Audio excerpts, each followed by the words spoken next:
Hello everyone and welcome to round 5 of the European Club Cup. My name is Fiona Steil-Antoni. I'm here with Grandmaster David Howell.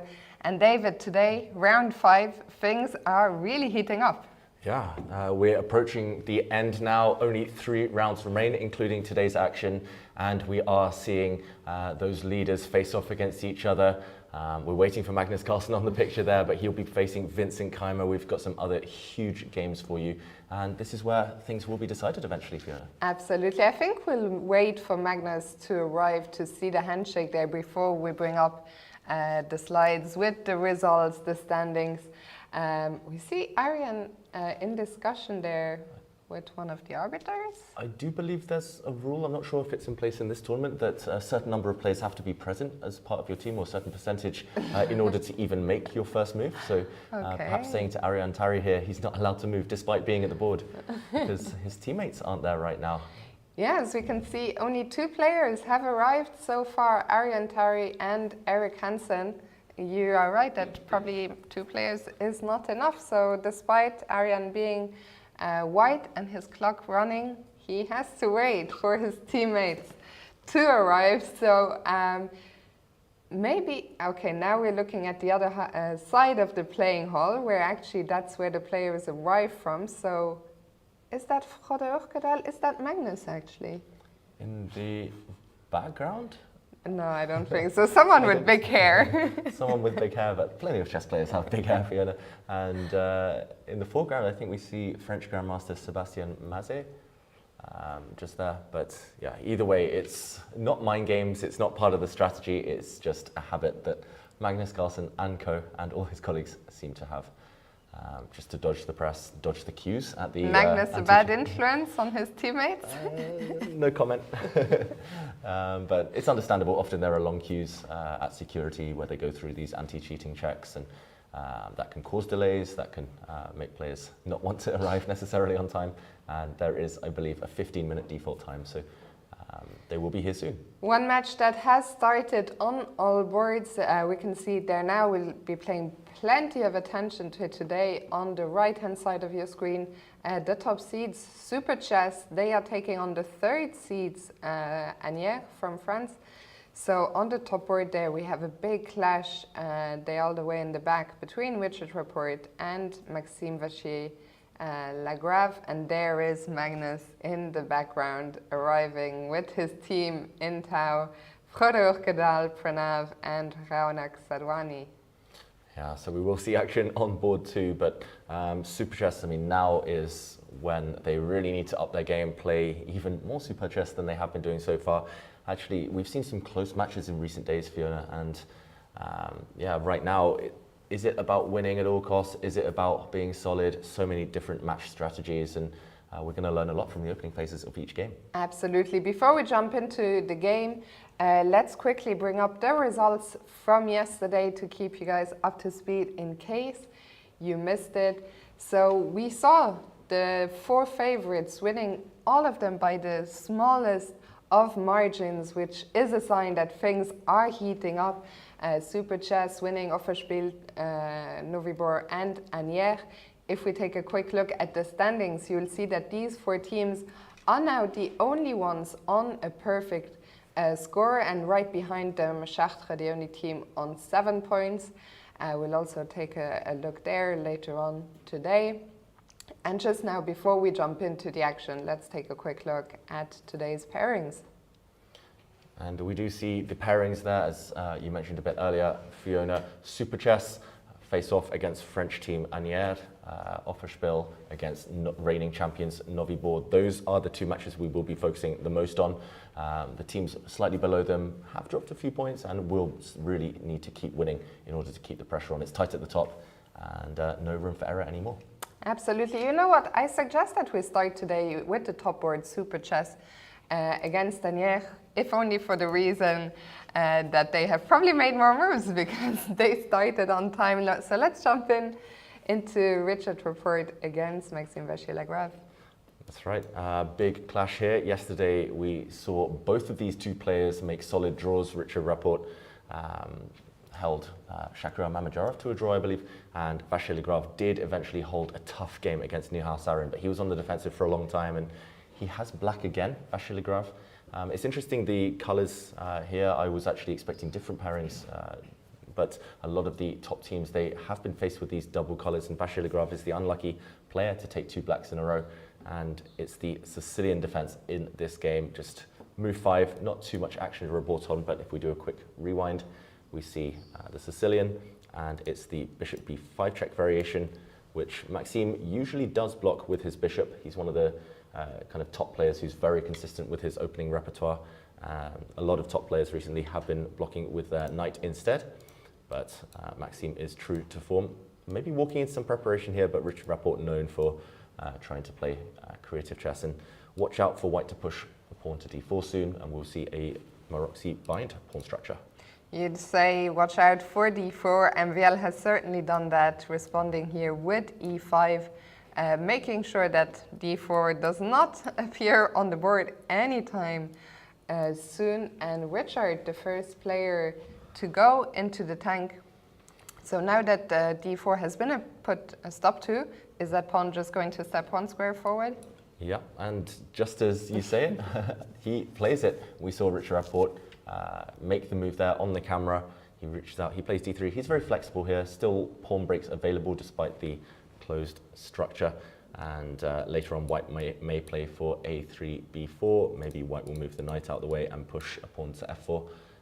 But it's a close position, maybe part of the match strategy again, not deciding, not being too direct, not playing anything too risky at this early stage.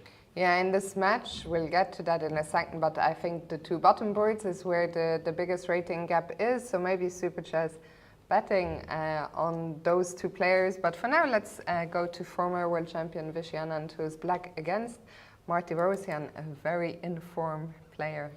Yeah, Martirosyan has been, well, crushing through that 2700 barrier in recent times. He's had a fantastic 12 months, a medal at a World Blitz Championship, and a gain of a lot of rating points. He starts with white. Let's go back to the start.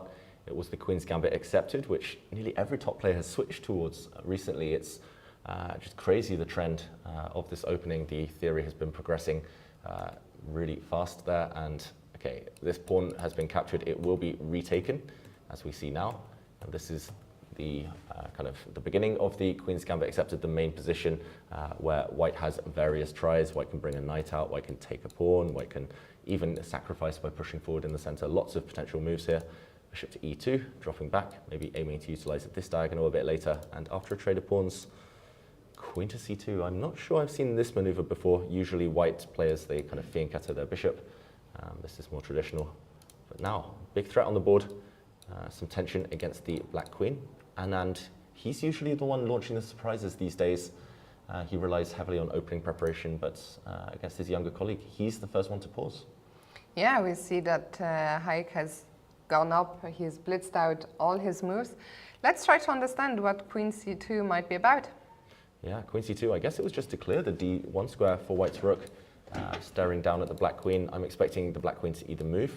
She has a choice of a few squares, or the d file to be blocked. And the most natural way, I guess, would be to play a move such as bishop to d7, developing. This is always the worst piece for white, for black, sorry. This bishop on c8, and you can block the d file very healthily. You can block it with a knight as well. Lots of choice. It's a symmetrical pawn structure.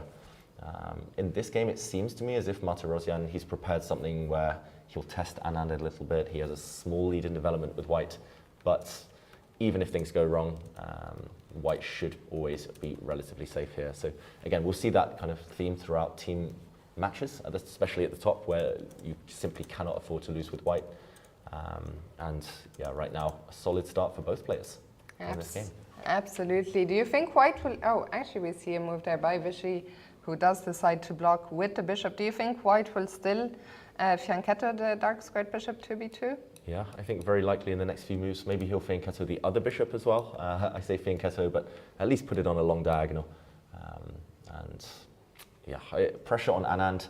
I'm not sure he enjoys these positions too much, but clearly he has been instructed. We've actually seen this throughout the last 3 days, Fiona. With black, Super Chess, their superstars have been told to just be solid. especially with black, and it's the white players who are kind of let loose to go for it and take risks. Absolutely. So we'll come back to this one in a little while. For now, let's go to board 3, Bogdan Deac against Jules Moussard. And there yesterday we saw two different fates. Bogdan lost his game while Jules was the big scorer. That was the last game we followed on the broadcast. And we see yet another Sicilian, as you mentioned. It's really been all the rage lately again. Yeah, and let's go back to the start. This is not one of the main lines of the Sicilian. It feels like some special preparation here from Bogdan Daniel Deac. And okay, an open Sicilian, bishop to d3. I've got to say, nearly every player just automatically, kind of without thought, defends this pawn with their knight. In some cases, they defend the pawn by pushing to f3, but bishop d3, I very rarely have encountered this one. And the whole idea after the knight comes out is to just simply trade and castle. Very quick development, but you have improved black's pawn structure by allowing black to take on c6. Black has a massive pawns, which might all march forward later. Yeah, interesting stuff. The fact that Deac has been spending 2 minutes here, I'm not sure how much to read into that. It doesn't feel like freestyle type of play. It feels like some type of preparation. I am surprised, I have to say, by Deac's choice. Where do you think White's, because White is supposed, of course, to try and get a little edge out of the opening, where do you think that edge could come from? Yeah, I think depending on how black sets up, there's kind of a major choice right now. It's a fork in the road where to put this black bishop, whether to put it on e7 or g7, depending on which you prefer. You will push a pawn accordingly. Okay, he makes the decision before I had to. Pawn to g6 here.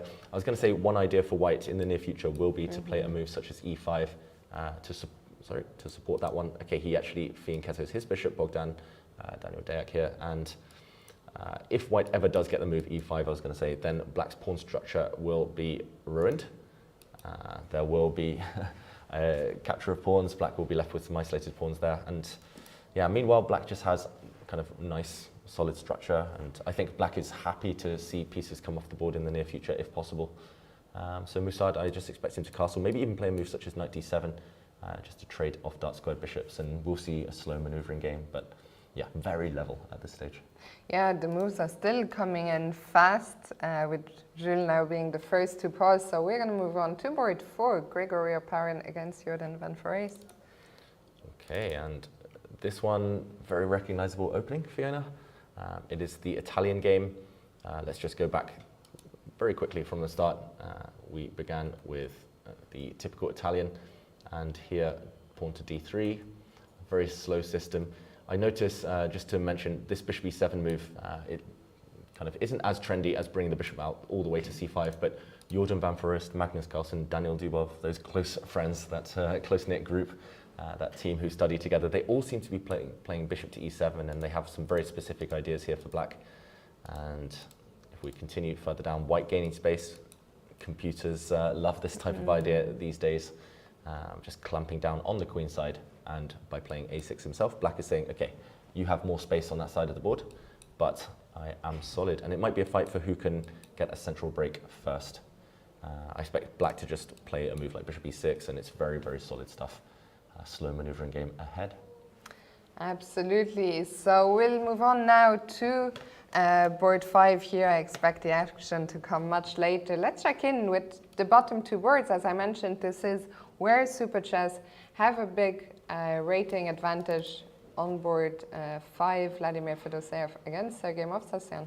Yeah, and this is the game we see closest to us on the camera. Fedoseev looking away right now. Maybe he's launched the first surprise against Movsesian, but yeah, a bit strange to see both players thinking at this early stage. Still well-known theory, a well-known position, of course.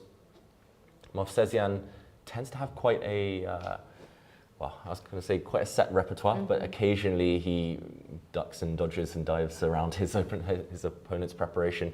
And maybe just this block with a knight on b2 a few moves ago, just to show what happened, we saw the Bogo Indian with a check on white's king. I think most players these days block with the bishop. If they do block with the knight, then often they want to immediately challenge this black bishop. But Fedoseev, the fact that he's fianchettoed here, maybe just surprising Movsesian. Yeah, he's normally quite a quick kind of intuitive, practical player, Movsesian, so I'm very surprised to see him think. But the main move is to just castle his black and then to challenge in the center a bit later. Yeah, we'll see what he goes for. Interesting, I'm with you that he hasn't made his move yet, but I think it makes sense. When you've been surprised in the opening, what is your personal experience with when you get surprised in a very early stage? Oh, I'm quite extreme, Fiona. I spend like 30 minutes just recovering from the mental shock, even if I know what I'm going to play. But that's why I said Movsesian's far more practical than me, because he often has a big time edge on the clock and he trusts his instincts. How about you? How do you react to surprises? Not well. I mean, I don't play very often these days. So yeah, I do tend to spend quite a bunch of time, because even at the lower levels, of course, I play, you know, at a level 500 points below this one, but everyone these days is so well prepared. You can't escape opening theory at any level. And yeah, with that said, let's move on to board 6. Mathieu Cornette with the white pieces against Shevchenko, who you can see in the foreground there on the right-hand side. Yeah, and Shevchenko, one of the stars for Super Chess yesterday, getting a very important win with white. Now he has black, and this is maybe one of the most fun positions we've seen so far today. Every other board looks very kind of slow, solid, kind of following theory to some extent. This one, yeah, it's kind of left the realms of kind of mainline theory, at least very, very early on. And let's show how we got here. It was another Sicilian defense. We've seen 3 or 4 already in this match. Black playing e6 and no open Sicilian. Cornette, a man true to... one of your favorites. Exactly. This one is very close to my heart. Pawn to c3, just aiming to build a pawn center. Black challenges, and actually rather than go into the kind of main line of the c3 Sicilian, which would involve taking this pawn, and black would have a choice now how to recapture, white steps forward. And this is mainly geared towards the fact that Shevchenko, as far as I'm aware, doesn't employ the French defense too often. So if black were to play just a standard developing move, such as knight to c6, white could push, and this is a direct transposition to the advanced French. But instead, he's obliged, as a Sicilian player, not to allow that. He pushes forward, stopping and taking away that option from white. And now just pawn to d3. I'm not so familiar with this one. I used to play bishop d3 myself here. And I had a nice win once against Nepomniachtchi, but yeah, this one, it looks like white has just installed a pawn on e5, clamping down on some space and just ready to complete development. Big question for me, though, is what happens if black goes pawn hunting? I think this is the critical, you told me I keep saying acid test, so I'm going to say the critical juncture for the opening if black does attack this pawn already. It's a big question. I mean, at first sight only see one way to defend, which is bishop f4, but surely that's not a move you want to make. No, we've been saved by the bell here, saved by Mathieu Cornette. He doesn't play bishop f4, I guess this would just ruin the white pawn structure. Long term, white would have doubled f-pawns. He instead plays knight to a3. Okay, so at least we know he's in preparation. Whether Shevchenko is another matter. This is It's interesting because Mathieu spent a bit of time to get to this position, but then played what looked like in a critical moment knight a3 very quickly. So it's more likely that he was just trying to remember his lines. And yeah, I think we have to see what happens if black takes on e5. Yeah, which way? First question, Fiona. It feels like a coin flip, 50-50, heads or tails. Maybe with the g knight just to keep the diagonal a bit more closed. Yeah, and the big question is, does white bring out a bishop to f4 now that the black knight has been lured away, or is knight b5 the move? Apparently not. Knight b5 would allow, I guess, just a capture on f3 first, and then the black queen is free to choose whichever square she wants. For example, queen to b6. So bishop f4? I'm wondering actually, maybe it's knight takes knight, because black cannot take with the queen. Queen takes e5, walks into a nasty check, and the queen drops. So if knight takes knight, maybe now knight to b5 or bishop to f4. Now both of those are more appealing, right? For sure. Let's check knight b5 first. The queen looks like it should guard its fellow knight, but maybe some argument for a counterattack. Let's say I drop back. Wow. Ooh. Now bishop f4? Yeah, and pin, probably win, but I'll try and defend. I mean, at the very least, I can recapture on d4. Yeah, you can take back your pawn. Probably you want more. Yeah, maybe I'll just castle and bring a rook to e1. The black king looks in a world of pain, or do you see something even more concrete? Oh, I don't know. I may be just being greedy here. I kind of want to exchange and somehow kind of put a rook on c1 and then bring a knight to c7. I'm allowing a check. I'm very aware of this. Maybe I trade off this knight first, just to force you to take back with a pawn. I mean, it looks scary either way. It looks more than just scary. It looks frankly bad. Yeah, it looks terrible for black. All pieces on the back rank. And this must be the big idea. So in the current position, maybe a bit of a trap. Maybe this pawn is poisoned. I'm not sure whether taking with the c knight makes any difference. The evaluation bar reacts less to that, at least. Yes.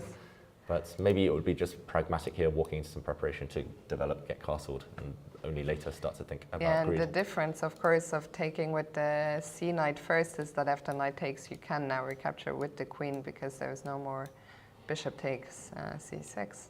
Yeah, unfortunately, that's just an empty square. So, yeah. My instinct's letting me down again. No.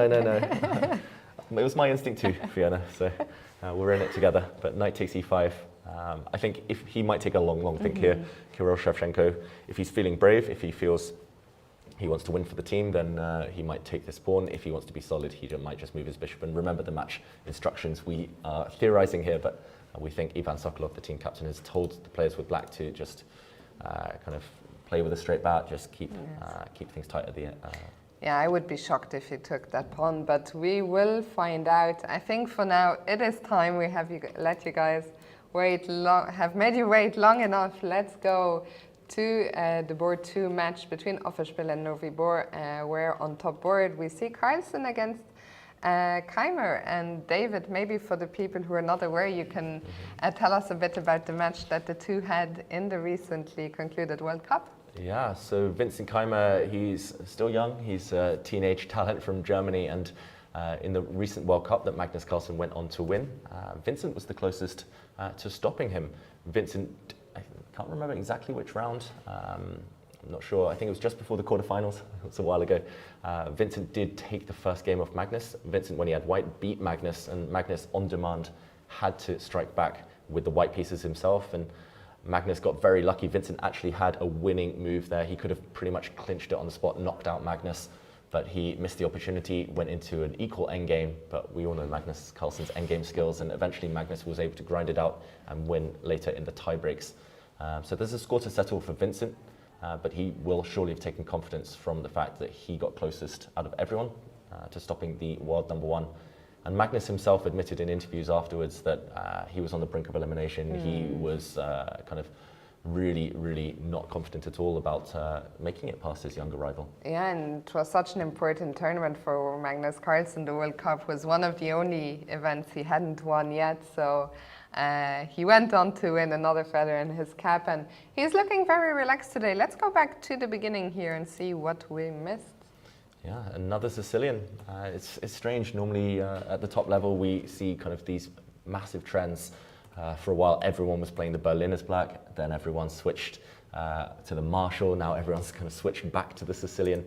And this is the open Sicilian, this last move signifying the Najdorf variation. And Magnus, he actually joked when he was with us in the studio yesterday that putting a bishop on c4 against the Sicilian is very effective. And of course, it was used by Fischer back in the day and various strong players since, but I've very rarely seen Magnus play with a bishop on c4, especially against the Najdorf.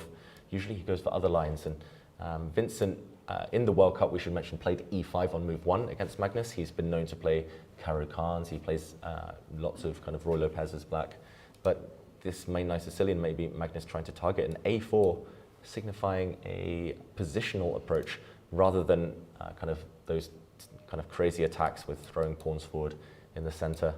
And yeah, let's catch up with the current game position. Bishop to e3. Both sides have castled on the king side, Fiona. Are we disappointed, or do we think this is just typical Magnus? I think it's typical Magnus. I think Magnus knows today that his teammates will be looking up to him on board 1. He is playing with the white pieces. He's the only rating favorite in this match. So he will certainly try his best to take Vincent down, but he's not going for one of the most aggressive approaches against the knight. What's interesting to me is that both players have spent a bunch of time. Of course, Magnus was maybe around 5 minutes late, so he hasn't actually spent as much time as what the clocks would indicate, and Vincent seemingly surprised by Magnus's approach. Yeah, understandably.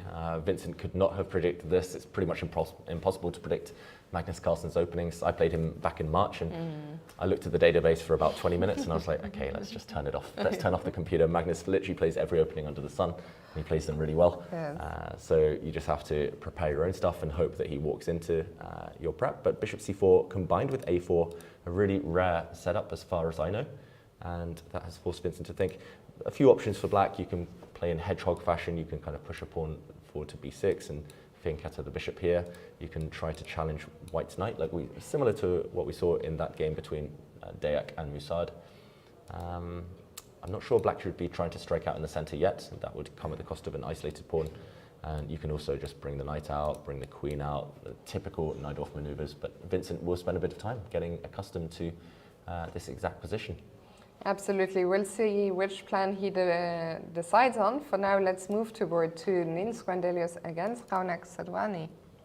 Yeah, and there we see in the background of the picture Sadani in his blue shirt, his lucky shirt, I believe. And he has already played quite a lot of moves in this game. Queens are off the board. It has come from the dreaded Berlin. I won't say the boring Berlin. It's, let's just do... Hey, let's move on. Let's move on. Okay, we'll stick with this one for a few seconds, Fiona. This is my favorite opening, the Berlin, trying to capture a pawn, trying to trade queens off early. There are some forcing lines, of course, here, where queens are quickly hoovered off the board. And, okay, king to e8, the big trend nowadays. This is still well-known stuff. And, yeah, here there are actually maybe other moves that I'm more familiar with, bishop to e7 among them. But fianchettoing now on b7, I am aware that this is a move, and white has just played knight to d4. Nils Grandelius, I should mention, kind of used to work with Magnus Carlsen. He's well known as a second opening theoretician, and okay, I shouldn't give away too many secrets here, but he works a lot on the Spanish. He's actually done a chessable course, for example, an opening video series on this opening. So, yeah, it will be very interesting to see what Raunak has in mind. I guess for now we're still following mainline theory, or have we deviated from the main lines already? Up until 2 moves ago, I was very familiar. Now I'm not 100% sure what black should be doing. Of course, you can take this knight. The move you want to play as black would be to castle queenside, but unfortunately your king has already moved. Whoops. You've already moved the king twice, so that's not legal. You could also pin this white knight, but unfortunately white can break the pin with gain of time. White can attack the rook and suddenly defend his own rook, and you'll be left embarrassed because this black knight is also under fire. So yeah, I think you can't hold this one together with tactics. You have to be very concrete. I expect a capture of the knights, but now white's knight will come forward to f5. e6 is already in the air. Black has the long-term advantage of the bishop pair, but in the meantime, your king can never castle, so your rooks can't connect. You do have a slightly inferior pawn structure, white having this pawn on e5, and black with the queenside pawn mass. All in all, these positions tend to be quite solid for black, but Nils, he's one of the better players I know on the white side of these positions. We talked about the Berlin slayer, Maxi Vachier-Lagrave, and I would put Nils a bit behind that, but definitely up there with the white side. And me, as not a fan of the Berlin defense, I'm all rooting for white. Maybe discourage a few people from playing the Berlin. We'll see how this one goes. For now, let's move on to board 3. Where Tari was allowed to start his game, and he's taking on David Navara. Okay, and guess what opening it started as, Fiona? It was the Berlin, but again, the anti-Berlin. The anti-Berlin, that's right. So at least we keep the queens on. This is true, for now. For now. So black tries to play the Berlin, tries to take this pawn in the center, and the anti-Berlin is when this is prevented. White playing pawn to d3, and after a trade of pieces, the game really takes a slower turn here. The structure isn't as fluid as in many openings, and Okay, I'm liking the V here, the inverted pyramid. I was just going to say that. Sorry, Fiona. One of your favourite pawn structures when it's the other way around. But yeah, it's a battle of the knights versus the bishops, and because it's so blocked, I quite like the knights. White's king h1 as well, hinting that this knight on f3 is going to move out the way in the near future, and the f-pawn might start coming forward. This could definitely spring to life. Navara plays this himself with the white pieces, so it's interesting that Tari is kind of taking a leaf out of his opponent's book here. Speaking of pawn structures, if white ever plays c3, we'll have a very big bathtub pawn structure. The bathtub, this is like a jacuzzi, let alone a bathtub. The hot tub, with white being really flexible to push with d4. But this, yeah, you've got to be careful. The bathtub is not always the most sturdy of formations, and d3 could become a weakness if black is able to bring rooks to the d file. Our producer saying it's the extended bathtub with 3 pawns on the floor. I'm liking it. It's been renovated, this bathtub, this bathroom. Okay, so we're in the early stages here, so we'll come back in a short while. Let's move on to Van Nguyen against Prav. Okay, and again, a very kind of classic opening here. It started as the Roy Lopez, if we just quickly go from the start. And no Berlin this time, which would have been black's knight coming out first. Here we see mainline. You know what I think? I think we can feel today, from what we've seen so far from the top 2 matches, that it's the big clashes, because we haven't seen, all the games are very solid. We haven't seen any extravagant opening choices, nothing too sharp, nothing too crazy. So everyone playing it nice and safe so far in these matches. What you're saying, Fiona, is that we haven't seen 1a6 in any matches. The days of 1a6, they're long gone. I mean, have we seen anything against e4? We've only seen e5 and c5. Pretty much. Yesterday we saw a lot of Frenches, but Yeah, today but today, it's no. purely Sicilians and And Spanishes. mostly e4, actually, Yeah. from what we've seen so far. Anyway, I digress. Sorry, David. Let's go back to the game. No. I mean, it's a good point. I mean, you mentioned e4 in most of these battles. e4 these days by the top players, especially if they know they're facing e5, tends to be when they want to play with a safety latch on and take minimal risk. e4 used to be the most attacking move. Nowadays, it's regarded as very, very solid for white. So, okay, this is the Archangel variation, the Archangelsk. I don't know how to pronounce it. I think the latter was, it was very good. Thank you. With the bishop coming to c5, this becomes very direct, much more so than the kind of the main line with bishop on e7. And here, a bit of a trick, pawn to a5. This is a sacrifice, and it's well known that in a position like this, white actually can whip up a huge initiative by sacrificing on the a5 square and giving up some material, giving up the exchange, just to open up the center. And I once fell into this trick myself as black. Here, your knight is attacked, and if you ever capture on e5, you're going to walk into all sorts of knight forks. Knight takes f7 is a double attack, knight c6 is a triple attack. So this is one opening trap that everyone needs to be aware of. Pawn to a5, this was rightly declined by a bishop dropping back. White plays the slow h3 to stop black activating the other bishop. And after a few maneuvering moves, rook a8 looks a bit odd. The rook just came from a8 a few turns ago, but now that the queenside is locked, you have the luxury of time. You defend your bishop. And yeah, this is still well-known stuff until bishop to a2. And Fiona, yesterday we saw the player with white here, when go, I think, 25 moves into theory and secure a draw. Do you think it's another case of that? Yeah, we can tell from his time management, an hour 33 on the clock. Bishop a2 looks a bit mysterious at first. I guess the idea is that you want to play maybe b4 and secure the pawn on a5. So I guess one of the questions is what happens if black takes on a5 immediately here? Very good question. Knight takes a5 and the evaluation bar doesn't react. So it is actually a pawn sacrifice. You can regain the pawn if you're white here by, for example, taking on f7 with your bishop, a discovered attack against black's knight, but usually in the Spanish, it's a cardinal sin to give away your light squared bishop. Here, maybe the compensation is that black's king is slightly vulnerable. Yeah, it doesn't seem like too big of a deal right now, but maybe if the queen comes to b3 and at some point the light squares g6, f5 might be a bit vulnerable, but at least there's no crushing attack on the horizon immediately. Yeah, it's just one of those kind of psychological warfare moments where white plays an odd move. Bishop to a2 is not the standard move. Often the bishop actually drops back to c2.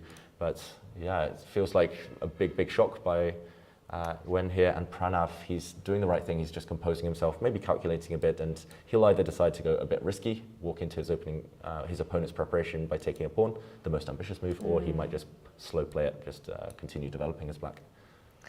Okay, we'll see what he comes up with. I agree with you that he's doing the right thing to pause, but he has to be careful not to pause for too long. Don't do a David Howell and think 45 minutes for no reason. Just eventually you've got to make a decision and decide.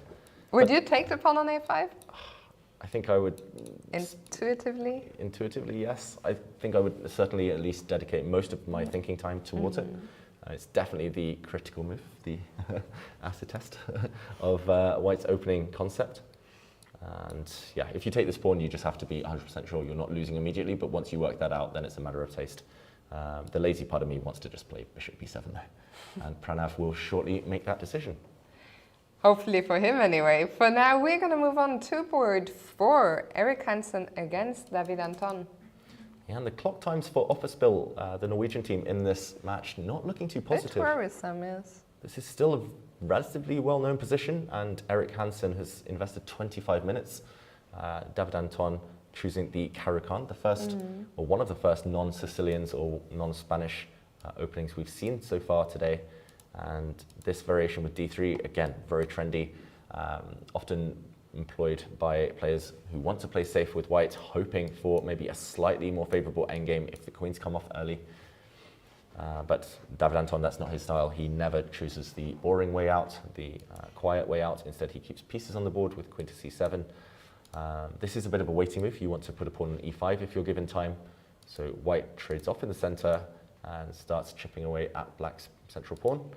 And yeah, I've seen this position before multiple times. I'm really surprised that Erik Hansen is thinking. One of the main ideas here is a move such as g3, just to start harassing.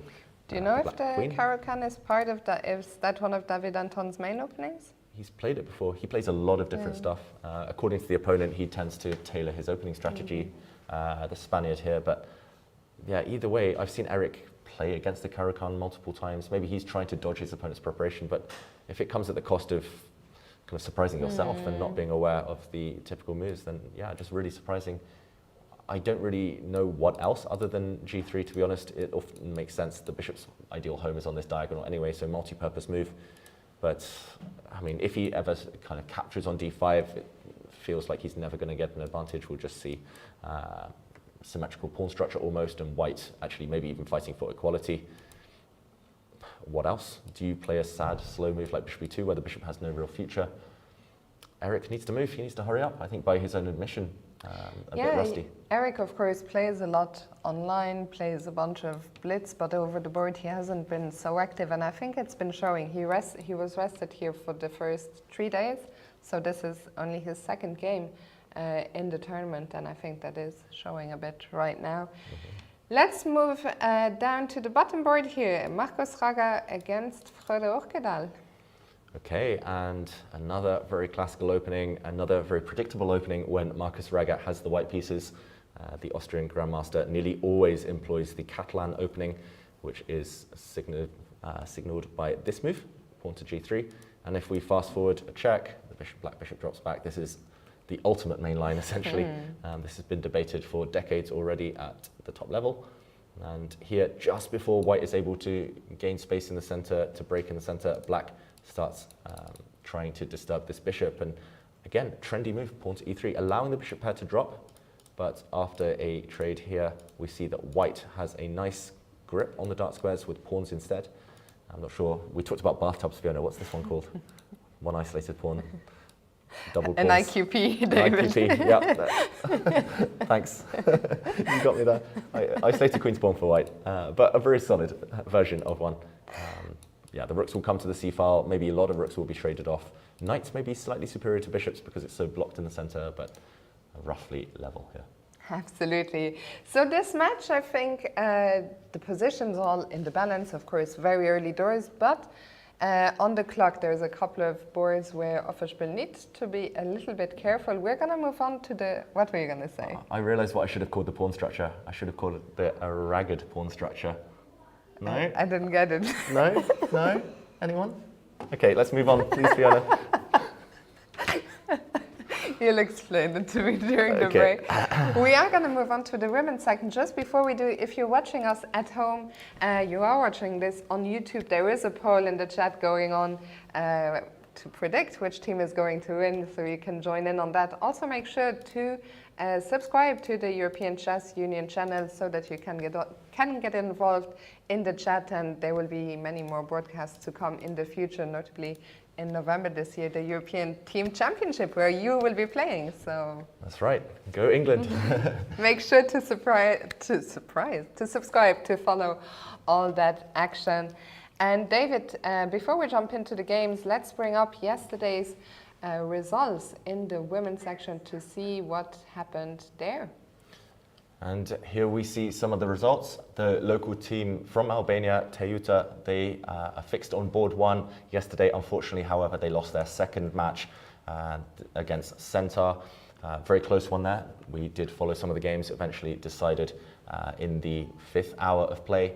But the two leaders before yesterday's action were on board two, Garuda Aika against Typhoon, and it was actually Typhoon's slight underdogs on paper there who took the victory. They rode their luck, it's got to be said, but at the key moments their top players really dug deep and narrowest margin of victory. Absolutely, and when we bring up the standings now, we will see that means in the women's section after 4 rounds we have a sole leader, and it is the Slovenian team Typhoon Ljubljana. Just waiting for the results, and then we'll move on to the pairings. That is, of course, the match that will pay the most attention to today. Typhoon is taking on Gaz Ukraine, who are in second place. And on the top board, we have only checked in with her once briefly. The top board for Solingen is actually Mel van Foreest, Jordan's youngest sister. She's playing against Antonetta Stefanova. So let's jump in now to the top match, Typhoon against Gaz Ukraine. Okay, and here we have seen one of the stars maybe of the events up to this moment, Song, Yutsin Song. Yesterday she had a tough result, but she's done very well leading her team so far. I believe just 18 years old, big talent to watch out for there. And okay, this position, what do you think, Fiona? Should we go from the start?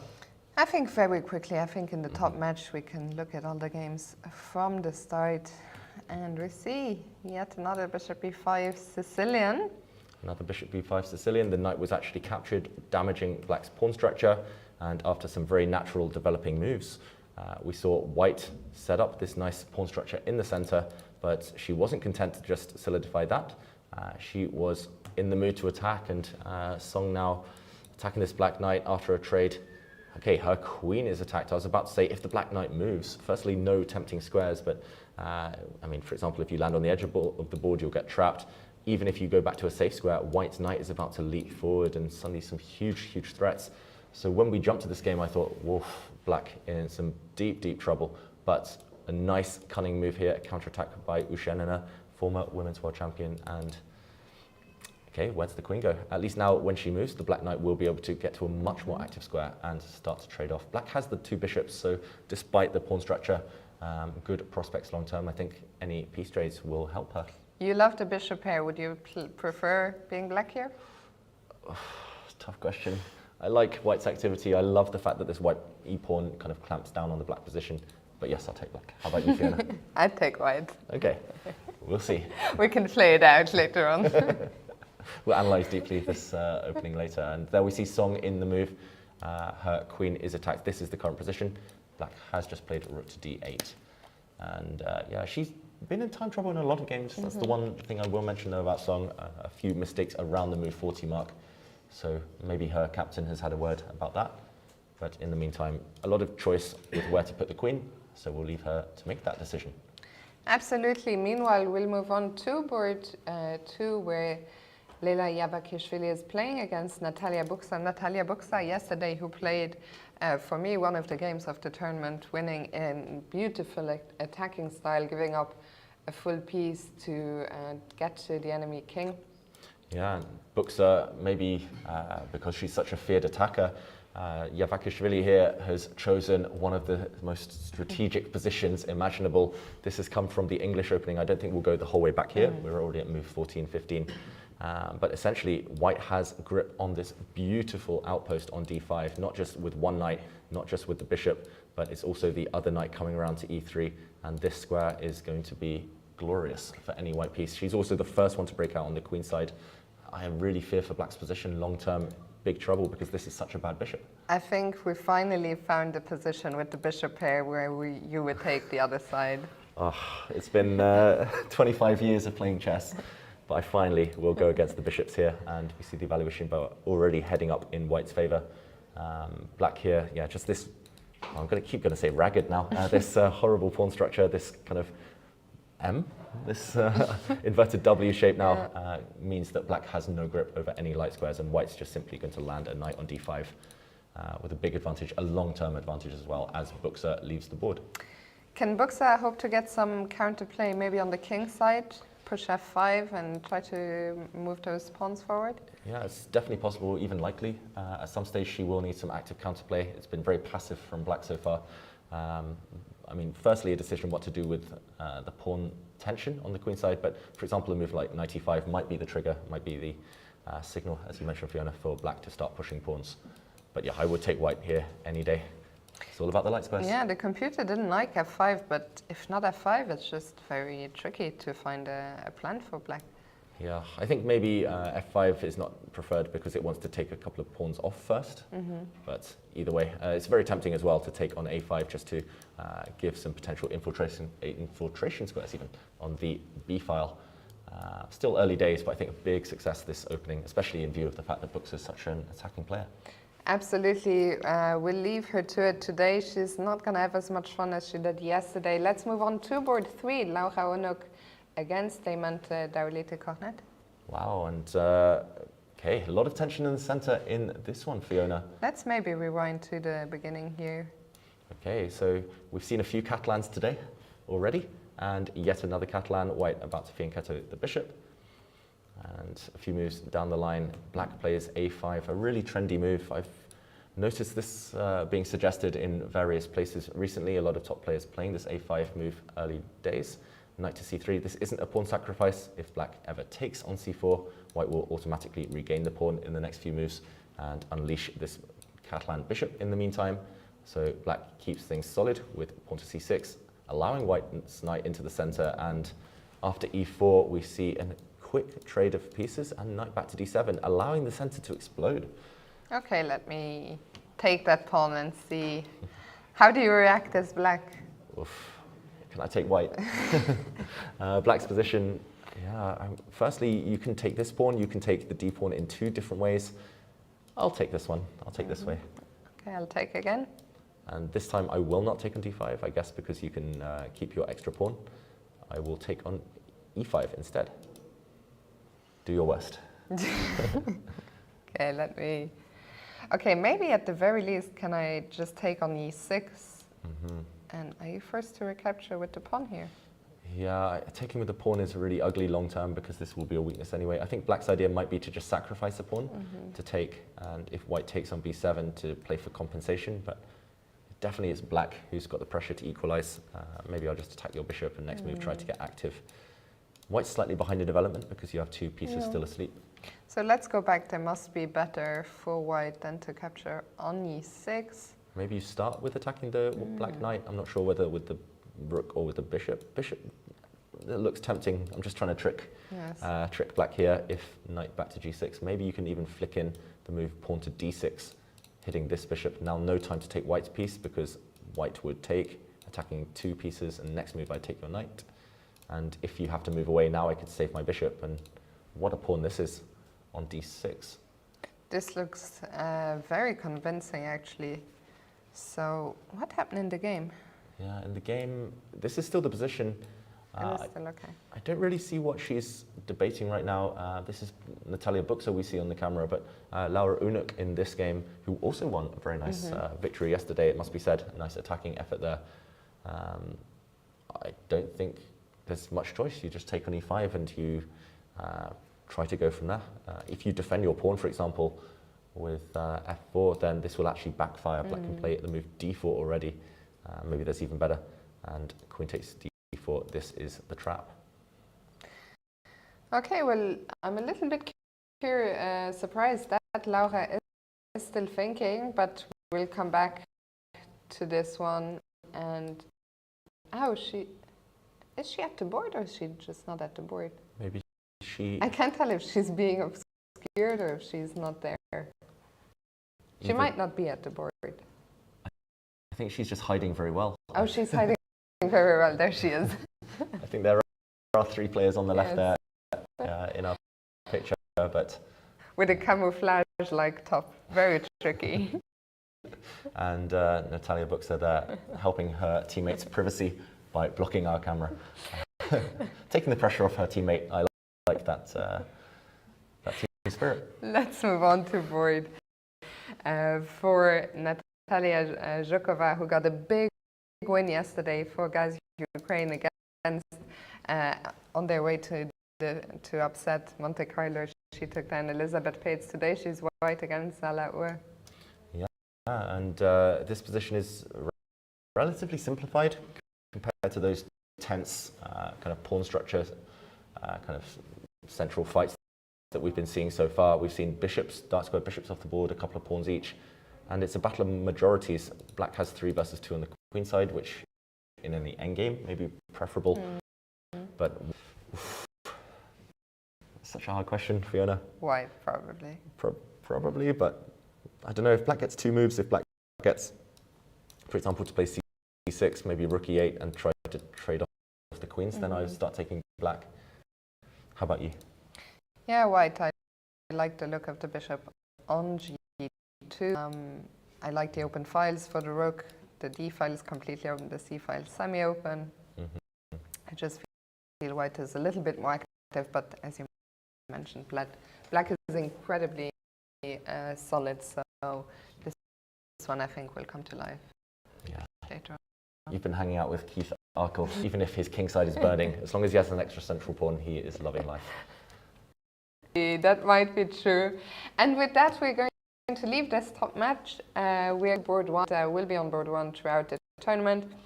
And the board 1 game there is Mel van Foreest against Antoinetta Stefanova. Wow, and I'm glad we're jumping here, Fiona, because this opening looks extremely exciting, and also it's one of your favourite openings. Let's go, the Scotch. The Scotch. We're going to backtrack all the way to move 1 to show what happened. Mel van Foreest, still very young, of course, maybe a future world champion against a former world champion, and pawn to d4. Talk us through the opening theory here, Fiona. Queen f6 again. We saw it yesterday where the young Turkish player Ediz Gurel got a big win with the white pieces against Mateusz Bartel. He actually played the very unusual knight e2 in that position, but instead Mel played a move which you had talked about, dropping the knight back to f3 instead, where it came from. Yeah, the knight does drop back to f3. Black gives a check. It looks like black loses a move, but black does take away the c3 square from white's knight. And after pawn to f4, and this black bishop loses a bit of time, drops back, and Mel van Foreest, the evaluation bar really likes her position. It seems to be a trend with these young prodigies of playing the Scotch, going really direct. It's renowned as this opening where black cannot just slowly maneuver. There's no kind of typical thematic pawn structures or plans. It just tends to be, he does have to defend against the e4 pawn. I'm not sure how she's doing that long term, but why is the engine so excited for white right now? I'm curious as well. I mean, I was wondering, can we play rook e2? Rook e1, the problem is that I have to defend it, so after knight takes, I'm not in time to play a move like bishop d3 because the pawn would simply be hanging. Surely I can't give up the pawn. Do I just play queen c2? No, sorry, the pawn is still hanging. Yeah. Can we have a push e5? No, you're looking to play a4. Yeah, I mean, it's a question whether white can sacrifice this e-pawn on her own terms somehow. Both players clearly out of preparation at this point. Van Foreest has spent, she spent nearly half an hour now. Pawn to a4 looks very natural, trying to trap this bishop. Let's say black gives the bishop a hidey hole here, a safe haven on a7. What next? I'm wondering whether now maybe your plan of e5, Fiona. Let's take a look. Let's take a look. And if black takes, then wondering whether there's any tricks on the e-file. You could regain your pawn if you want with a flash. Oh wait, maybe you can't. I was going to say bishop takes a6 and then rook to e1, but black can actually block. Yeah, maybe this isn't a good way to do it. What then instead? Does white just defend her pawn with a knight to d2? Black has to give up castling rights. This could be deadly, just to show an attack incoming. Checkmate. Next. Found the correct way. Yeah, maybe. I would start with pawn to a4 just to create this threat, and only later kind of bring the knight out to defend. The reason I want to include knight kind of a4 and then knight d2 is because I want to go hunting for this black bishop in the near future. So I think this is the way to do it, and actually a very, very pleasant position for white. But of course, there's an abundance of choice right now, and Van Foreest, she chose this opening. She'll be maybe looking for even more direct measures. Of course, she can bring her bishop out. She's got plenty of options right now. Yeah, she's spending a lot of time, but it makes sense when you have so many options. You want to pick the best one. So we'll leave Martel to it and move on to board 2. Monika Sochko against Anne-Marie Much. Okay, and this game came from a King's Indian defense. I think this pawn structure is very recognizable when black puts a bishop on g7 and pushes a pawn to e5. Right now, some pressure on black c5 square. White normally plays on the queen side here, black on the king side. It feels like white is ahead, Fiona. Yeah, I'm not sure what to make of this. I don't play these positions from either side. I would always at first sight just be tempted to, if I'm allowed to take on c5. So does black need to react to that right now and not leave us with this passed pawn? Yeah, I think black has to make a decision whether to capture on white's terms or whether to just protect this knight. For example, a move like pawn to b6. And yeah, at least now kind of this pawn structure isn't so bad for black. You have a solid foundation to start pushing on the king side now. But yeah, I don't really know what she's thinking about. As you mentioned, Fiona, it feels really counterintuitive to allow white this central pawn, unless Anne-Marie Much, she wants to blockade in the kind of long term with her knight on the d6 square. I think I would just take white here every time. It feels like white can throw the a pawn forward and kind of minority attack, undermine black on the queen side. Just really pleasant. I think Monika Sochko is the kind of more experienced player here. She will be happy with the outcome of this opening. Absolutely. So for now, white doing well on the top 2 boards of this match. Let's go to board 3, where Livia Jarocka is playing against Karina Zivka in an all-Polish clash. Yeah, an all-Polish clash. Yesterday, Livia Jarocka, she was the only player not to win from the Solingen team, but today I think she might be making amends, because this opening, Fiona... White is just crushing it in this match. Yeah. Let's go back. We're only on move 8, so let's see what happened here. Yeah, it was one of these trendy lines with black putting a knight on e7 very early. Yet another Spanish. So many today throughout both sections. And knight to c3. I've played this myself as black a few times, or something similar, and I've always been terrified of this white h pawn push. Again, endorsed by engines. The black knight on g6, never that well played. It's never stable, at least. And after d6, feels like something's gone very wrong for black here. Yes, she's threatening to take a pawn in some scenarios, but white says, no, you're too far behind in development. I'm going to blow open the center. And I mean, if she gets bishop takes knight in, if she gets pawn to d5, in, I mean, this one is going to turn very quickly in white's favour. I just think she has to at least calculate knight takes g2. I don't see anything else at all here. And the big question is what is happening in this position if black takes the pawn and dives back to f4. Smash and grab, take the material and pray. Yeah, and if I start going for the white king, you just move, I guess. It's scary, but maybe you just move out the way. Maybe you could take this bishop. I was wondering if I could take it and trap it, but... Yeah, it looks very trapped, this knight, but I'll defend it. I mean, the engine still says white is just crushing here. I think it tells you something about how good this position is for white, that white can even get away with this. Can I play king g2? King g2. And queen h1. Oh, wow, nice. I do have a check. Oh, that's a big check. I was so proud with my queen swinging over. Nice geometry. I wonder whether you can prepare queen h1 with a move like king to g3.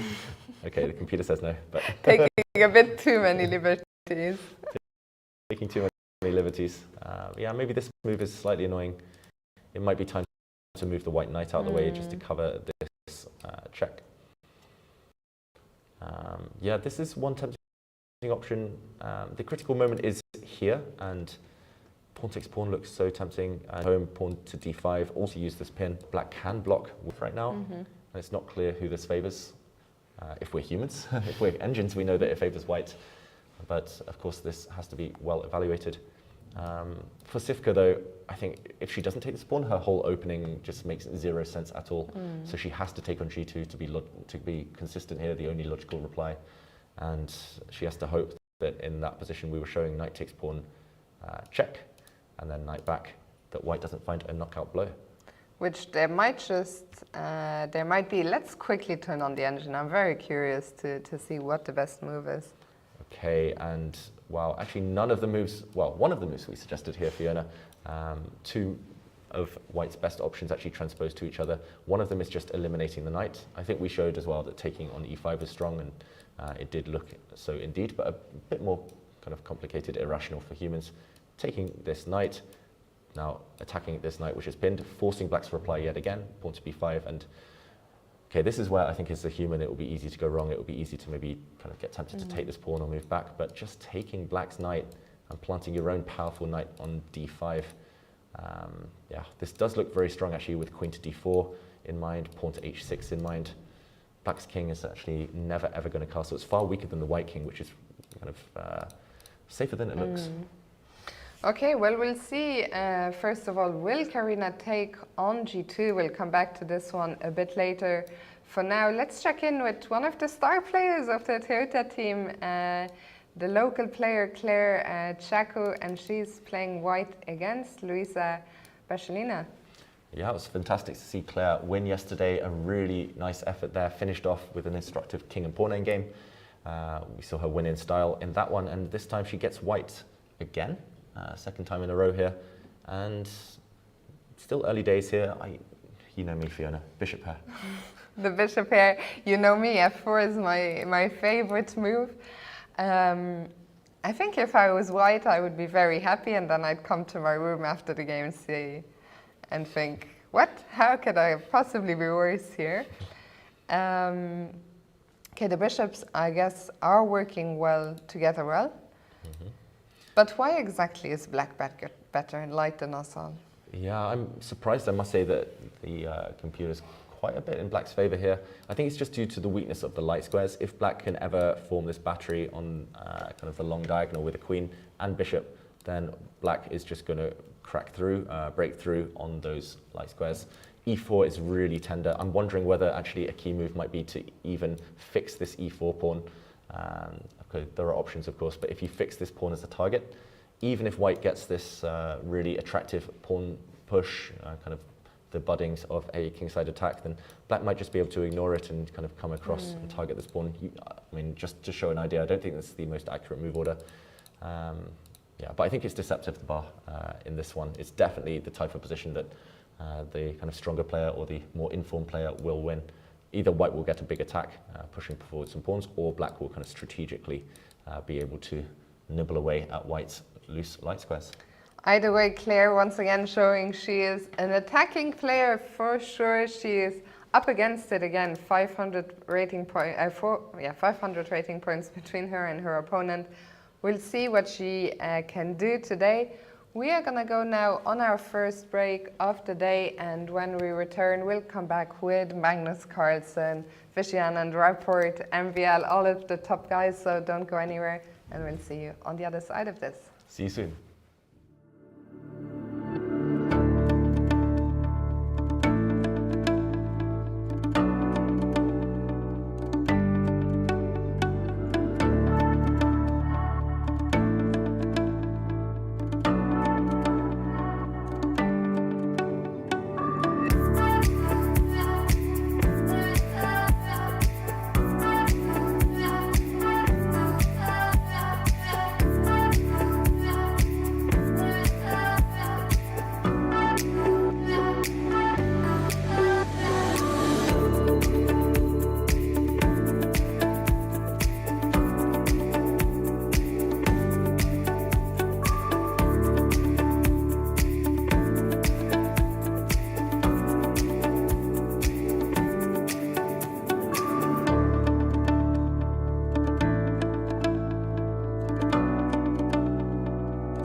Hello and welcome back to round 5 here at the European Club Cup. And David, we're going to jump back into the action without further ado because things are happening already in Magnus Carlsen's game against Vincent Keymer. That's right, we see Magnus Carlsen on camera. He's just leaning back now, but for a moment he was frowning. His teammate Raunak Sadwani, who was watching his game, was frowning, and that's because Vincent Keymer's just jumped in with a very ambitious move, but it should backfire. Just in the break there, we had a fire alarm, and things are getting hot on the board now, Fiona. Fire on the board. Fire on the board. I'm not sure it's a coincidence, but knight to g4, just played by Vincent Keymer. This knight is actually hanging. Of course, there were other safer moves he could have played. The knight just came from f6. He could have just developed, I think, in very standard ways. Knight to c6 looks relatively healthy for black, but knight to g4, and the evaluation bar shoots up. The first move that comes to mind, why not queen takes knight? Why not take this knight on g4? It's because the black queen can pounce and white's bishop would no longer be defended. But even this looks relatively promising. The white queen is actually quite well placed over here on g3 with ideas later such as bishop h6, staring at this loose black d pawn, this backward pawn that actually played a big role in Magnus's game yesterday as well. But the real reason that this is a mistake is tactical. You showed it to me and you asked me what comes to mind, and I was like, anything but the move you're showing me comes to mind. That move was knight f5. Knight to f5 would actually be a winning move, and look at Magnus's face right now. He looks shocked. Either he's seen knight to f5 and realizes it's strong, or he's just recovering from the fact that this is just an incredible surprise from Vincent Keymer. And the reason we should explain knight f5, firstly, you're attacking a bishop. I don't think black here has time to take this bishop on e3 because you flick in the intermediate move, Zwischenschach, as they say. Do they say that? Yeah. Schach. Schach. Oh, sorry, Fiona. Your pronunciation's better than mine. I'm English. Yeah, I know. I speak no other languages. That's why you're forgiven. Thank you. And now white would simply recapture on e3 with a pawn and a piece up, at least temporarily. This knight might be trapped, but you'll win at least a pawn or do some damage to black's position, while Vincent would try to capture it later. Let's go back to knight f5. If pawn takes knight, now the white knight jumps in, I believe, attacking the black queen, and due to the double attack, the black queen has to defend her bishop, and now bishop to b6, you continue the chase. The queen still only has one square to protect her bishop. She has to slide to e8, and this is as far as I got when I was trying to figure out the position. The engine again says it's strong for white. Do you go hunting now for the queen? Do you flick in pawn takes pawn first? I'm just wondering, there's so many tempting options. You now attack this bishop and you attack the knight at the same time. But it feels like at the very minimum you kind of come in and you take this black rook in the corner. Why wasn't e takes f5 crushing? Because the knight drops back. Yeah, I guess the knight drops back to e5, and maybe now there's nothing better than going into c7 anyway. So maybe the correct move order in this position, it's all been forced up to this point, would be knight to c7, the queen moves, and if we can get away with it, maybe you just take this rook in the corner, and the knight does have an escape square, a path back into the game, either by c7, or if you move this bishop out the way, the knight can actually drop back to b6. So Magnus, if he spots knight f5, he'll play knight f5, and he most likely will win in quick, dramatic fashion. Do you think he spotted it already? The fact that he was frowning, Magnus, I mean, especially when his opponents throw these unexpected moves at him, usually he's appreciative. He's like, oh, good spot. If he thinks it works. If he doesn't think it works, that's when he starts frowning. He's very expressive with his body language, of course, and I've been lucky enough to analyze with him a few times. So yeah, the fact that he was so confused means he's spotted something. Knight f5, what do you think, Fiona? Are we going to see it? It hasn't been played. Well, actually, has it been played? It has just been played. Wow, knight to f5. Knight f5 is on the board. Very quick there from Magnus, and this could be brutal. For sure, this wasn't on Vincent Keymer's radar. As soon as you see knight f5, you do not even contemplate going in this direction as black, and we could see an early knockout here. Knight to f5, as mentioned, it's a double attack, hitting the bishop. Now this knight is more vulnerable. It's kind of forced to capture this knight pretty much. Now attacking the queen, just to reiterate, the queen has to go back to protect her bishop. The queen has to dodge to e8, and this final fork will pick up a decisive material advantage. Yeah, I think we were a bit slow there to pick it up because our cameras are at the moment a bit frozen. So I'd love to see. We can't comment right now on what's happening on the board. As Magnus is not moving for us, but he has found the winning. Would you say winning shot?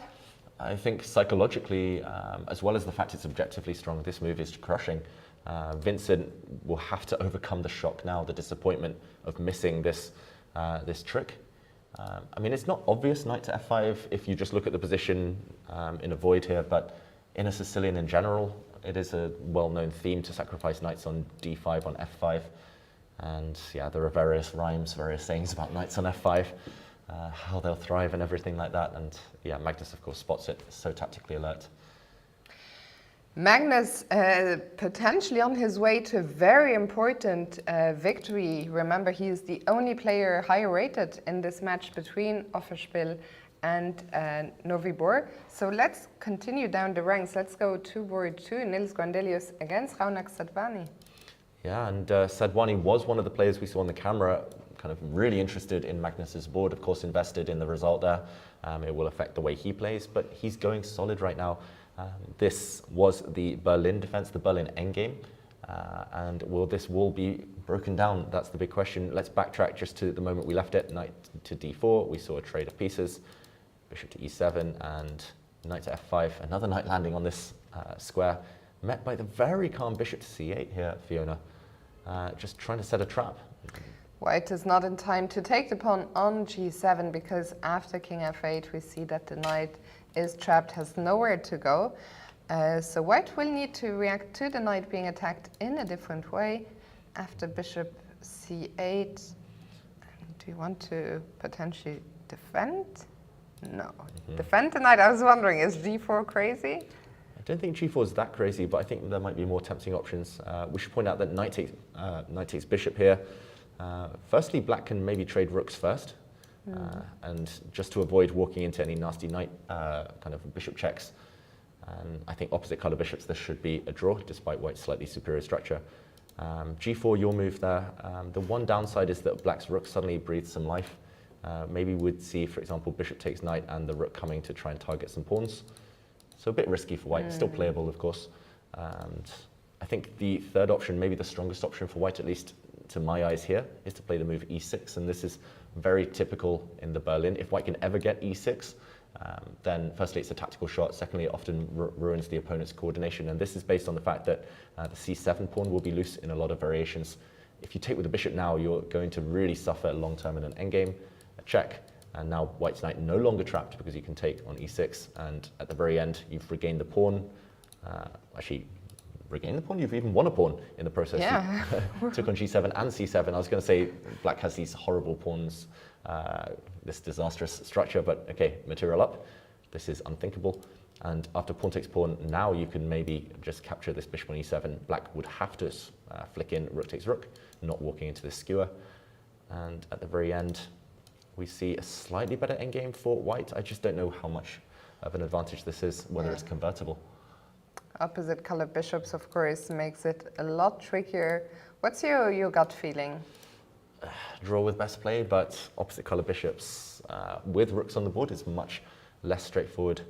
I mean, this bishop is just terrible. This bishop on c8. White has a beautiful post for its counterpart. This white bishop will land on e5, and I mean, this is like my ultimate fantasy, this type of position with white, where, especially in a team event where you've got zero risk, you can press, you can play this one for 4 or 5 hours, and your opponent will be sat there defending. And Niels, it's very likely he is going to have to press because we see Vincent, I think, in a bit of shock when we tuned back in, when the camera came up. I felt we could tell that his ears were a little bit red. Vincent, who probably was caught by surprise by this knight f5 jump. Yeah, and Magnus leaves the table. Let's just put that board, the position back one more time. Meanwhile, okay, Nils, I'm really surprised by what he's done there. I've got to say, Nils Grandelius, I think actually missed opportunity for him. Let's go back to that game. He didn't go for this line that we were suggesting. I think e6 would have been very strong, very thematic here, but instead he did take on e7. And at least he didn't play g4. yeah, at least he didn't play g4.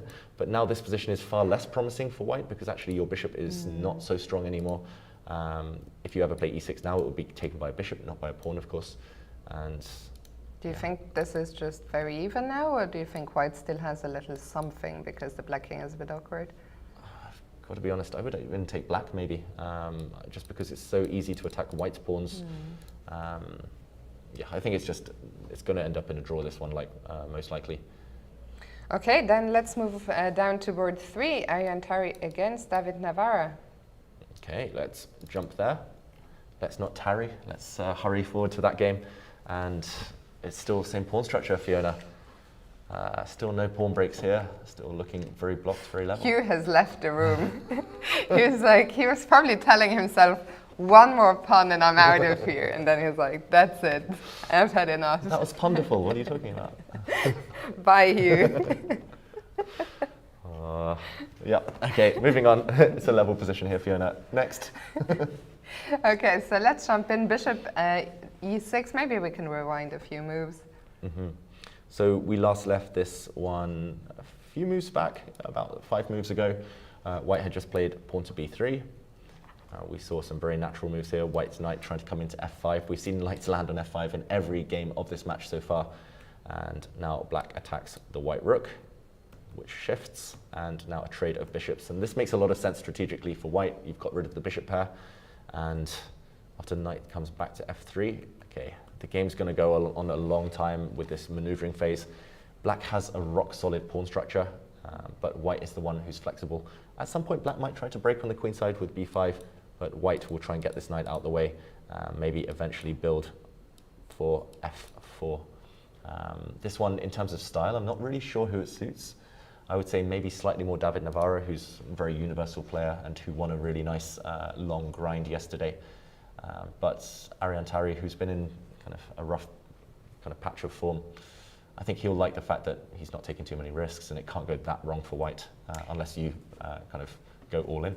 Speaking of risk, I'm curious to see how the next 2 boards are shaping up, because on the board everything was fine, but the Offerspiel players were both spending a lot of time. First, let's look at Prav on the black side against Nguyen. Okay, and to my eyes at first, I thought black was doing really well here, and then I see the bar in the corner of my eye.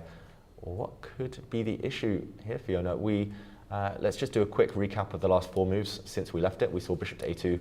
The answer was no as to whether Prav would take up the mantle and go for the complications of knight takes pawn. We saw that one a bit earlier. Black instead played a quiet move, very logical, very sensible. Queen to b3 attacks f7, which was defended. Bishop to b1. This is very computer-like chess from Owen here. Just retreating his bishop, cutting the coordination between the white rooks. But he does defend the e-pawn. Now knight back to d8. And it looks like black's done everything right. Kind of closed. Once the center is closed, you're a bit cramped as black, so you want to trade off bishops. This black bishop is normally, in other variations of the Spanish, kind of stuck on a passive square like f8. So why could white be so much better here? Is it to do with the black bishop on b7? Yeah, I think you're right. Just it still takes a long time for this bishop to get back in, but I mean, after a trade of bishops, bishop to c8, knight to b7, knight to c5, it doesn't look terrible. No, and it also takes white a bunch of time to activate the bishop from b1. Yes, that bishop could potentially zigzag its way back via c2, d1, e2, maybe f1. But even even then, I mean, it's not clear to me what does that bishop want. Could white ever? No, surely not. I mean, I was gonna say consider doing something on the king side, but f4 is my favorite move. Even I wouldn't play f4 here. Yeah, I think it's actually on the queen side where we do have this structure in the center that arises often from a king's Indian with black pawns kind of d6, e5 pointing towards the king side. So black wants to play on that side of the board, white's pawns kind of pointing the other way. So white wants to play on the queen side. And despite, of course, this coming from a totally different opening, pawn structures do dictate the pace of the game and the direction of the game. And I think it might be time for white to just break up black's pawn chain here. And maybe, as you mentioned, it's a matter of time. Big question here as to which way to recapture. I'm not entirely sure, maybe with the knight, for example. And once the black bishop moves out the way, just to create squares for this kind of dead piece on d8, maybe you're just in time to break forward with c4. Big questions as to what happens if rook c7, I guess, maybe not c5, according to the engine, maybe you just drop back your knight and defend. But for example, just to illustrate what might happen is that white now would have access to some very nice squares. The bishop springs to life, rooks will come to open files, and black's piece is just really sad and passive. So maybe this is why long-term white is doing very well, at least according to the evaluation bar, but for a human it's harder to evaluate. Yeah, I'd be very surprised to know how the players are evaluating the position right now, but we can see, according to our Silicon friends at least, they prefer white. Let's go to board 5, Erik Hansen against David Anton. Okay, and Erik Hansen, after that long think, he is suffering on the clock. We left it just 2 moves ago on move 6, where we mentioned that pawn to g3 is the most theoretical move, supporting white's bishop coming to f4. White's light squared bishop as well wants to land on the long square diagonal in this pawn structure, but cost him a lot of time. Big investment here on the clock. Bishop to e2, not an active square at all for this piece. And a few sensible moves later, Erik Hansen, he's down to half an hour. He spent 1 hour on the clock, and we're only 2 moves past a position that he knew, that he was familiar with. I think as a spectator, it's sometimes difficult to understand how could Erik spend so much time on these last couple of moves, bishop e2 and castles, and moves that in a blitz game you'd make pretty much instantly. What do you think he was considering? Like, surely there were more direct approaches he was thinking about? Yeah, I think it was all psychological. Like you say, if he was on a chess bra stream right now, playing a bullet game, he would play bishop e2 instantly, king g1, kind of castling instantly. But yeah, maybe he's just looking for more direct moves here. Knowing Erik as well, he can get a bit emotional when he's been out-prepared, get a bit down, especially with white. It feels like you've lost the opening battle if your opponent knows a bit deeper than you. And maybe he was just contemplating whether to play something very safe in this position a few moves ago, like c takes d5, just clarifying the central pawn structure, and here it's just very level. Maybe going something symmetrical like this, where there's no risk at all. Maybe that was on his mind, but team event, you kind of want to keep the game alive when you're white, and I'm sure he was calculating g3 as well, deciding what to do here, but maybe feared it was preparation. So yeah, it feels like he's having this inner turmoil, this battle within himself. I've been there many times as well. Especially in team events when there's added pressure. And he's in the tank again here. Some of the plans you already highlighted. Is g3 still an idea here? Yeah, I think if he's going to play g3, he would have done it earlier, most likely. Now it would come at the cost of some weakened light squares. Of course, you'd love to get bishop f4, but that in some positions, yeah, it can be blocked with e5. I think, again, it's just a question, does he trade off, go for a symmetrical pawn structure, or does he play more ambitiously, maybe go for something like bishop g5, but at the cost of allowing a kind of reverse Benoni pawn structure, where it would certainly be very risky for white to allow black to gain space like this. So I think, again, kind of a moral decision here. Yeah. Do you take the safe path out, take on d5, and accept you'll never ever be better, you'll never have an advantage with white, and it's cost you an hour to do this, or do you take a big risk? The longer he thinks, I expect at least for him to bail out somewhat by taking on d5. Yeah, also if he looks at Magnus's game and realizes that Magnus is doing so much better against Keymer, that might make the decision a little easier if he is tempted to bail out somehow. But let's check how they are getting on the bottom board. Raga against Urkedal. Okay, and this one hasn't changed in terms of pawn structure much, but a couple of rooks have left the board. We left this all the way back here, where I made that terrible pun about white's ragged pawn structure, and that is still the case. We saw rooks disappear on the c-file, and okay, I'm just wondering in this position, okay, he has just played a move actually just this very moment. Raga, he's traded the last set of rooks. I was going to say the ambitious way would be to keep pieces on the board. Just because black is slightly cramped with the minor pieces, maybe white long-term could play moves like h4, h5, king g2, rook h1. You'd need your rook really to try and attack. But Raga going for the safe approach. Fiona, do you see anything really for black to be concerned about? I'm struggling. No, I'm struggling to get excited about this game. I think Frodo has done a great job. Marcus Raga, as we mentioned multiple times this week, he is such an openings expert. I think, if anything, I would be more worried as white here with the isolated pawn on d4. Black has your beloved bishop pair. I'm actually surprised that white is the one who is a bit better. Yeah, I guess it's just because it's so closed, and maybe later on there are some dark squares that you can try to jump into with knights. It just looks so blocked at the moment. If queens come off, there's never any danger, I believe, for black. But while queens remain, okay, he does play knight to b3. While queens remain, there's still some ideas of kind of taking the open file or just softening up the black king. This pawn structure for black is actually really inflexible, so maybe some tickle later. Start pushing pawns on the queen side if I play b4. I would like to play a5, of course, but I think the pawn was hanging on b5. So if I play b4, am I just helping you, or? No, I really like it. You definitely want to get these pawns rolling to take away squares from the white knights. I don't really see how to kind of improve here with white. I would play a move like h4 perhaps. a5 I would maybe want to meet with bishop to b5 just to stop you advancing with a4. At least now I've got a slightly active square with my bishop. Can I play something like queen c7 with the idea knight b6?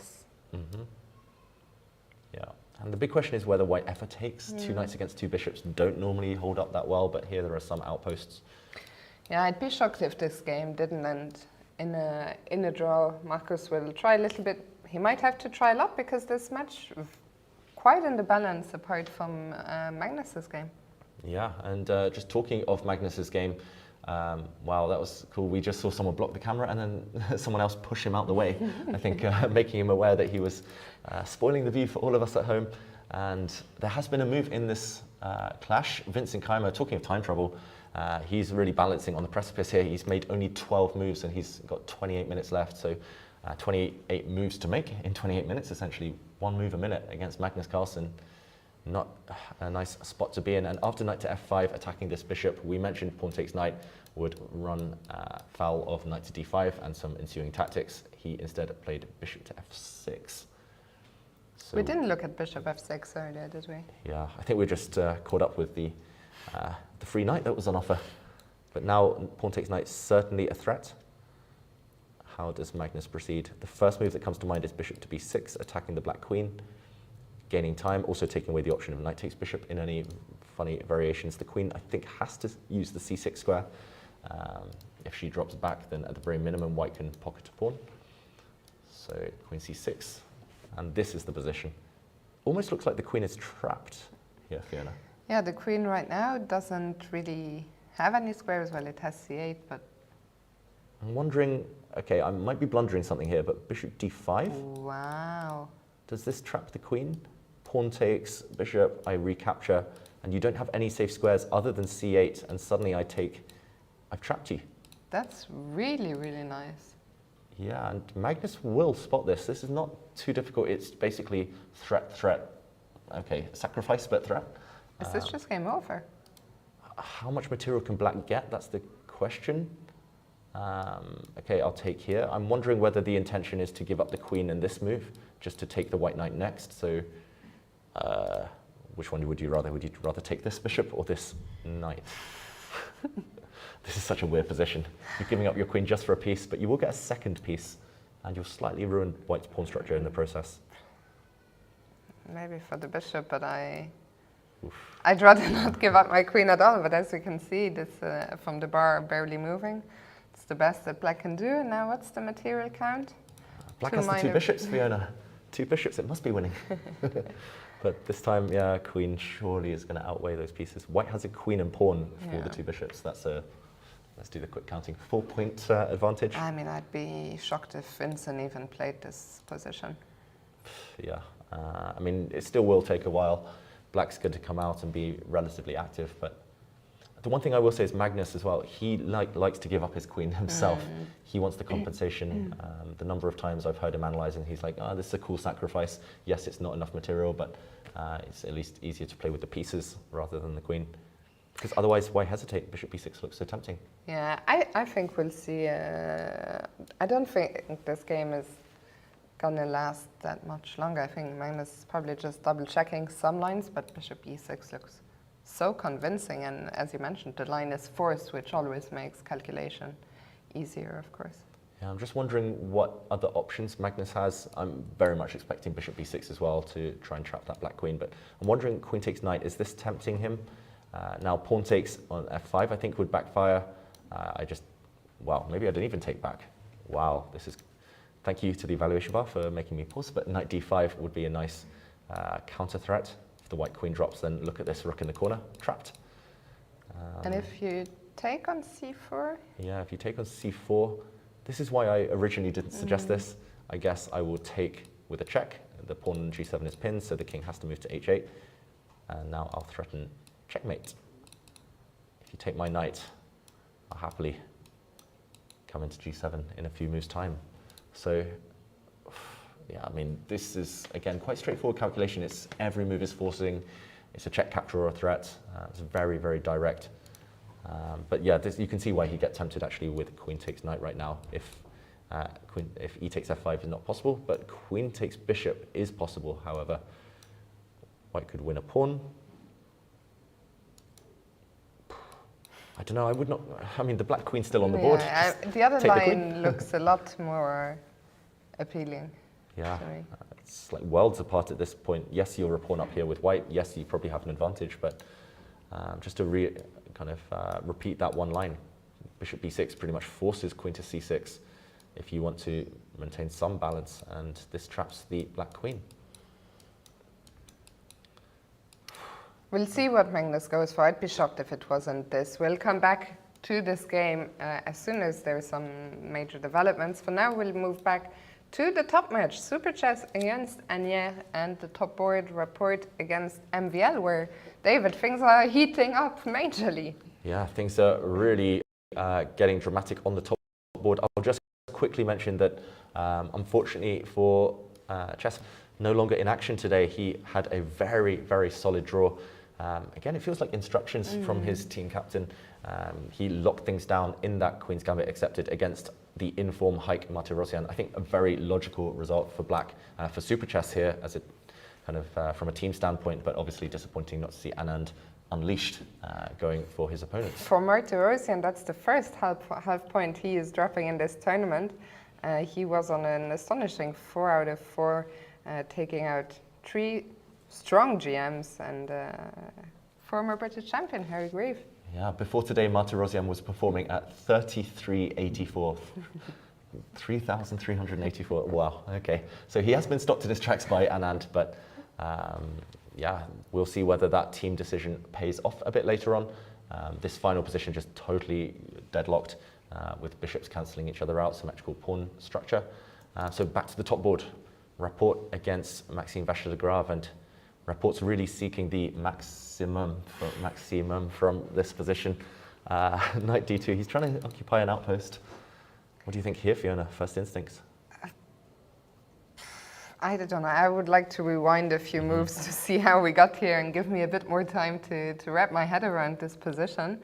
Yeah, we left this actually quite a long time ago, 12 moves back. We left it when Black had just played knight g to e7, and this knight wants to use the g6 square, so preemptively White threw the h-pawn forward.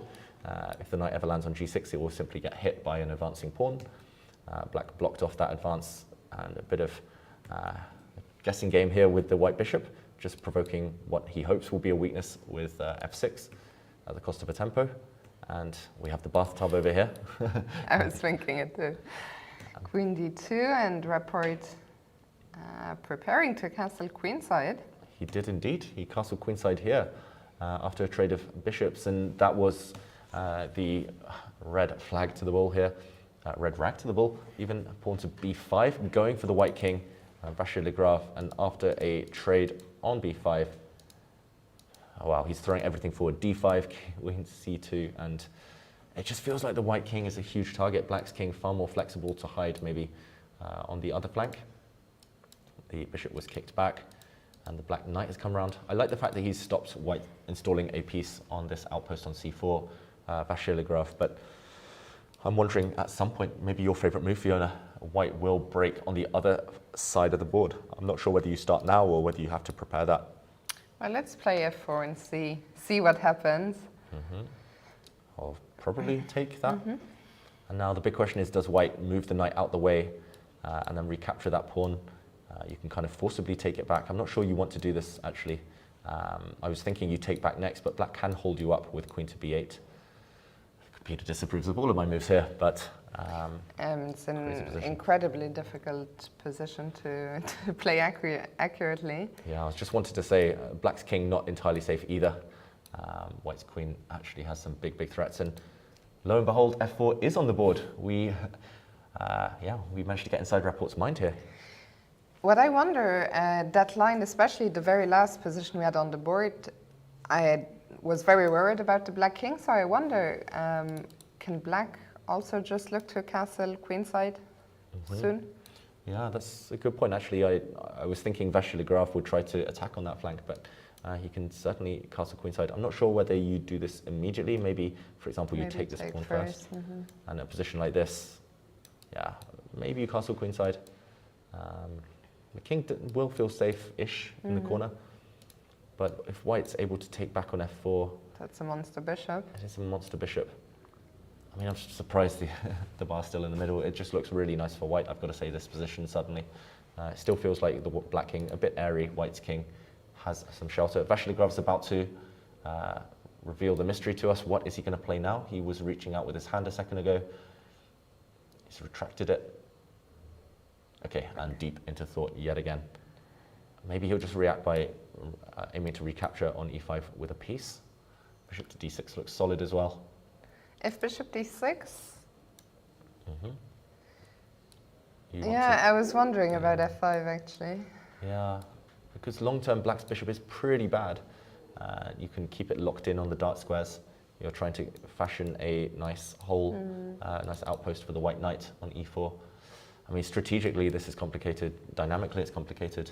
This is everything we wanted to see, and it's certainly super chess taking risks with white. I have a feeling it's a position that will suit Richard Rapport incredibly well. I mean, Vachier-Lagrave can handle these too, especially if it becomes a bit more concrete, where he can calculate his way out of the position. But Rapport right now, combining strategy with dynamics, it's just classic Richard. Okay, we'll come back to this one. MVL is still thinking about how to react. Let's move on to board 3, Deac against Musa. Okay, and this came from that slightly unorthodox Sicilian that we were discussing a bit earlier. Still pretty much the same pawn structure, apart from the fact that black has committed to putting a pawn on e5. And now white's last move, he's going in, big threat on the board to take on c6. And clocks are roughly level. We mentioned, Fiona, that Deac is susceptible to time trouble. It was a clear strategy yesterday from his opponent Korobov. He managed to profit from that situation when the clocks ticked down. But now it looks like he's done everything right. He's got his pieces to really nice healthy squares, rooks in the center, bishops on nice or pretty flexible diagonals. How to deal with this, first of all? Yeah, if you're black, do you want to try and get the queens off the board? Maybe queen b6? Looks like the most logical move. I feel the engine bar is being very harsh on me today. I can't understand what is wrong with queen b6 now. The evil bar. Let's ignore it. Fiona. I wish I knew how to turn it off. It looks like the most logical move, the most natural move. I don't think white really wants to take, because suddenly black has nice connected pawns again, no more isolated pawns. It's important that after knight to b7, the knight is actually trapped. This pawn is well defended by black's knight. So yeah, what could be wrong? He plays queen c7, Musard. What has he seen after queen b6? I want to figure this out. Or maybe we will never figure it out. Maybe knight b7 now. Still, what does this achieve as we hear something dramatic happening overhead? Yeah, with position, queen b6. For the sake of efficiency, I'm going to check and wow. Fiona, you're right. Yeah, but with move 1. You're right with move 1. Your good instincts. Okay, move 2. I'll put you on the spot. How to extricate this knight? I was wondering knight c5, but I couldn't understand. I mean, the rook is protected on d7. How is this working out? Yeah, I think it's just the fact that this rook on c8 is hanging. Rook. This is really sneaky. Both players spotted this, so black didn't go for this. Just to point out, pawn takes knight or queen takes knight now would be met by a capture, and the knight will hang with check. So this was impossible, and after knight c5, queen takes queen is met by the bishop replacing the queen. And just to show a couple of tactics, at the very end here, we would see actually black up on material, 2 pieces for a rook, but the coup de grace is rook d8. And yeah, you can't save both pieces. Wow, great vision, great calculation by both players. It's rare to see that type of knight maneuver. Very nice. And instead, queen to c7. Let's go to the live position. Okay, at least now this isn't possible because the queen will always defend the rook on c8. But then again, it's harder to evict this white queen now that you're not challenging her, and also taking away this square from the black knight, which it might want to have used. Yeah, if I'm white, I would kind of like to play c4, but I'm a bit hesitant to do it here with my queen stuck in enemy territory on a6. Yeah, maybe see, now. in fact, that this might have just been a losing move. Yeah, I don't see why it's losing, I've got to say. Yeah. Oh, maybe it's this idea now. No, not queen b6 now. Chess is hard, everyone. Yeah, c4, I know what you mean. If you don't suffer tactically, then you've clamped down, maybe you even push forward and sacrifice a pawn to break black's structure. But yeah, let's put this current position up. I'm expecting Deac to maybe up the ante by doubling up his rooks on the d-file, or maybe even offering a trade of light-squared bishops in the near future. I just wonder whether Musad has it in mind to push in the center as black. Maybe that's why you wanted c4, right? Yeah. Exactly, and I think Musara is doing a great job. I think if he can free himself with the central push, central d5 push, he'll be doing fine. I think this game very much in the balance. What do you think? Yeah, very balanced position, very balanced on the clock. Yeah, I think here both sides have reason to be happy. It is a Musad type of position, I would say. He quite likes his flexibility and the option to be a bit dynamic a bit later on. And yeah, Deac, meanwhile, has done nothing wrong objectively. So, Yakish, was ahead to the next game that we see on the camera? Absolutely, let's do it. Oparin against Van Foreest. Okay, and Oparin, who's been working with Fabiano Caruana recently as a second, very strong grandmaster living in the US. He has a better pawn structure, but it's that whole kind of eternal dilemma. 2 bishops or the better pawn structure, and which would you take here, Fiona? The better pawns. In general, I am not, as you might have noticed by now, I don't get too excited in general about the bishop here. Black has this, of course, isolated pawn on a6. That's going to be a long-term memory. Long-term memory loss of words on my end. Long-term weakness. I do like white, but I'm not sure what is the plan. Does white eventually want to push one of the pawns on the queen side? So after, I don't know, is it white to move? Is queen a4 here? Queen a, yeah. It's the first move that came to my mind as well. I'm not sure, it doesn't create a threat, but it certainly deters black from pushing forward with a pawn to d5 due to some tension on this diagonal. Maybe I'm just a little concerned about bishop e7, and maybe we'll have to move the queen again. Good spot. To step out of this.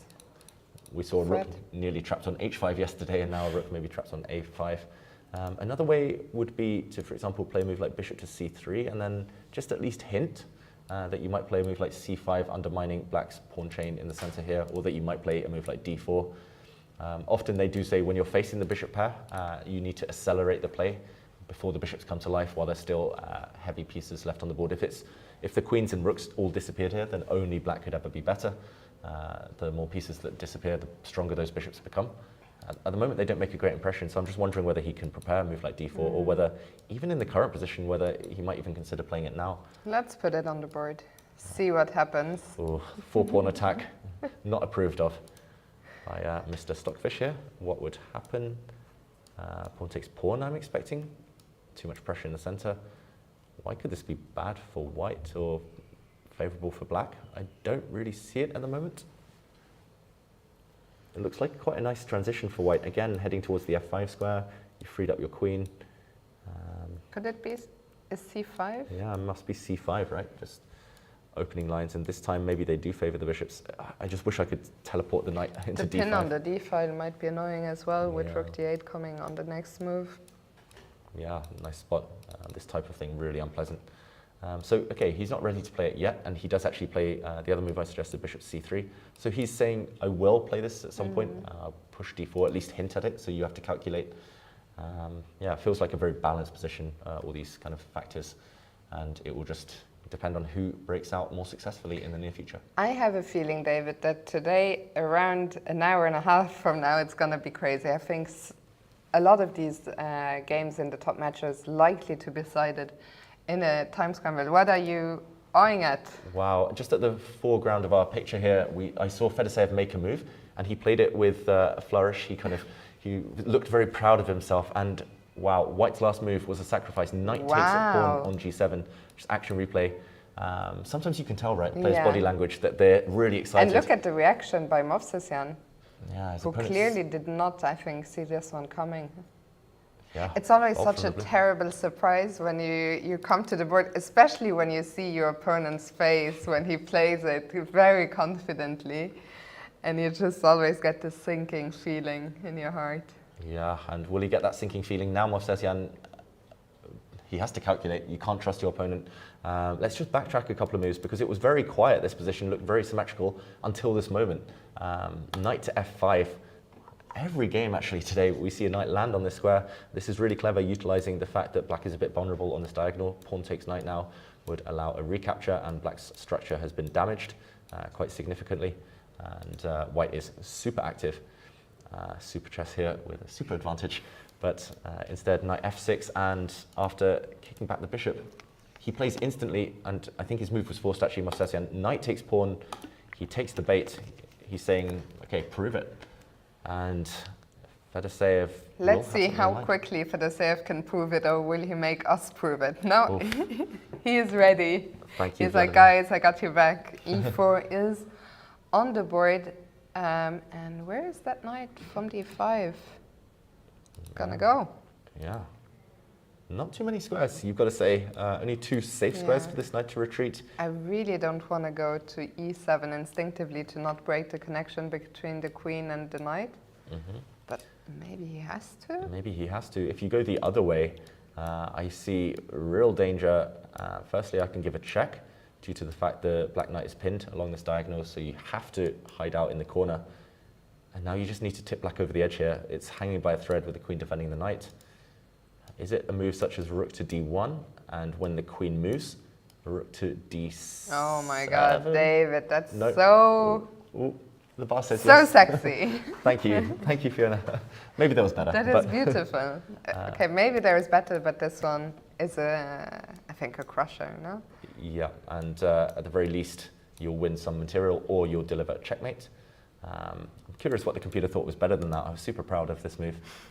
Okay, it says there's many winning moves. Queen h4, you can pin this, you can trap the bishop. Boring way. The boring way, but I want... You are anything but boring. Oh, I don't know. That adjective has been used to describe my play from time to time. But when you're commentating, when you're analysing, it's easier to be a bit more fun. Easier to be flashy. Easier to be flashy. So wow, this is definitely on the radar. And he's played knight c7 instantly. What? And he takes a calm sip of water. Movsesian, he's so experienced, but I have seen him in recent times just rush a bit slightly, and it feels like queen g4 is just a killer blow right now. I think we have to stay here, especially because Fedoseev, 100% when he took on g7, he looked at this position and he must have thought, okay, knight c7 doesn't work. Yeah, the reason I thought knight back to e7, yes, the connection's broken, but at least now a check on this, this can be met by a block. And you want knights to defend your king, and knight is a king's best friend, as they say. And at least here you have some measure of security for your king. But the other direction just looked plain and simple. Will he play rook d7? I mean, it's Fedoseev. He loves playing for the crowd. Yeah. He loves the flashy moves. I mean, he would never have played knight takes g7 in the first place if he didn't have something like that up his sleeve. I think we'll get to that position we just had on the board after queen g4 check. Unless Movsesian wants to hide in plain sight on h6. But, okay, come on, this is just... Yeah, we can just check. Maybe checking diagonally is better just to cut out any knight blocks. We could have checked from this square, actually. Simple. And if the king goes back, we zigzag in. Next move, we take this knight. If the king sidesteps, to g6, then the knight can deliver a nasty check as well. Too many attacking pieces, 3's the magic number, the bishop, the knight, the queen, and black will be overwhelmed. Yeah, I think Queen G4 will land on the board any moment now. Of course, Fedoseev doesn't need to rush. He still has 46 minutes, but I think he is about to give his team Super Chess the lead in this top match. Yeah, maybe there are other winning moves, maybe there are other options, but it just looks so natural, so tempting, so kind of aesthetically pleasing here right now. Fedoseev, I think he won't be able to resist the temptation much longer. He'll give a check, and yeah, it's no surprise that white is winning when you notice that the 3 black pieces on the queen side, actually if you include the rook, 4 black pieces, they just cannot participate in any defense. This one's over, and Super Chess, their strategy, Fiona, solid with black, win with white, it seems to be working every match somehow. You know what I suggest we do? We will go to board F6, Cornette against Shevchenko, but we'll keep these guys on the camera, as I think the killer blow is not going to take too long to come. Yeah, and this position has evolved. This was the slightly weird variation of the Sicilian that nearly transposed to a French defense, and we left it a long time ago. Let's just trace our steps back to this moment, with white's knight threatening to come into b5. It looked a bit scary for black. The knight did indeed land on that square, forcing the black queen back, and after a kind of convoluted way of trading pawns in the center, we saw a bunch of exchanges, and white's ahead in development. And big question is, can you grab a pawn? I don't think you can sacrifice here. It looks very tempting to sacrifice, but black's Let's knight. take a look at that. Wow. Wow. Okay. I eat my words. I was going to say here, the black knight can jump back to defend, and as mentioned, a knight is a great defender, but maybe just long-term the Bishop fact G5. Yeah, bishop G5 or rook E1, or probably your move. No, Queen D6 maybe actually is. Yeah, I was going to say the fact that black can never castle may be a factor. What's the follow-up here then? Is it a time-gaining move like, I want to play D4 for some reason? D4 actually looks very tempting, because if the bishop moves, there won't be any more different. Yeah, but it's your move, Fiona. It's queen to D6. Yeah, I was going to say, once the bishop moves, there will be no more Queen D6, but Queen D6 can just be played instantly. So, mystery here, knight to E7. White would be doing quite well. White would have to start with bishop to F4 and play for long-term compensation, but okay, we can forgive Cornette for not going for this. Instead, he takes a pawn, also ambitious. Pawn up. Looking good. Looking for Cornette. Extra pawn. What's there not to like? What's there not to like indeed? And okay, the knight is also trapped almost. That's what there is not to like. That's yeah, one thing not to like. It's quite a big thing here as well. There's one trap, black, and after the white king reacts to this, the white queen drops. So how do you save your knight? Save our souls. Maybe you have to counterattack. Maybe a move like b4 to hit the black bishop. b4 is actually a very nice shot. But then, can I just get my pawn back? Yeah, you can compensation, but if you take this pawn, I wonder whether white has something due to the fact that black king's still... Yeah, maybe even a4. Nice move. If castle kingside, then skewer. Yeah, this looks a bit scary for black. Yeah, I would prefer to get castle, I think. In general, I like to be greedy, get my material back immediately, but I'd be very worried about remaining stranded in the center with the king. Okay, he doesn't go for b4, queen e4 instead, defending its knight, this queen. And wow, the moves are really coming in thick and fast. Rook c8. Shevchenko's only down to 24 minutes. I need to pause. He's threatening the knight now. Or again, is it counterattack time? So many options. Knight d4, maybe the most ambitious move. Advantage. So yeah, even if black still messy. Off though, and just gets castled, I think that's the number one. Shevchenko should be feeling relatively happy. There's a lot of loose light squares around the white king. If the black knight ever lands on f3, that could be fatal. I think Shevchenko, he's found a nice way to sacrifice a Even if white takes a second pawn, black has such good activity with a rook coming in and knight coming into the light squares. Yeah, I think Shevchenko will be in his element here. Meanwhile, we see that on board 5, Fedoseev still hasn't played queen g4. I think it could be a case of him having decided in his calculations that knight c7 just simply didn't work, and maybe he's in a state of shock that that's the move Movsesian went with. But let's just show it one more time, and after that we will go on a very quick break for just a minute as we get ready to receive a special guest in the studio. The tactics here, and among the very many ways we think that white can win, maybe the most flashy of all of them is rook to d7, and this one will cost black a lot of material, just deflecting away the black queen from the defense of its knight. If the rook is taken, the bait is captured, then this would end in an instant checkmate. Maybe the thing that's forcing him to hesitate here is that black can counterattack against the white queen, but okay, I mean, you can win back some material, you can even sidestep this, and again, this checkmate. I think if it was an online big blitz game, the big fish, he would have played queen g4 already. Big fish, of course, is his username. That's not a nickname we've given him. We are going to go on a very quick break, just a couple of minutes, and we will be back after that with Grandmaster Aloia Yankovich. So don't go anywhere. We'll be right back.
Hello and welcome back. We are being joined now by Grandmaster Aloia Yankovich from Croatia.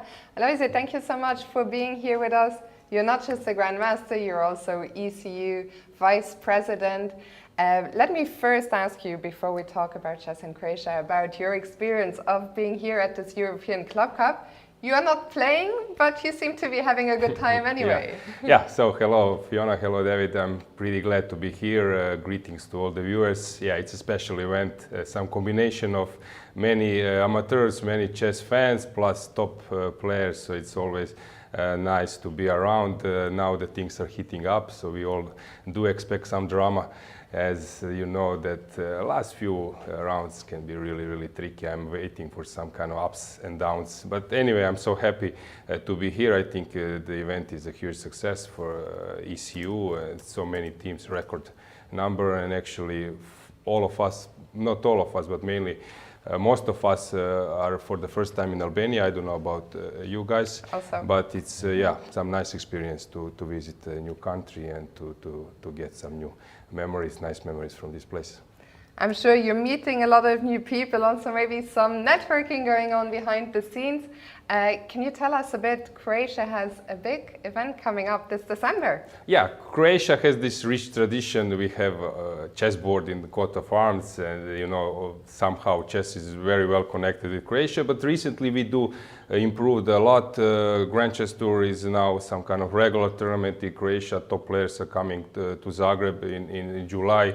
And I saw some opportunity maybe for like a broader, to include broader chess society with the European Rapid and Blitz, which will take place in December. I invite viewers who are from Europe to come and to play. Zagreb is very interesting in December.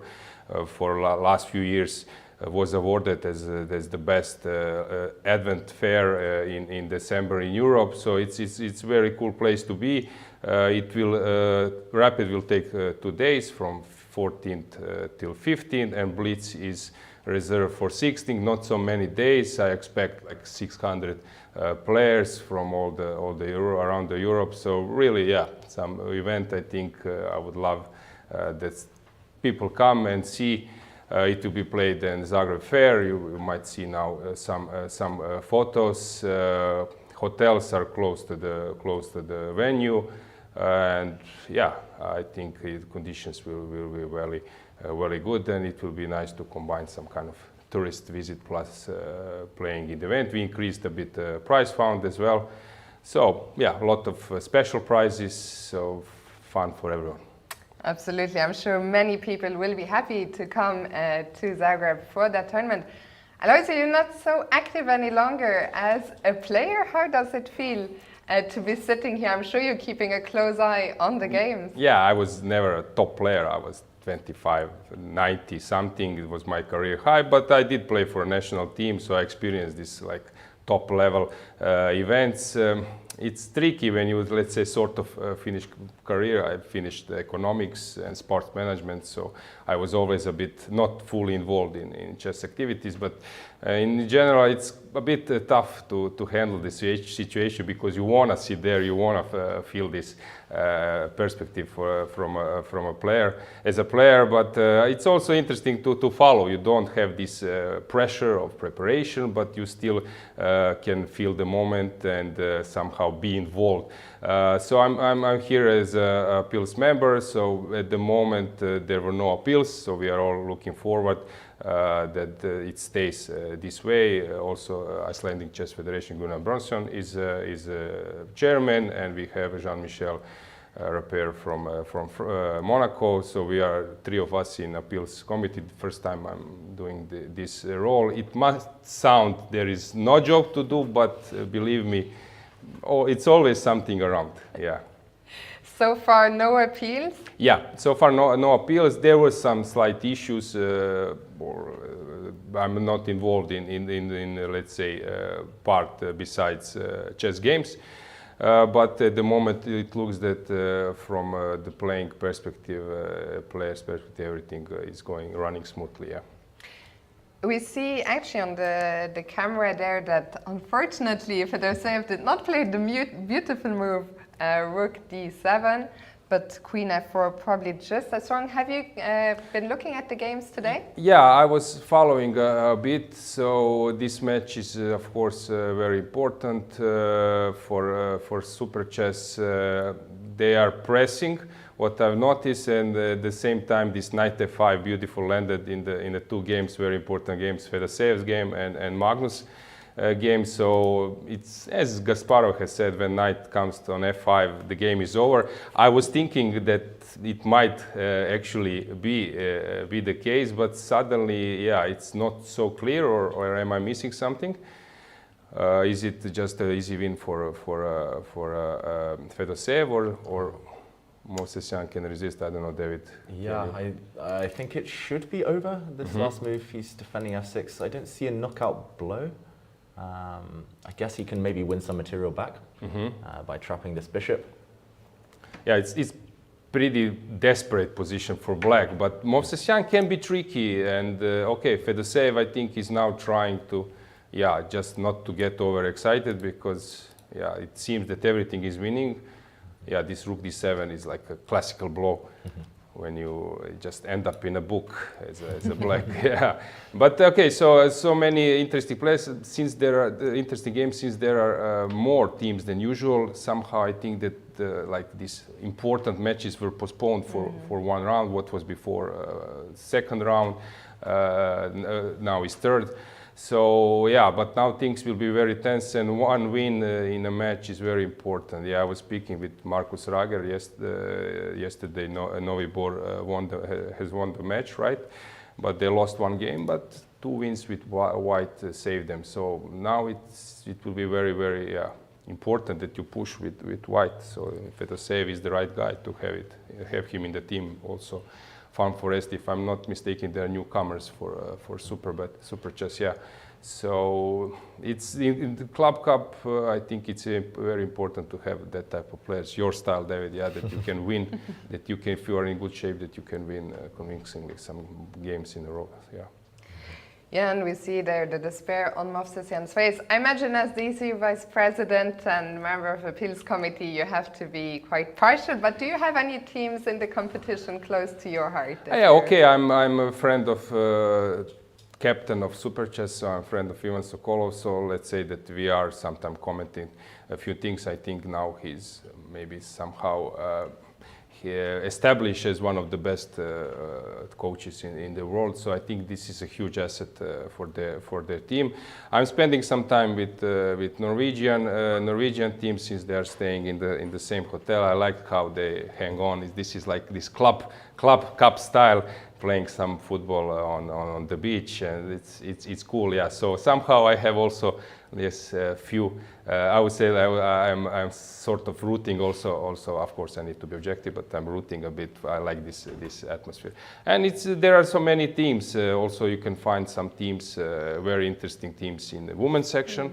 Yeah, so I think, for example, I'm very impressed how Stavrula is playing, Greek player who is playing first board. I think she's a very, very strong player. So yeah, she won 2 really convincing games. It's not easy. Okay, she was maybe some stage with Mariam Muzichuk in some maybe slightly unpleasant position, but anyway, she has this capacity. It's not easy to win against Maria. So yeah, I see really some good players also in the women's section, how they play. Really, some games are very beautiful. Yeah. Do you have a favorite game in this tournament so far? Yeah, okay, it's hard to say. Actually, my favorite game was Deac's game, all the Deac game, because sometimes he's making moves on the last second, and when I see heart attack approaching on Ivan's face, so these are usually my favorite games to follow. So, okay, I think his life will be a bit shorter, but yeah, it's fun to follow. Aloisia, thank you so much for your time. Just a final question before we let you go. What is your prediction for the matches today on the top 2 boards, Super Chess? Yeah, it seems that Super Chess is somehow in driving seat. Magnus match is really hard to follow, because okay, everyone expects that he wins, and also average rating of the team is mostly because of his superb rating. So it's not clear, but they have this fighting spirit. Although they might be favorites in terms of rating sometimes in some or underdogs in some matches. But I think that their team spirit might provoke some positive surprise. I think basically Novi Bor is probably the most balanced team in the event. So of course, and they have this last year they are reigning champions, right? So Novi Bor knows how to win. So yeah, it's really hard to say. I would say that more surprises we can expect from like fourth match, and also in women's section maybe their favorites are not maybe doing according to the rating, so they are more surprised there. Yeah. We'll see what happens on those matches. For now, thank you so much for your time, and we hope that many of our viewers will be seeing you in Zagreb. Yeah, looking forward to this event and other events in Croatia, and I'm happy also that you are doing a great job here, so congratulations. I'm pretty sure the viewers enjoying. Thank you very much. And guys, we are gonna go also on a short break now. In roughly 10 minutes, we'll be back with all the action here as we approach the time control.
Hello everyone and welcome back to round 5 here at the European Club Cup. We are still with the top match, Super Chess against Anier, and to my surprise, David, the game between Fedoseev and Movsesian is still going, but for how much longer? Yeah, this one is pretty much settled in terms of the inevitable result. It will end in a win for White, but I think we see team chess strategy, team chess dynamics at play yet again.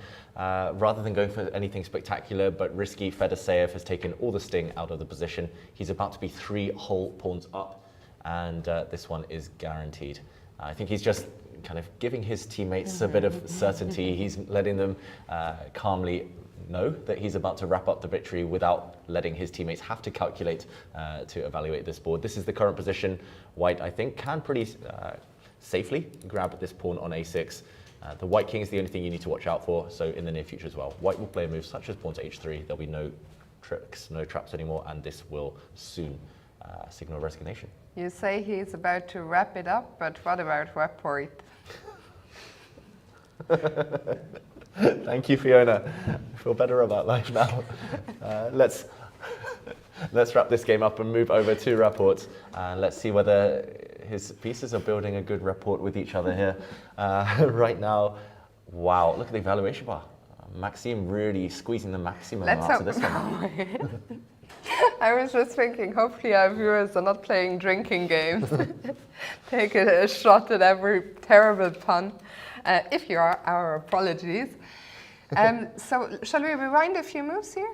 Yeah, this one we joined this not that long ago. We saw this pawn break with pawn to f4, and actually going down a similar variation to the one we mentioned. Instead of queen to b8 that we said might walk into this nasty e5 move, opening up a avenue for the white queen.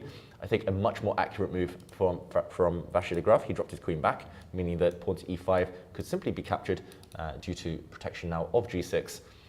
We saw white take on f4, and the players just start to improve their pieces. Finally, black got the king to safety. I say safety, it's all relative. King on f7 here.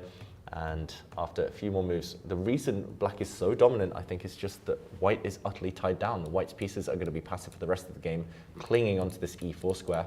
I don't know where the breakthrough is. It might rely on a move such as f5 in the near future. But either way, it's Vachier-Lagrave pushing on both sides of the board. He's put a pawn on a4, really nice. That's going to kind of be really uncomfortable for white's king. And once he improves this bishop, I think it might be time to strike. Yeah, we see MVL there walking around looking very relaxed.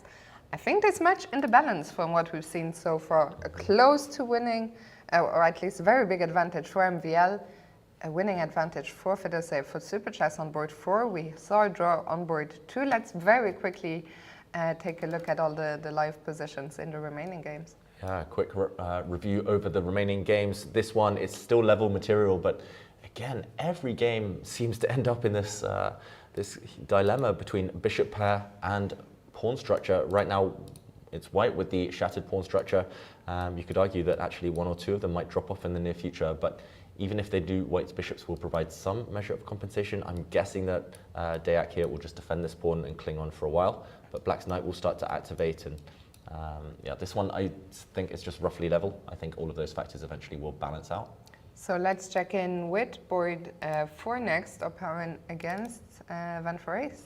Yeah, and this one's really tense. Again, a clash between the bishops and the pawn structure. And here, the bishops are pretty sad. I think your call about white's position being easier to play, I think it's really becoming relevant now. These, especially black's light squared bishop, what a sad piece. Locked in behind the pawn chain, pure defender. I don't know where the breakthrough is again. I think it might rely on white eventually getting through f4, maybe improving the white knight first, but either way, this one is in for the long haul, and time trouble might decide this. Yeah, could the favorites from Super Chess be in some trouble? Let's go to board 6, Cornette against Shevchenko. I think a lot of pieces have already come. No, I'm confusing this with Mazet, which I looked at. I should know my Frenchman better than that. Maybe we can check in with Mazet in a while. So there are still a fair few pieces on the board here. Material is not even, actually. White has an extra pawn, but the evaluation bar doesn't seem to think that the extra pawn counts for anything. Yeah, black just has supreme pressure on the d4 pawn, and this will tie down all of white's army. It's a bit like it's kind of a mirror image of the game between Rapport and Vachier-Lagrave, but in that one at least it was level material, so the side with the pressure had the advantage here. This pressure is enough to hold the balance, but nothing more. For white, it's hard to find an active plan as well. You can push a pawn to h4, but you'll never cross this barrier on the 5th rank that black's pieces are setting up. You can never really push your pawns on the queen side because you're too, it would be too loosening. And meanwhile, we finally do see a decisive result in this match. Yeah, let's see how the game ended. We probably didn't miss too much. We last tuned in when the rook came in into the 6th rank. Yeah, and just one move actually after we left it, knight to b7 was the clincher. Movsesian resigned finally, rather than face the prospect of a rook exchange. For example, the moment the black rook tries to get active, white could shut this one down immediately by taking the rooks off the board. 2 pawns up, and actually targets as well on the queen side for white's knight once it retreats. So finally he did resign, but he fought on, he tried his best. Fedoseev, though, takes the win. Crushing victory by Fedoseev, but Super Chess are far from being safe. They are under tremendous pressure on boards 1 and 4. We will come back to this match in a short while. Should we move on for the moment? Yeah, you know what, we can have a quick look at a game that's already finished. Maybe just recap, we'll leave this match on the camera right now, and we'll recap the game Darda against Mamedyarov. Yeah, and this one is on board 3 between 2 very strong teams. This one is between Chartres and Wienheim, and this one actually finished a while ago with Mamedyarov just in scintillating style, wrapping up a very quick victory, a brutal victory. I'll just trace back the last few moves. This was the final position. We'll break it down for you. In here, at least temporarily, black is a whole piece down, but rather than take back the piece, take back this knight on c4, he found the incredible queen to h3 diving in, and white's king turned out simply to be defenseless. White tried to bring the extra piece back to cover some key squares, but after a trade of bishops, black threatening checkmate now on h2, the key move, the beautiful, brilliant shack attack move, Fiona. What a move it was. Rook e3 played by black here. The rook cannot be captured. Yeah, if you take the rook, black simply takes back, and there are multiple threats, including queen to g2 checkmate and taking the white queen. You cannot fend them all off, and yeah, simply this was the clincher. Black here just threatens multiple things. I think actually the biggest threat is rook takes knight, for example. This would have ended in a checkmate. The white king caught now on f1. So Darda had nothing better to do than give up his queen, and one rook on e3 was not enough. Fiona, rook to e3, again settling the score here, giving up a rook, undermining this knight, because if the rook is captured, queen takes pawn will end in checkmate again very shortly. This knight will drop with a check. What an incredible game, one of the games of the tournament for sure. But now let's return to the match between Offerspiel and the defending champs, Novi Bor. Yeah, and we have to start with Magnus Carlsen, of course. First surprise is that he did not win Vincent Keymer's queen earlier. We pointed out a way to trap the black queen. Magnus would have won a queen for 2 pieces, 2 bishops. Instead, this is a very individual thing. Stylistically, he prefers to go for the attack, prefers to go for the initiative, and he kept level material on the board, but he still has a decisive advantage. And just to jump back to that key moment, a few turns ago, Magnus could have played the move bishop to d5 really flashy, as we mentioned, Fiona. This would have clinched a decisive material advantage. Instead, he simply dropped his knight back, kicked back the black queen, and just improved his pieces. I mean, Magnus Carlsen playing positionally, strategically in a Sicilian, and of course... That bishop. Yeah, that bishop, the b3 bishop, playing a key role. White is essentially about 5 tempi up on a normal Sicilian position. Black's pieces experiencing this this traffic jam here. Simply no way for them to activate get out, and notice how bare the black king side is. So if we catch up with the current position, after a few exchanges, Vincent Keymer trying to pin the white rook. This was broken. We see the current position, and Magnus, he reached out there. He did play the move f6.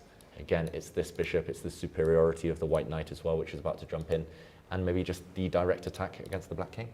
Yeah, I mean, how does the king even survive here? The move that I think you have to play is g6. Oof. Now if a white queen ever lands on h6, this is fatal. Yeah, I was wondering, can I just play queen f4, the cave woman approach? Yeah, I don't see why not. I'm surprised the evaluation bar is slightly dropping, but do I have to play king h8 to defend g7 with my rook? It's very lucky in this position. Okay, this would actually drop a rook with check. I'll pretend I saw that. I was going to say it's very lucky in this position that the rook is pinned, because otherwise there would be this typical queen takes pawn and rook h4 checkmate. But maybe can we just set it up? Play king h1? Yeah, king h1. I think you might be right. After the king slides, white's king slides. Okay, let's see what happens if I bring my knight into the game. Where is the kill? Where is the kill? It looks really close right now with the queen coming in. If you want to be boring, you could maybe just take a pawn. What if I play queen h6 anyway? Yeah. Wow. I was hoping to get away with knight takes pawn now, so you cannot deliver checkmate anymore, and I am still hitting your rook. Yeah, I was hoping maybe rook h4, but knight h5, yeah. Still terrifying for black, but surviving. Actually, the white king not entirely comfortable either. So, wow, I'm surprised Vincent didn't go for this. At least there he would have forced Magnus to find the concrete checkmate. Instead, he plays knight to d7. And now the black king is going to be out in the open. Yeah, it's very tempting just to take on g7, I imagine. Black king has to take. And, okay, he still needs to deliver mate. If the queens ever come off now, then black is fighting, black is surviving. I would almost be tempted to just play king h1 again. Yep.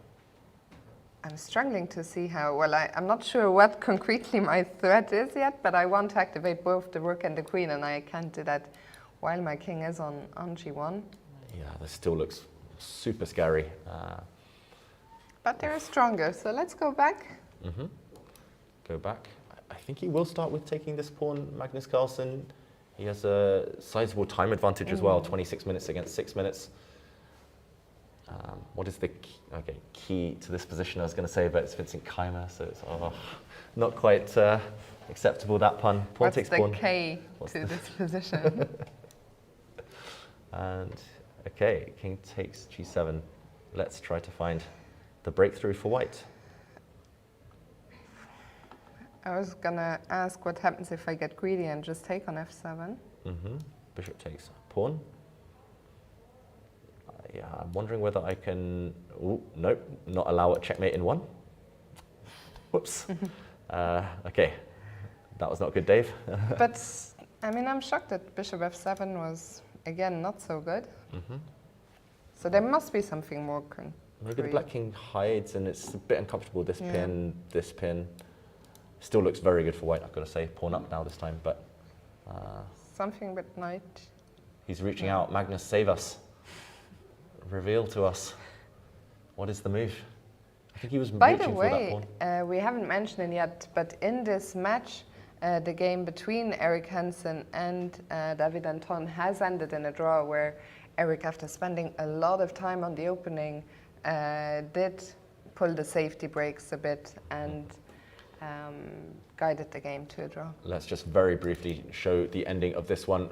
For Erik Hansen, we were actually really worried about the way he'd been approaching this game. He had only 30 minutes left after 8 moves, and it was this position he hit the black queen, which dropped back, and it was here that he started repeating the position.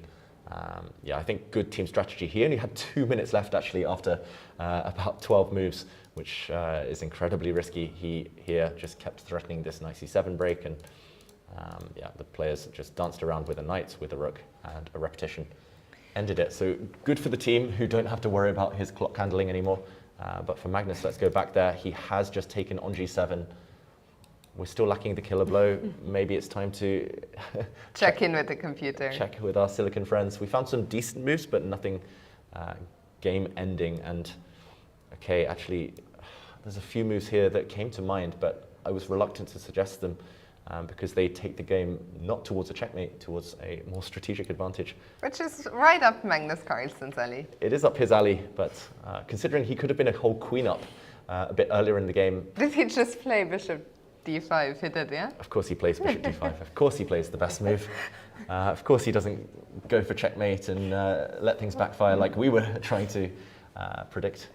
Bishop to d5. He's simply now threatening to bring his knight into the attack. Knight to e4 is a huge, huge threat. And if the bishop is captured, the knight also lands on a really strong square. It's just total domination here, actually.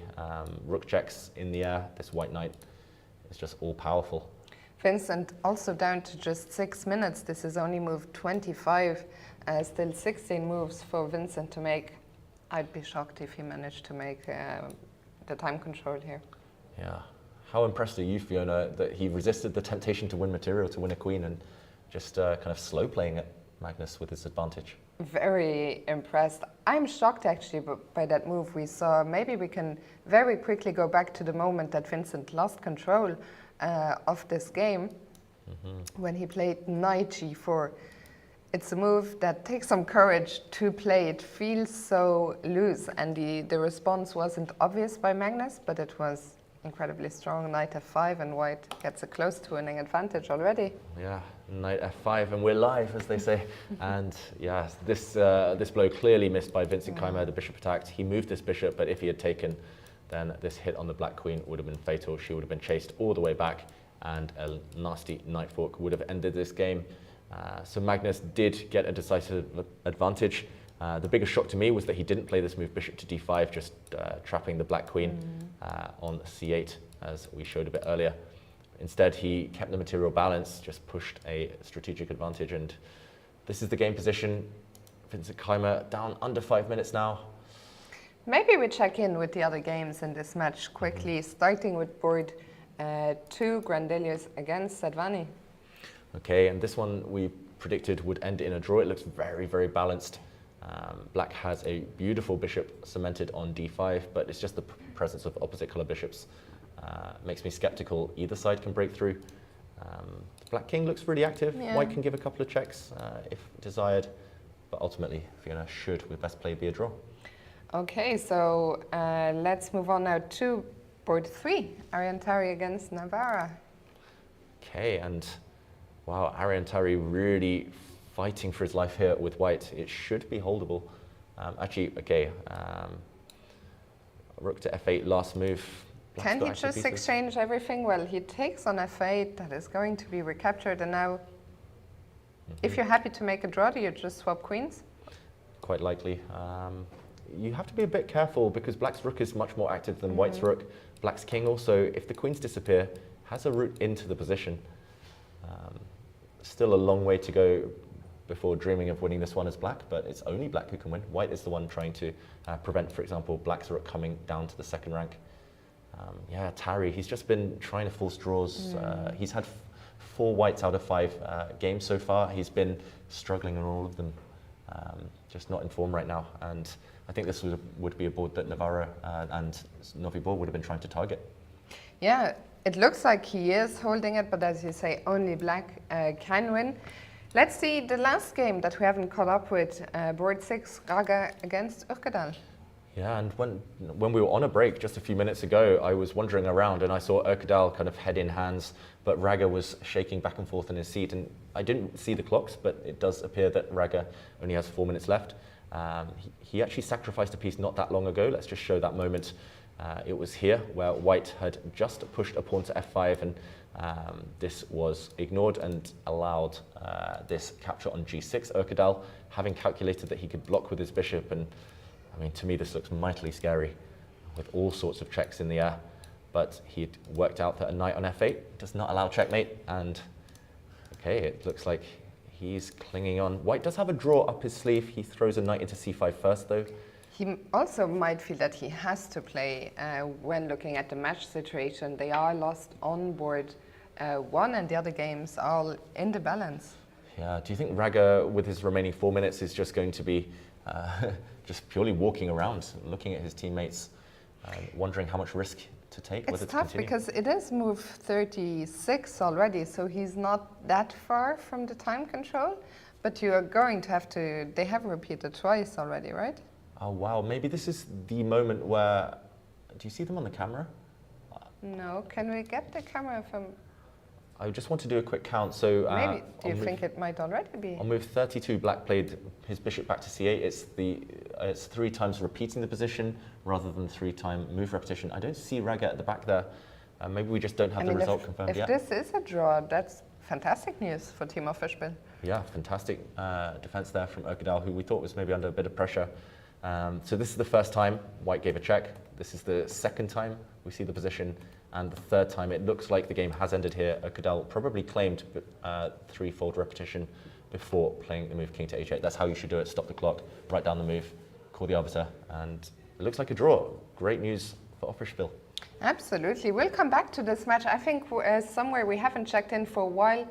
And yeah, there we get the confirmation. There is nobody at the board. The kings are in the middle. Great news for Team Offerspiel. Maybe very quickly, for a second, go to the top match in the women's section, and then we'll come back to the Super Chess Anier clash. So let's just check in with Typhoon Ljubljana and Gaz Ukraine. Okay, and I think the top board of this match looks very balanced. We won't spend too much time here. It's a level endgame, completely equal material. The only imbalance being that White has 2 versus 1 on the queen side, a small pawn majority there. Black having 4 versus 3 on the king side.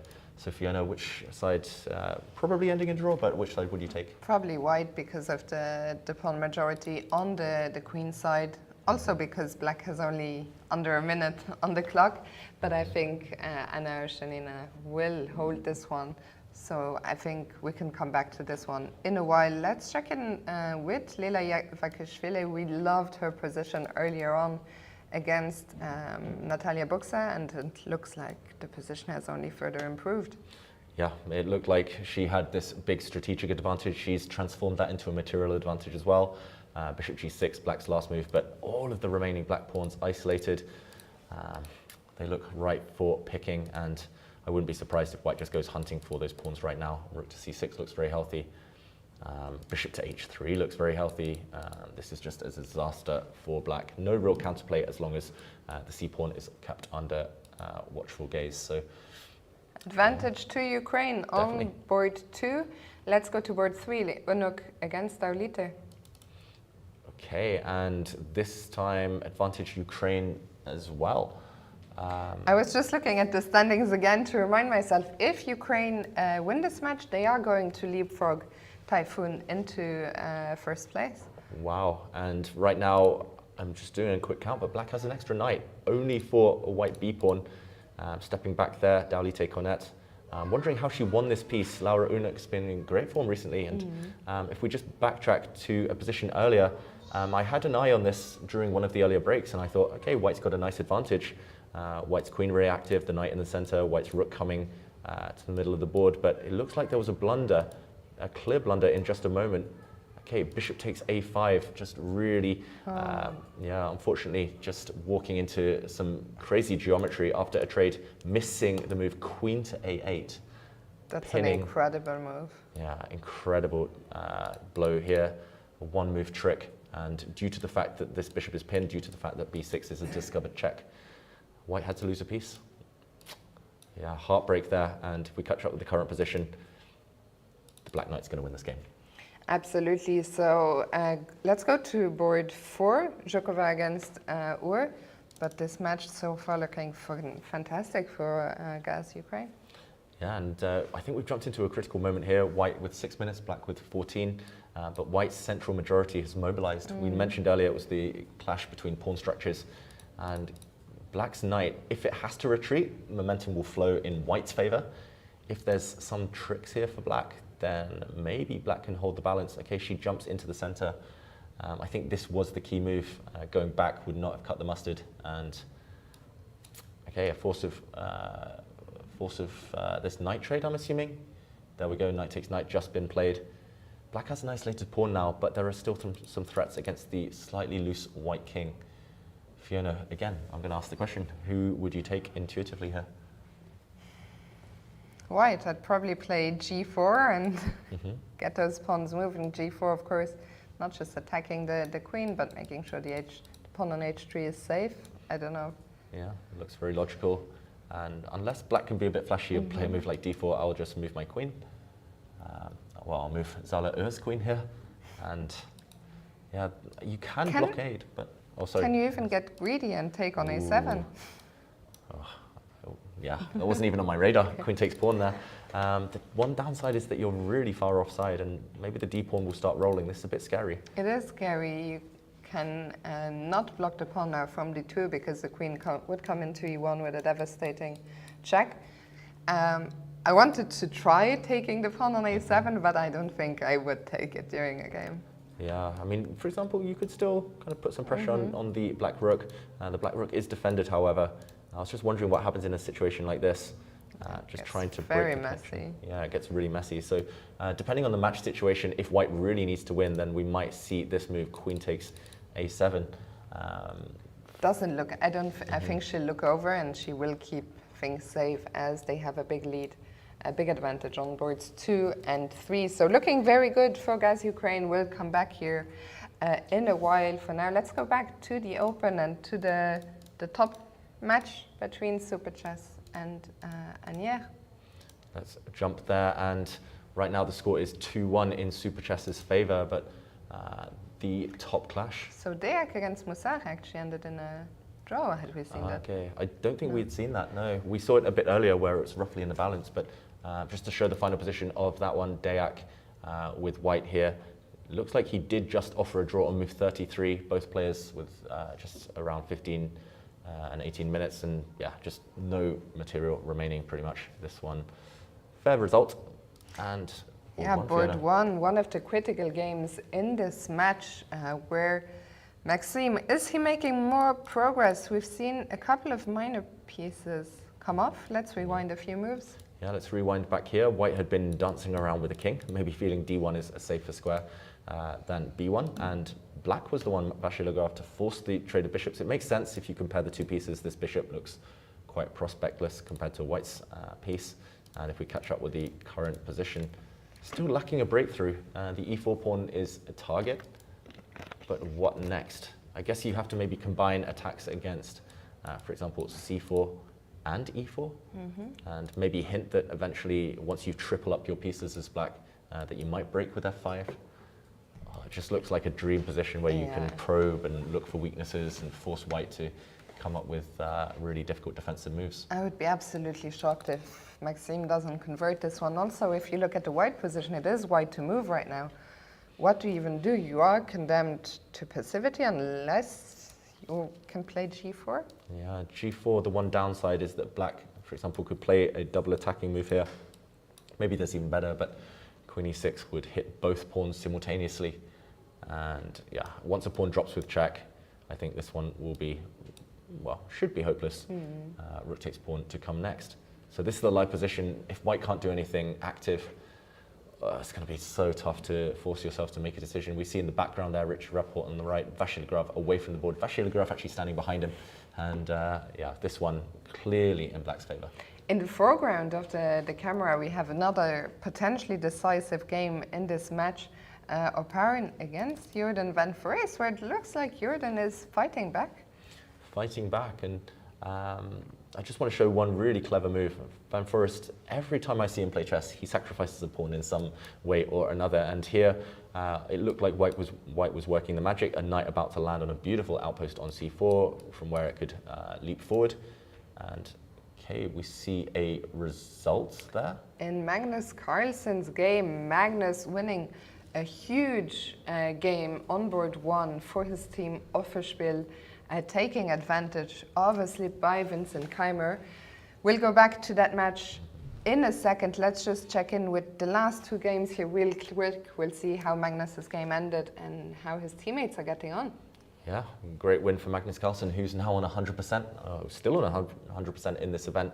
I just wanted to show this really clever move, pawn to a5, sacrificing on a square that looks like it's covered by the opponent. That's always the most effective way to break your opponent's coordination in chess. Pawn takes a5 here, I guess would have been met by a recapture on c5, or maybe even this move, bishop a6, just blockading first, and next taking this pawn. We saw rook taking on a5, and okay, there's a hit on the black rook, but once the black rook moves, it feels like it's balanced. Maybe the b5 pawn, sorry, the c5 pawn even, will be a weakness in the near future. Only 6 minutes for Oparin, it's only moved 29. This one is going to heat up. For now, let's quickly check in with board 6, Cornette against Shevchenko. Okay, and this one, let's do a quick count. White's still a pawn up, but this time the white king is a bit open. Expecting black in the near future to try and come in with his rook. You have to be a bit careful about the black king as well, of course, but looks like good compensation, Fiona. Maybe some pressure against this weak, isolated pawn as well. Do you think this is just even, or do you think white has to be a little careful? I think maybe both sides have to be a bit careful. We still have 11, 12 moves to make before the time control. Not too much leeway on the clock here. I'm not sure who I would even take here, to be honest. I think maybe I would take white as long as I don't get checkmated. Because of the extra pawn, it feels like more margin for error. For black, if you trade off queens, then suddenly you're defending a horrible rook endgame. But yeah, Shevchenko as well looks visibly nervous on the camera. He's about to make a move. He is the player with less time. He is also down a pawn, so he constantly has to prove that activity, that compensation. I like the move, queen a5, both hitting the pawn and looking to maybe come into d2. Yeah, I think he's got this under control. At some point, maybe white can give back a pawn, either a2 or maybe e3, just to get the queens off, just to get towards safety. So this one we're expecting, yeah, just to be level. So let's go and see how did Magnus wrap up his game against Vincent Keymer. Wow, and just incredible, because in the final position, Magnus is actually a pawn down, but his position is so dominant that Vincent did not want to look at it anymore. We left it just 4 moves previously. Bishop to d5 we thought was a great strategic idea, just getting the white knight into an active square. This square was taken away by black's pawn, f5 played, and after a capture, I guess pawn takes bishop here would allow white's b pawn to wreak some havoc. What would the idea be here? Oh, maybe just knight to a4 even, just kicking the black queen away, protecting this pawn. Either way, this white b pawn would look dangerous. Vincent took with the queen, and white simply doubled up. Queen takes pawn now, and knight back to f4. A family fork, a royal fork is in the air, and I guess rook takes d6, a secondary threat. No way to hold against both of these. Vincent Keymer resigns. He's about to lose material, and what a win by Magnus. This just shows the element of control in chess. Yeah, he didn't convert in the way we thought he would, but this was typical Magnus style. One-way traffic throughout the whole game, and Magnus giving his team the lead in this match between Offerspiel and Novi Bor. Let's check in with the remaining 3 games, starting with Grandelius Sadani. Yeah, this one's still not, well, I was going to say still not changing too much, but white has won a pawn. White has grabbed a pawn on a4 with the white rook. Black's activity should compensate, but I don't know, being materialistic, I do feel that Niels Grandelius will be getting optimistic here. We see Niels on the camera looking at the clock a bit there. He tends to be quite good in these endgames against Sadani, who's also, of course, great, but against the younger opponent, maybe aiming to grind away. Black can, for example, push a pawn to c4, kicking away this black bishop. What is the defensive setup here for? I'm shocked that white doesn't have a bigger advantage. As black, how do you, I guess you try to defend actively, but how do you do it? Yeah, I guess it's just hard for white to make progress. So he's got his rook on an open file. Maybe he'll try to go behind and kind of go for this c2 pawn. If he lands on the second rank, then some counterplay. I guess as well, this bishop is so strong. And if it does get kicked away, then black will just happily sit and stare at this pawn. Tying down white's rook. I was also thinking that if white plays c4 and the black rook gets in behind rook b1, rook c1, and we give a check, suddenly the king doesn't have that second rank shelter any longer, and if the king has to drop back, the black king could potentially even come in at some point. Yeah, it feels like the type of position where it's enough activity, and if white wants to keep the extra pawn or stem black's activity, then maybe a trade of rooks would happen, and that's where opposite color bishops will play their role. Let's go to Tari, who's looking rather depressed there on the camera. He's looking rather depressed because he's begging for a draw right now, Tari.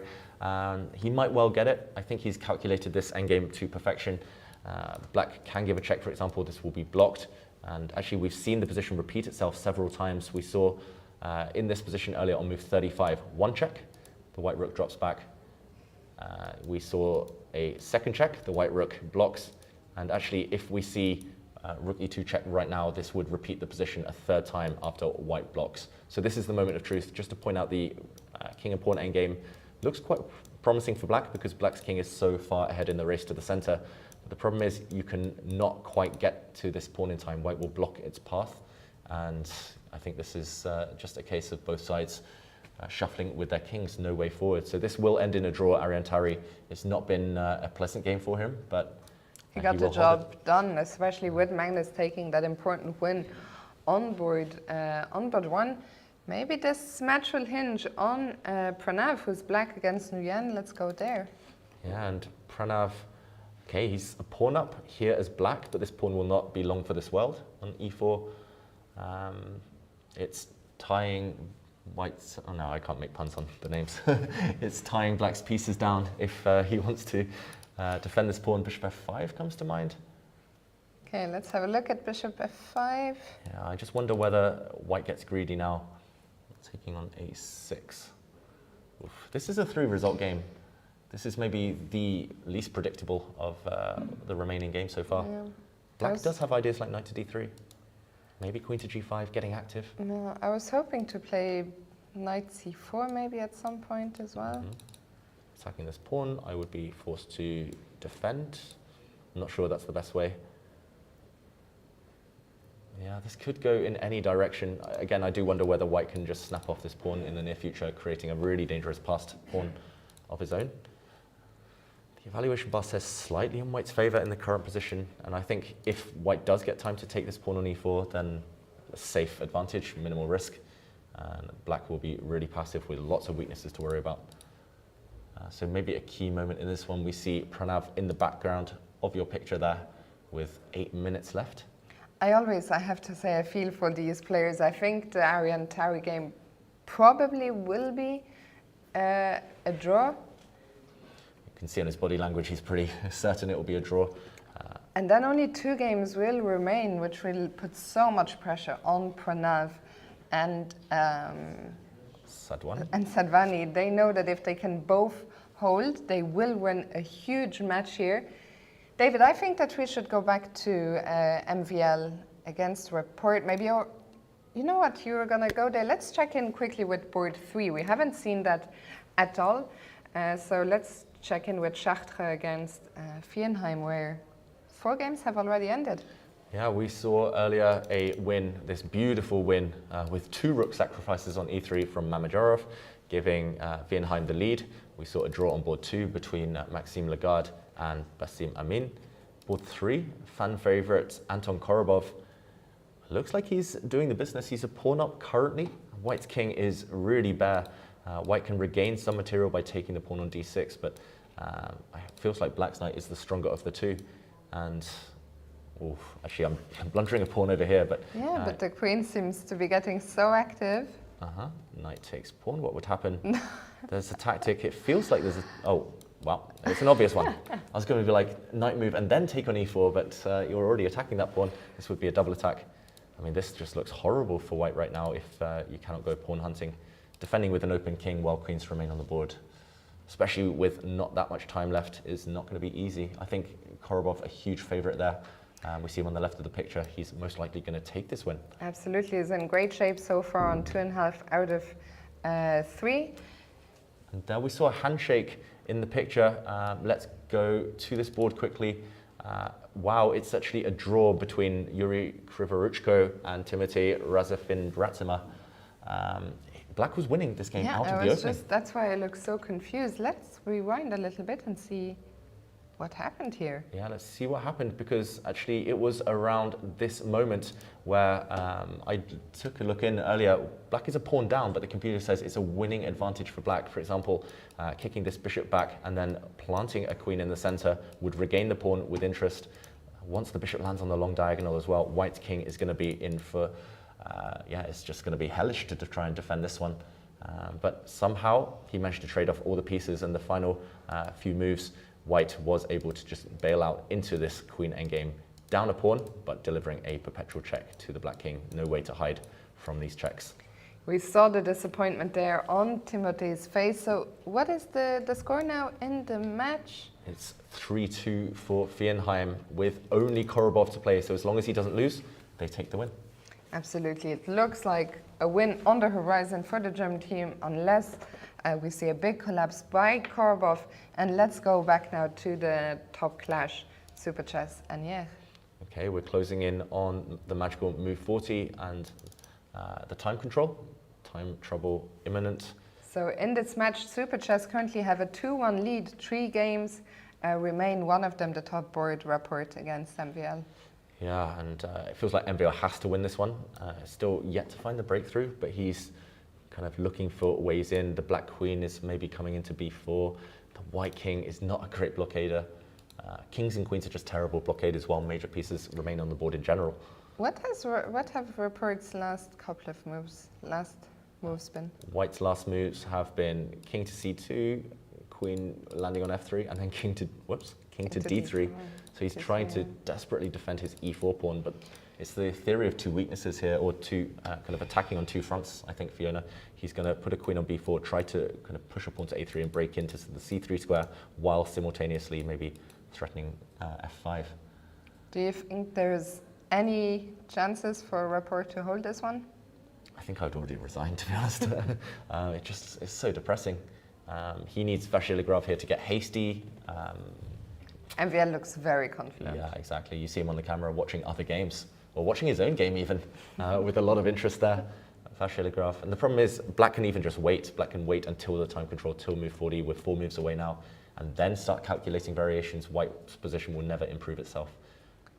Let's go to board 4, Oparin against Van Foreest. Okay, we left this a few moves ago, and let's catch up with the current position. Okay, this has changed. It's still level material, but black has a passed b pawn. It's opposite color bishops again. Who's favorite here? It's really hard to tell. Black's king potentially vulnerable in the 7th rank. Nope, going for the b pawn instead. Big threat on the board of a skewer. So you need to step out of that and defend the pawn, maybe rook b8? Or? I think I would take white, to be honest. Rook to b8 could be played. But now I would attack your queen, and I say I'd take white just because of the weakness of these central pawns on dart squares. If not rook b8, then I guess the queen has to drop back, but where to?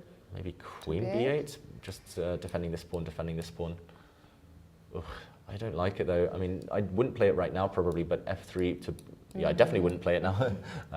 But why not? Why was f3 so bad? Ooh, is the white queen trapped somehow? I mean, yeah, why is it this bad? I was going to say at some point you want to come in and take this pawn, but is it the move g... Nope, it's not g5. I was going to say this queen is almost trapped. I'm confused, Fiona. I'm really confused. Okay, let's turn on the... Oh, wait. Okay, I think I've got it. Rook f4. Oh, and the queen cannot... And the queen is trapped. And the f-pawn is blocked. It cannot give the queen a... That's really, really nice. Wow, this could be a really sneaky and really important trap, actually, because if black didn't have, in this position, rook to f4, if white was in time to land a bishop on g3, then it's actually white with the advantage. So yeah, right now, it's not an easy move to play, though, queen to b8.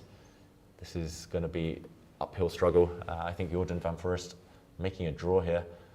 It's not his type of position either. He wants to be active. He wants to be giving away pawns, getting active pieces. Queen b8, any human, is incredibly tough. So if MVL wins his game, which we think he will, this one is in the balance. And what's happening in Cornette Shevchenko? Yeah, Cornetto is my favorite ice cream, if anyone asks. Here right now, Cornette is doing something. He's making some progress, I was going to say. At least he's taken one set of pieces off the board, one set of rooks off the board, and he can start pushing. White has everything covered. It's a 2-result game. It feels like Shevchenko is just fighting for the draw. David, sorry, no, go ahead. Go for it. No, I had a question, but you finish your I was going to say he should be able to make the draw because he's so active. Black's piece is so nice, but still some work to do. What's your prediction for the result of this match? It feels like Vachier-Lagrave will level the scores. I have a feeling Oparin and Cornette, neither of them are in trouble, but both of them, I have a feeling they'll both end in draws. I think we might see 3-3, which kind of suits both teams, but at the same time doesn't suit either team, because then there'll be one clear leader, offer spill. If they win. Assuming they win, which... They haven't done yet. Should we go back there? Okay. Okay, let's check in on Ranak Sadwani's attempts to defend an endgame a pawn down. Looks like time. The time is right for activating the black rook, going in and behind. Should still be a draw. Even if rooks disappear, this one, opposite colour bishops, is a draw. And okay, he takes a different route with his rook. He first hits the bishop, very clever, because pawn to c3 would have allowed the black rook down in, king e3, and now he'll go behind. We see, by the way, that the game between Ariane Tari and David Navara was indeed agreed a draw. So only 2 games remain. Everything drawn so far, apart from Magnus's win over Vincent. And the task is clear now. The 2 Indians on Team Offerspiel with the black pieces, if they hold, Offerspiel is going to win the match. But is Pranav in some trouble? I think Pranav in deep trouble, actually, and he prematurely went active this last position. We actually saw it just 1 move ago, where I was advocating for bishop to f5, trying to get the knight into d3. Cling on to your extra material. If you have structural weaknesses, like black does here, clear targets, then you need something dynamic to cling on to. You might as well suffer for something. Instead, he played the move queen to g5, but the reason I didn't like this is because of what white played, queen to e3. We mentioned it, any endgame, if queens ever disappear from the board, white is simply winning. This d6 pawn is likely to drop. As the plan you mentioned, Fiona, just coming in with the white knight will pick this one off. a6 is weak, e4 will fall. So he actually lost a move. He retreated queen back to f6, but he's just lost a whole tempo. And I'm just wondering what his answer is now to the knight coming in. Yeah, we see on the right-hand side, Van, he senses he is the one with the best chances to level the score. Knight c4 is the most tempting move, and indeed what do you do here as black? It's ugly. It's really ugly. This is the kind of base of the pawn chain, this pawn on d6. If it falls, black's position collapses. He needed that extra move. If black's bishop were already on f5, then it would have been possible to shuffle across rook to d8, defending the black d6 pawn. Now, if you drop back with your knight, then it's maybe the a6 pawn that will fall in the next few moves. I think this is what he's relying on, but maybe he's hoping that rook takes a6 will be met by bishop to b5. But even this... How is this? Somehow the engine thinks is great for white. Maybe you just pin. Nope, not that one. What is the idea? I mean, clearly he's banking on this idea. Otherwise, he's just going to crash to defeat. And this is making both players pause. Rook takes pawn, bishop b5, Fiona. Double attack. We need to figure this one out. Is it something like queen to... Nope, it's not queen to b6. Attacking the rook, I thought. Oh, okay, this is the live position, but this might be the critical variation. So, okay, let's check this one out. And Fiona, I don't think I would have found this in, well, maybe I would have eventually, but knight takes d6 is the crusher, opening up an attack against this black bishop and counter-attacking against the rook. Actually, it's one of these moves, once you see it, it's obvious. It's not that difficult, but to spot it. To spot it, and it's, yeah. I mean, these things don't just magically appear in chess usually, but this is basically a one-off tactic, and it's a very forcing line. Knight takes c4 effectively forces the black knight to go passive. You take a pawn. If black plays the most ambitious move, a double attack, bang, knight takes d6. But yeah, from 3 moves in advance, it's not obvious at all. So that's the only reason he's hesitating from this strong move. And he is still thinking. He's under 5 minutes now. I think that's the game that we should probably follow. Maybe we have a bit of time, or do you want to stay around here? I feel that game is probably going to be decisive for this match. Yeah. MVL still in the driver's seat. I think this is a good place to stick for now. Yeah. Nothing too much is changing on the top boards between Super Chess and Anier. I think that one, both, or all 3 remaining games will get to move 40 without too much fuss. This one's still a long way to go. Yeah, so let's stick around here with Nguyen and Pranav. And I'm surprised that he's spending his time here. He had a nice time advantage. Now time is equaling out. Of course, that's easier said for me here, sitting cozily in the commentary room. If not knight c4, do you see any other tempting moves for white? I mean, it's just one that I mentioned a bit earlier, just taking this pawn, regaining the material balance, and maybe your A pawn will be strong. We see the bar reacts, but also very strong for white. Maybe he feels this is easier to manage, especially with clocks ticking.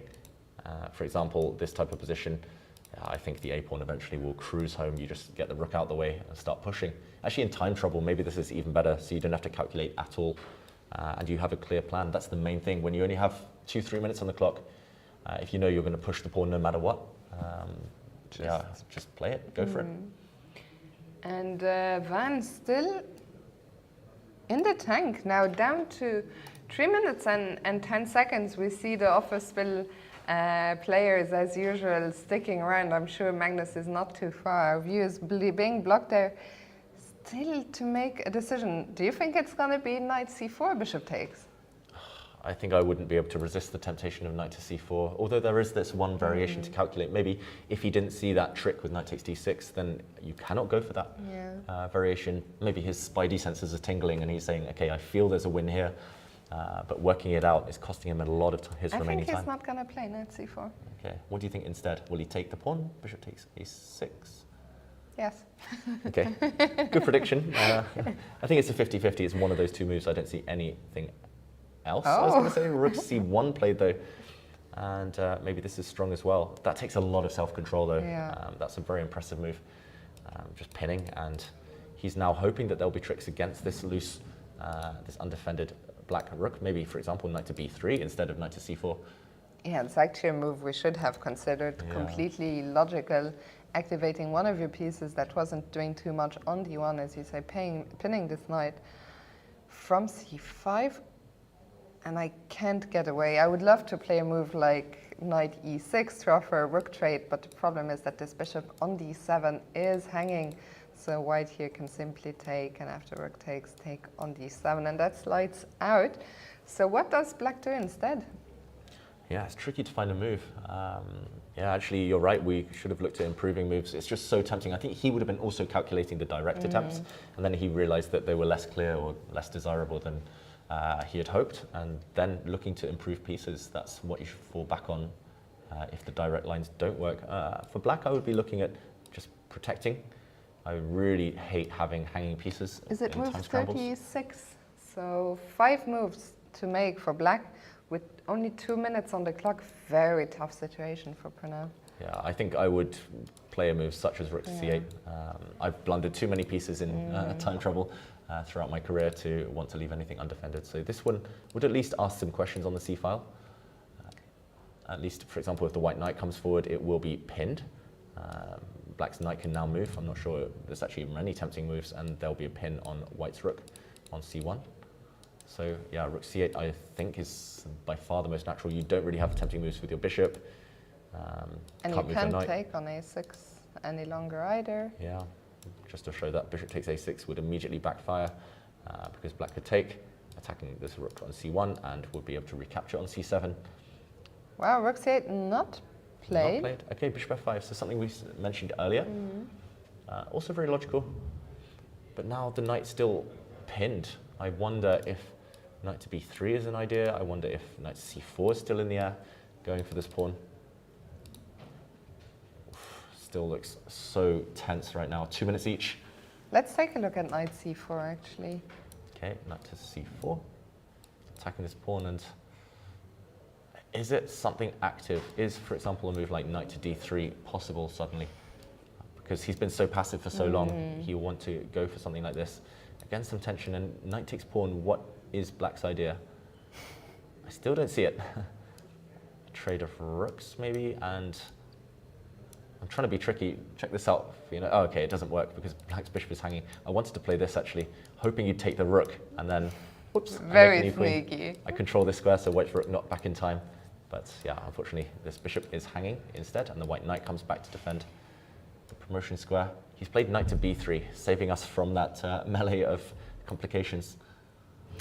Knight b3, another logical move, actually, utilizing this pin, utilizing the fact that the knight cannot move, or can the knight drop back now to e6? Good question. I guess we can just take this knight because now suddenly the knight in b3 protects. What am I saying? Protects the rook on c1. So I think you just have to defend this piece, but wait, suddenly tactics in the air, rook to c8. I wonder if you can just trade everything off right now. Firstly, you can take this a6 pawn, but you can maybe make an argument for taking this rook, forcing the queens off the board as well, due to this tension on the 6th rank. And luckily, at the very end, you can feast on the a6 pawn. And with the two passed pawns. Yeah, Alfie the a pawn here would do the business. One of the pawns, at least, will win this game for white. This might be game over, actually, before move, or at least effectively be decided before move 40. Look at Magnus Carlsen in the background. The nerves must be jangling right now. Yeah, for Prav, it's a tough spot. You constantly feel the presence of Magnus right behind you. And unfortunately, it looks like, well, unfortunately for Prav, it looks like Nguyen is about to equalize this match for Super Chess. And then the pressure will increase by quite a lot on Sadani, who is defending still a slightly inferior endgame. Yeah, and there we saw him put his hand on his head, Pranav. He actually looked over at Sadwani's board as well. And the desperate queen retreat back to d8, but now his structure will be obliterated after knight takes c5. Knight to c5 instantly played by his opponent there. And look at those black pawns. Ugh, all of them are dropping actually in the near future. You can throw the d pawn forward. You can take this pawn on a6. You're only 2 moves away. The player's only 2 moves away here from move 40. So I think also for Nguyen, the last 2 moves will be easy. He has sidestepped any tricks, any danger. So he's safely going to make the time control, and then he'll have all the time in the world to convert. Yeah, I expect him to take this pawn. Bishop takes a6, and this does set up a trap as well, of course. So next move, bishop back to c4. You can autopilot this. You can pre-move it almost and start pushing the a pawn. Like you say, it's just unfortunate for Pranav that white's moves are so easy, so natural right now. Let's quickly check in with Unuk on board 2. Okay, against our good friend Niels Grandelius, who's a pawn up right now. Still feels like it's within the realms of a draw here. If you push forward the white a pawn immediately, then black can give a check and take this pawn next move. Also watch out for black's bishop coming in behind. This one's still anything possible, but we have reached move 40. Yeah, so let's go back to Pranav and Nguyen. Okay, he takes on c5 with his rook, and actually some of the advantage, at least according to the engine, disappears. Looks very natural. I'm really surprised he took this pawn when the a6 pawn looks far juicier. Still in control for white here, of course. Pranav looks a little resigned. I think he understands this position is gone. How bad is it according to the engine? Very bad. Yeah, the computer says over +3, +4 advantage for white. Unsurprisingly, we've already said it's just full control here. He moves his rook, trying to keep pieces on, but this pawn is dropping. White will have 2 very strong passed pawns. Black has 0 counterplay. This just looks, this looks over, as you say. Just 1 more move now for white. And actually, Nguyen is a massive scorer for Novibor. He's currently on 3.5 out of 4, performing at over 2,800. And he is going to bring, it looks like, a much needed win to the defending champs. And then we will be left with this game, Grandelius against Steil-Antoni, which I think is going to go on for a long time. Yeah, the other battle, the game on board 2, will be a grind. I'm just checking in on the first match between Super Chess and Anier. I think we'll update everyone with developments there a bit later on, but queens are off the board in that top clash between Rapport and Let's Vachier-Lagrave. go there. I think that, or how many moves are we off actually? From the time control here, it's 1. about to be move 40. Okay, then we'll watch the last move, and then we'll go back to Super Chess against Anier. We'll update that. We'll update the top women's match, and then we'll go on a little break. But for now, let's see the last move here. And white's last move was an obvious one. White capturing that pawn on a6. Yeah, that looks obvious. And Pranav, he's got just under a minute to make his final move of the time control. It's going to be hard here. Nothing productive to do. Unfortunately, white's rooks dominate everything. White's pawns will run through, and yeah, I think we've talked enough about white's advantage. He does make one final move. He plays rook to f8. Understandable. He's trying to create some faint hope Maybe he'll try to put the fear of ghosts into his opponent. Some counterplay against f2, but yeah, it's distant. It's unlikely to ever be too threatening. So it looks like this match, obviously we thought they were favorites to win it. It looks like that is probably not going to happen any longer. If anything, they will be fighting to save the draw. Yeah, just that other clash, remember, was this rook and opposite colour bishop position, and assuming this is a draw as we think it will most likely be, 3-3 is, well, probably on the cards. And let's see, is 3-3 also a possible result in Super Chess against Anier? So far the score 2-1 in favor of Super Chess, and MVL seems to have lost a little bit of his advantage. Yeah, I must admit, making this decision on move 40 is a bit bizarre. In this position, on move 40, Rapport offered a trade of queens. We mentioned that Black had all the time in the world to go around, look for a plan. He could have kept the queens on, for example, threatened ideas such as f5, just kept the tension for a few more moves. But on move 40, with only a few minutes left, he made the committal choice to trade off queens. And you have to be 100% sure you're breaking through here with Black. Most likely you are. You still have ways to create kind of active play on the king side, but it feels a bit impractical to me. Yeah, I actually trust MVL. As if the clock times are correct, I know I just said seems to have lost a bit of his advantage, but maybe MVL, he's known for being a fantastic calculator. He made his move with still 3 minutes on the clock, so my instinct would be to trust him. I'll disagree. I'll say that I've played Maxime many times, and actually he makes several mistakes when he rushes. Sometimes that's held him back against the top guys in the world. He kind of tries to calculate a bit too much in positions where you can just sit and torture your opponents. Right now I'm expecting king takes queen, and white will sit back with the king on d3. Still going to be tough to break through. But yeah, of course, black still has a big strategic advantage due to the protected pass pawn on d4 and the weakness of white's e-pawn. We'll see how this one goes. We saw a result there on the bottom board, a draw between Mathieu Cornette and Kirill Shevchenko, which means only 2 games remain. Let's check in with Mel van Foreest. For now, Super Chess still in the lead.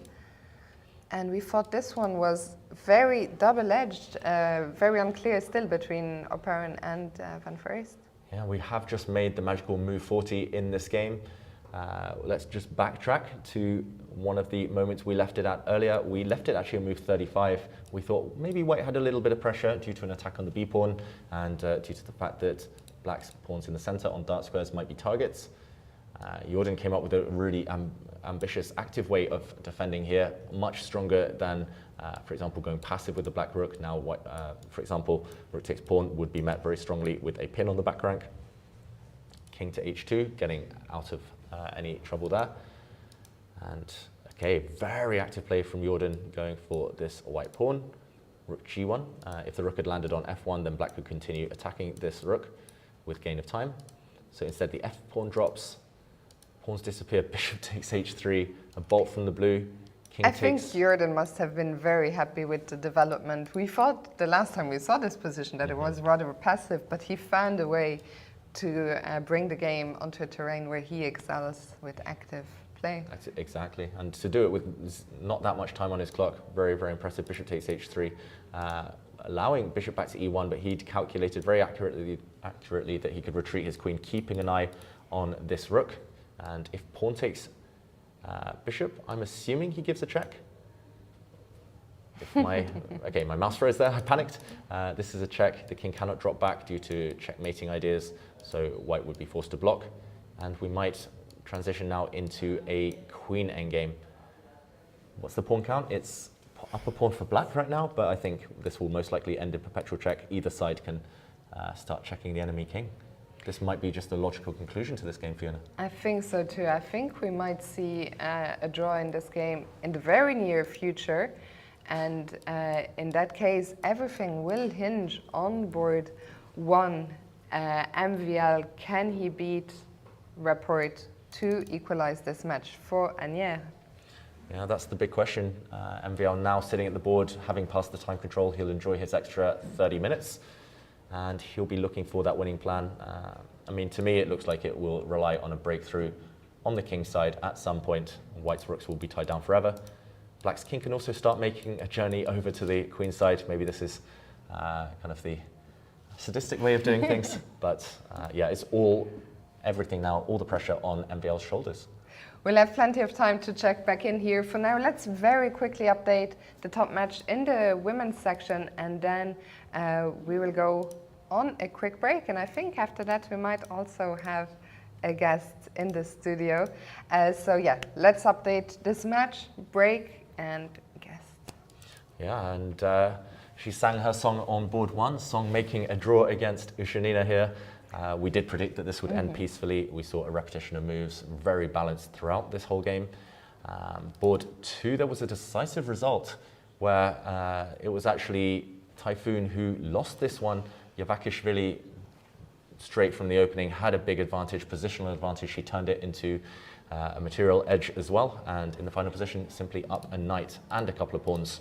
So black resigned. Natalia Buksa at the start of yesterday, falling to defeat. So 2 games remaining, Fiona. Yeah, 2 games remaining. Ukraine needs 1 point out of those 2 games to win the match. Let's start with Cornette with black on board 3.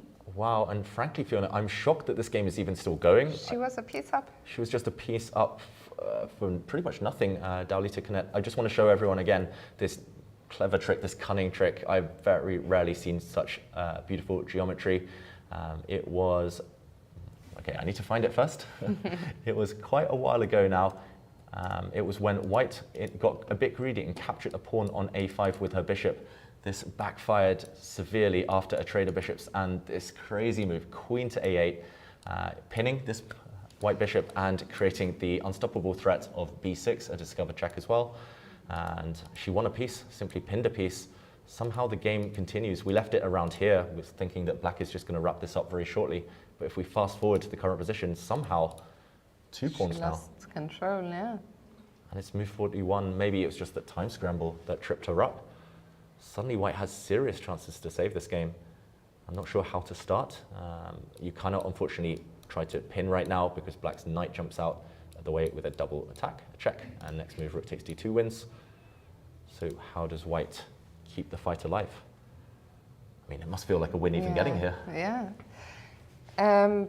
Partly I'm tempted to just get my king maybe to a slightly safer spot, or do you feel we have to do something immediately? Yeah, one big question with king to g2 would be whether black, I mean, firstly can start hunting some pawns with knight c4, but also you have to weigh up what happens here. A skewer forcing That's not good. Well, it's still not that clear. The rook can protect the pawns, but I don't think she'll want to allow this. No. So let's go back. I mean, one move that came to my mind was a double, well, I say double attack, hitting the rook, just forcing it to make a difficult decision. It has to defend its knight. Oof. I mean, moves like queen to a8, queen to c8 look really unappealing. Maybe queen to c8 just to threaten a check on the white king. I mean, either way, this, I think we can't predict this one anymore. Psychologically, black is very not going to be tough happy. for black, yeah. And let's go to the bottom board. Zukova against Ur. Wow, and we've seen a lot of queen endgames today. Here, white is 2 pawns up, but it's not about the number of pawns, it's about how advanced they are. And black's d pawn, Fiona, looks pretty strong. Yeah, the problem for the Typhoon team is black.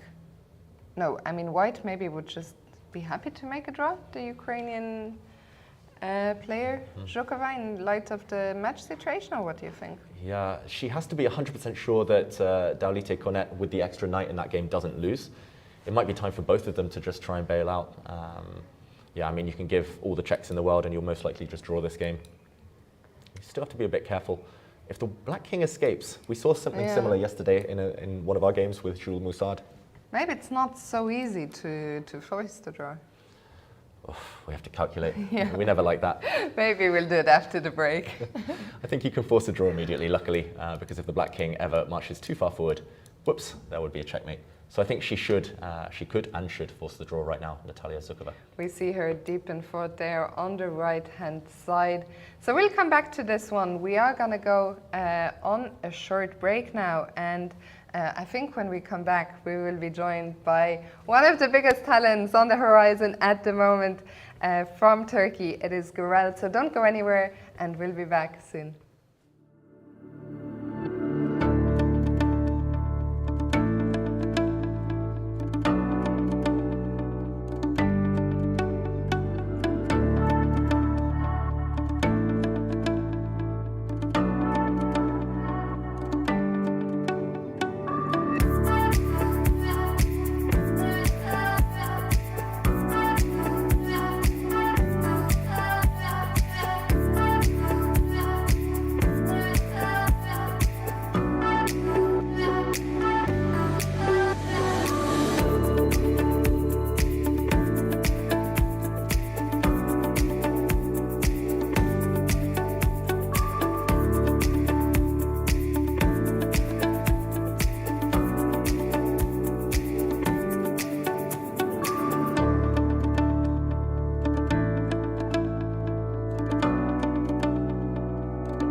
everyone, and welcome back. As promised, we are joined by a very special guest here in the studio, and it's someone who's on a perfect score, 5 out of 5 so far, Ediz Gurel. And Ediz, how are you feeling after today's win?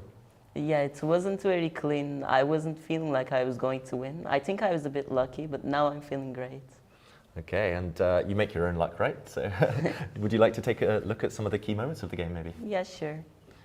Okay, and today you were playing Dorian Yaigi, and where do you feel, should we go from the start? Where do you feel? Okay, it worked. Yeah. What were the first Yeah, first few of all, moments? I wasn't expecting d4. He played that last in 2005, so... Wow, okay. Experienced player, but, and is this your normal repertoire, or did you try to surprise him back? I tried surprising him. I thought he would prep. Mm-hmm. And, okay. So I knew some things here, but not a lot. Mm-hmm. Stop me at the moment you feel you maybe were on your own for the first time. Looks like a standard isolated queen's pawn position. Well, I was on my own after bishop g5. I wasn't sure about that move. Makes Okay. sense, but I was thinking knight e5. Okay, knight e5 instead in this Yeah. position. Yeah, bishop b7, I was thinking about knight takes f7, but maybe that was a bit too much. Rook f7, bishop e6. Mm-hmm. I'll go knight d5, I guess. Yeah. I think this is just fine for black. 2 pieces. Yeah, some bishop is solidity. really strong on b7. Yeah, looks like you've stabilized. Nice position here. So, okay, he went for something slightly less ambitious. And, okay, very logical moves from both sides. Yeah, I'm just trying to trade pieces. Looks like he was happy to trade pieces as well. And, okay, c5 looks very committal. Yeah, he gave d5 square, but he got a pawn. I mean, I'm not sure. This doesn't look really great to me, but he thought it was great. You thought it was great for white? Or- Yeah. Okay. Feels like you're very solid. This is very risky pushing a pawn forward Yeah, this far. And, okay, you decided to take. yeah. I wasn't sure about taking, but I couldn't find anything better. He'll Mm-hmm. go queen e3, and I don't know what to do next. Okay, just to sit and defend everything. Okay, let's check out what happened next. Okay, sneaky threat. Always nice. g3 felt a bit wrong, though. My bishop's on this diagonal. It's just pretty weird to push g3. Yeah, it feels odd. Were you expecting f3 or Yeah, f3 or knight f3 maybe. knight f3? Yeah, knight f3 looks very safe. But okay, g3, you provoked a weakness. Knight back to d3, and okay, I sense something happening around the black king, Yeah. around the white king. I even. I had a nice plan here, but it backfired. What was the plan? I went bishop a8, Okay. he went c6. I was about to play a5, but then I missed rook c5. And that just sucks. I mean, it's really bad now. Oh, okay. Yeah, that's a bit awkward because he will play rook c5 anyway, I guess, right? Yeah, Okay, that's and what he happened. still played. Yeah, I went here, but I wasn't happy. I mean, my pieces can't move. Mm-hmm. Were you relieved that he offered to exchange queens right now? Yeah, I guess I was. I can't do anything. I mean, I can just wait with the queen. Mm-hmm. Yeah, it feels like white can just sit as well. And Yeah, I'm not sure how white can make a progress, but I definitely can't make. yeah, it feels like maybe you can try and set up knight a6 eventually, but I don't know. You'll Yeah, probably maybe, have but ways to it's defend. pretty hard to do. Mm-hmm. Okay, let's see what happened after the queens came off, because suddenly the pawn might be more of a weakness than a Yeah, but strength. he made a huge mistake here by going king f1. He missed okay. the bishop check. Whoops. I was So pretty lucky here. He's relying on this.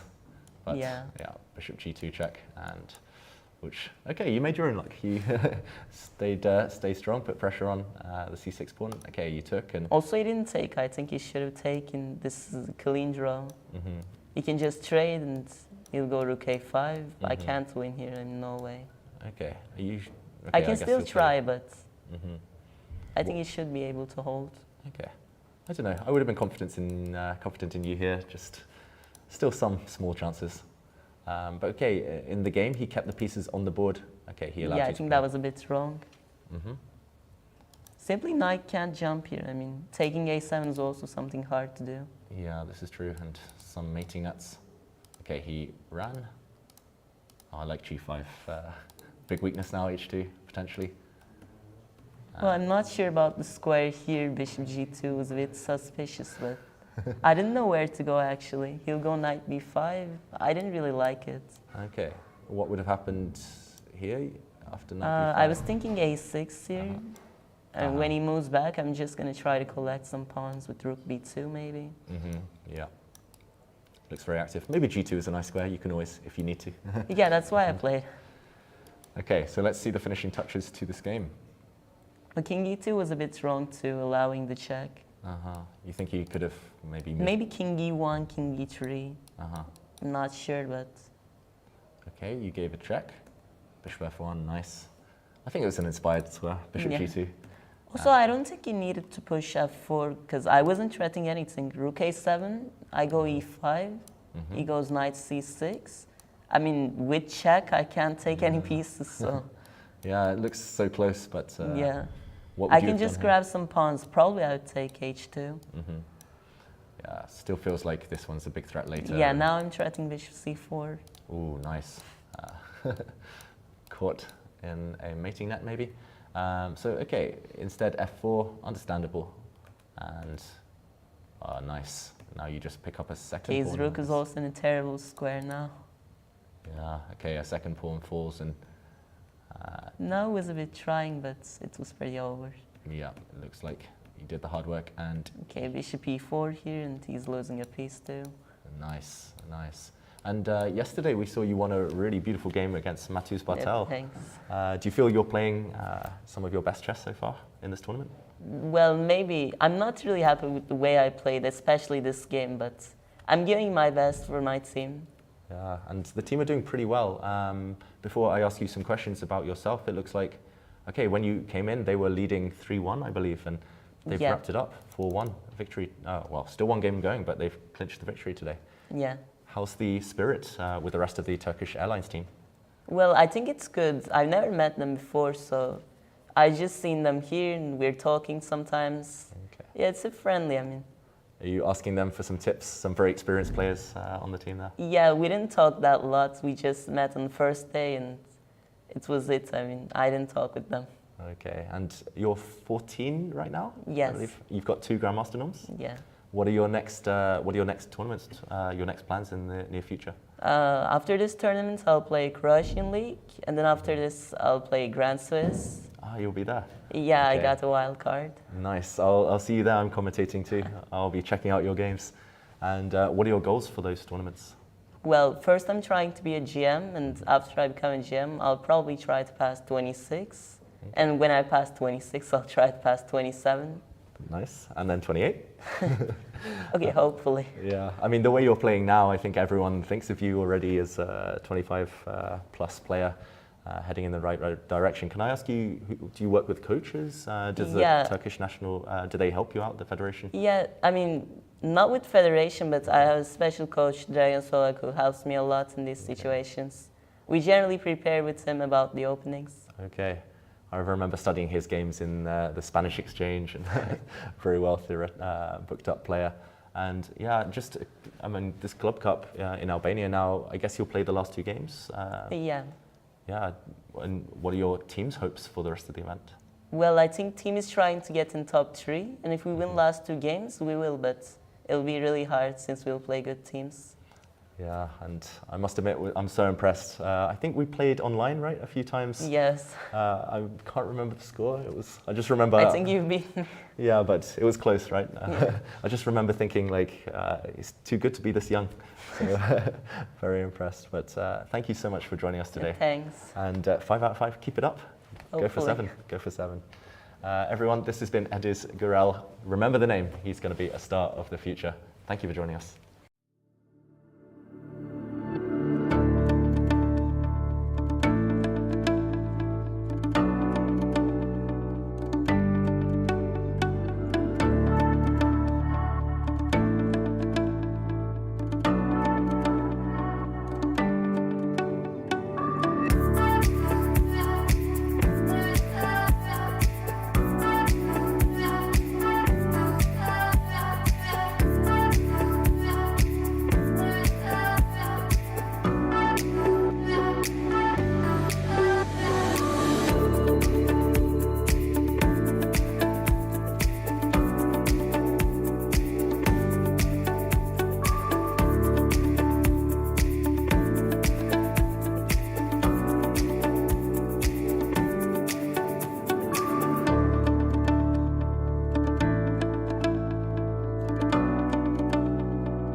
Hello and welcome back. It was great to hear from Ediz Gurel. And for now, we're going to jump back into this top match in the women's section, where Ukraine have a 2-1 lead. This match, we thought it would be over this game. I mean, would be over a long time ago, as they managed this nice tactical spot with Queen A8 to win a full piece. But now Laura is putting up great resistance here. Yeah, fantastic fight from Laura Unuk. And right now, anything could still happen. We see the evaluation bar bang in the middle. I think that with a draw kind of clinching things for her team, Dowlite Cornette still should be a big favourite. And there we see Richard Rapport lurking in the background. Yeah. But yeah, right now it is just a wild position. I think we might have to dive a bit deeper into what's going on.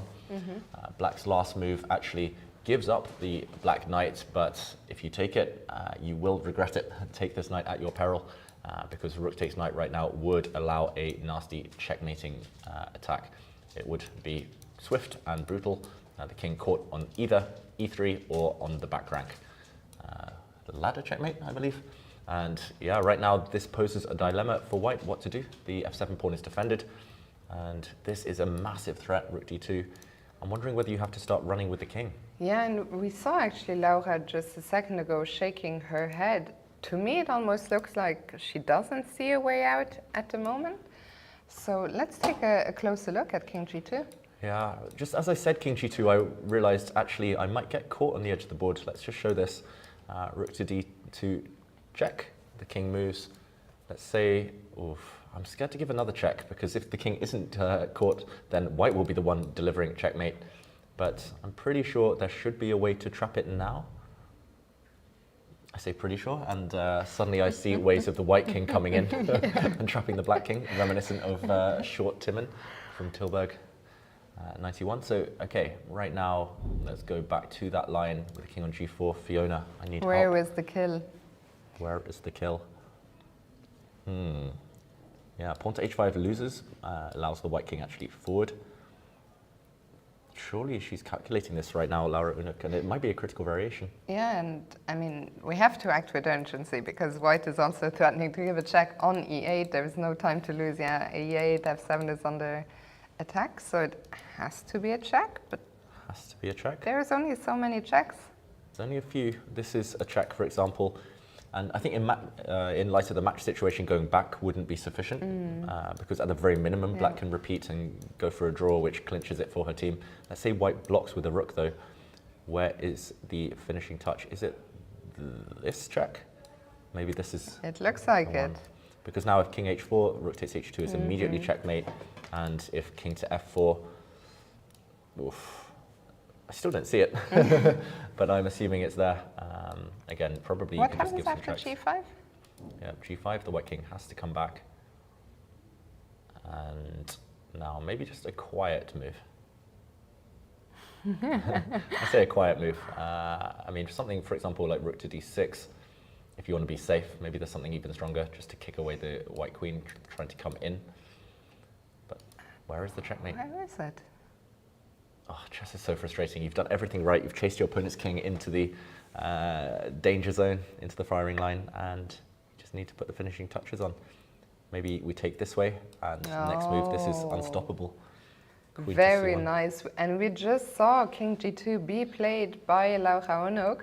Yeah, I was also wondering whether she plays king g2, which I think is the most natural way to run, and I think this game will end shortly. But I was also wondering, in the previous position, about g4. Maybe this was the way to run slightly safer. You've actually created some shelter for your own king. That makes a lot of sense. Because now, as opposed to the other variation where there was a check on f1, now the king on g3, there's no further checks. And suddenly rook e8 mating, as you mentioned. Okay, well, I think now it should be under control. I don't think Diamante is in danger of losing any longer. I think she should at least find a way to safely make a draw.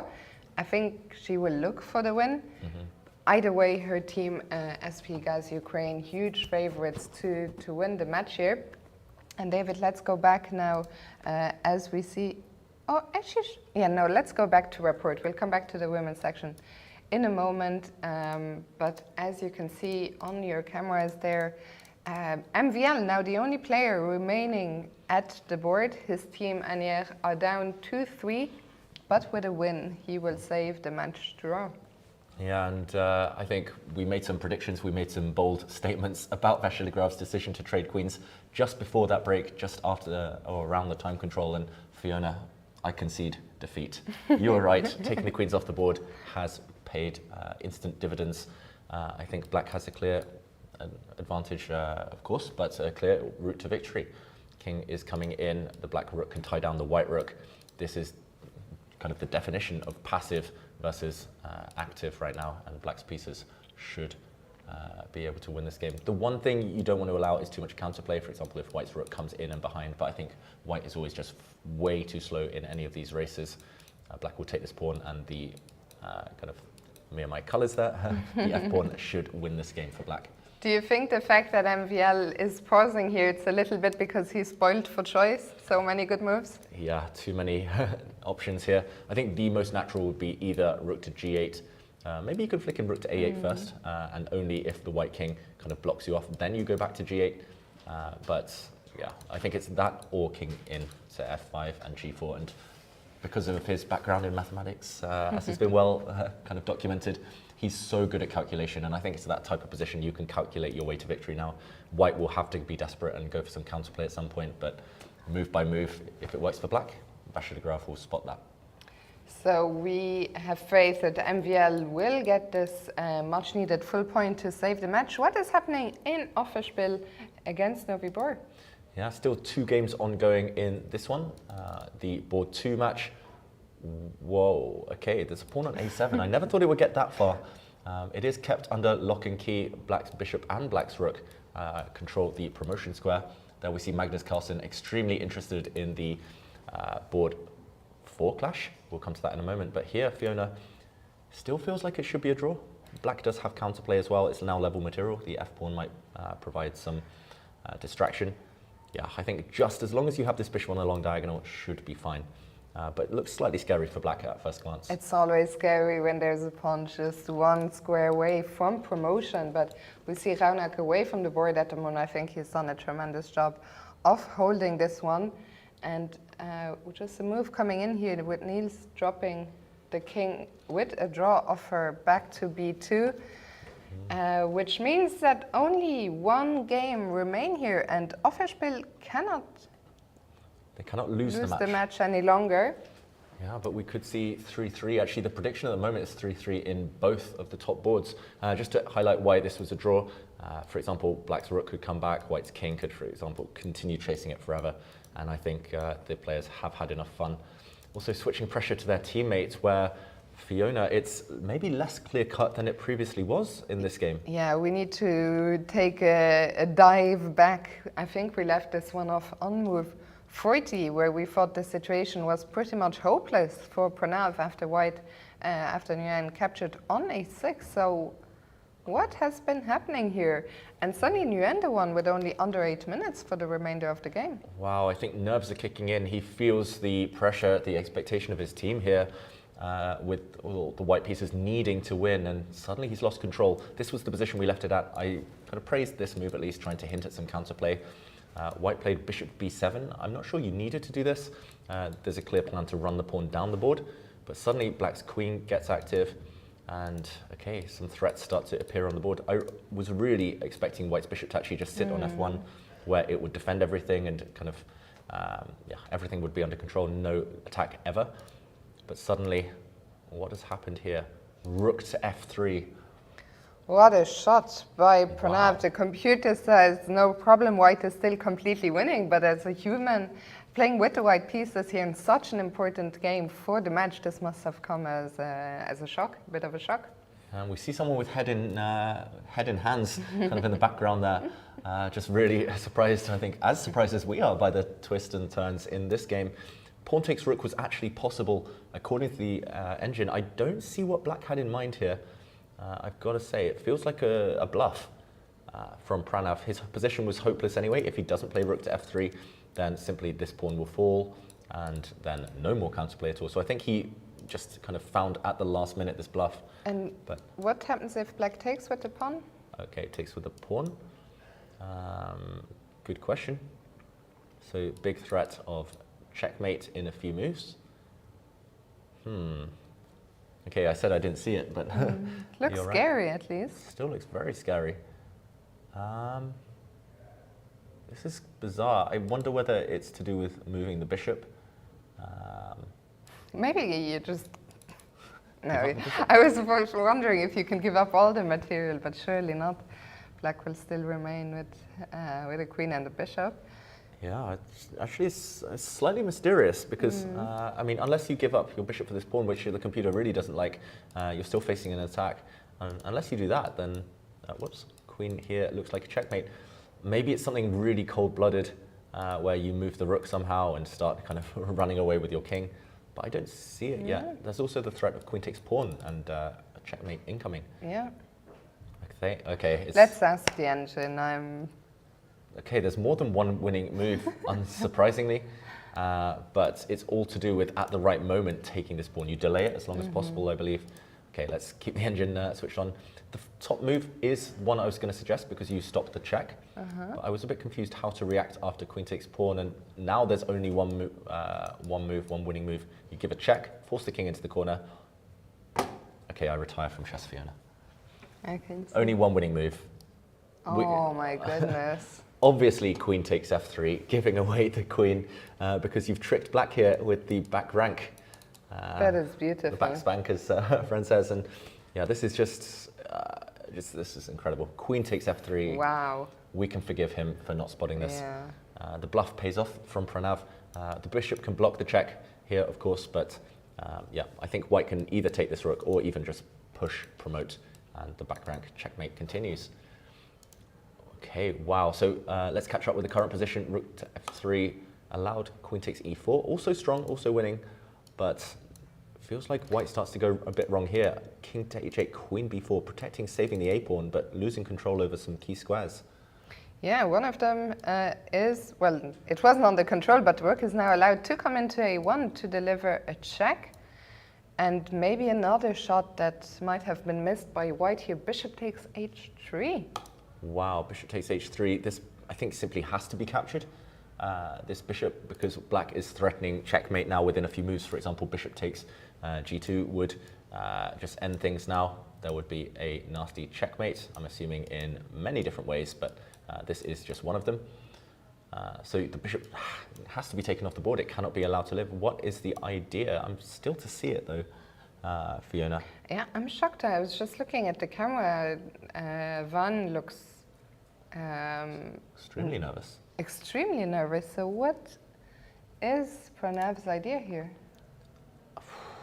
I'm at a loss. The bishop still controls a lot of key squares. Queen g5? Queen g5. Ah, but the rook is defended. Yeah, the rook's defended, but you are threatening this one.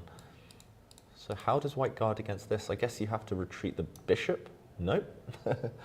Retreating the bishop would walk into something, apparently. The question is into what? Walks into something, and our good friend, Mr. Stockfish himself, ridiculous. Says e4, and actually the king is trapped. The king is mated here, and remember, queen takes e4 loses control over this rook. Suddenly it's level material, and if anyone's enjoying life here, it is black. And actually he does this idea just in a slightly different move order. I think maybe if queen to g5, as we pointed out there, then yeah, I was going to say this move, but I was a bit scared of walking into a checkmate. Pawn to h4, this crazy tactics all over the place. The white king living a charmed life, surviving on h3. I mean, this is just wild, you know, like this is a maze, this is just a mess. Pawn to e4 instead. Pawn to e4. Is he? Is this? Wait, I've lost track of.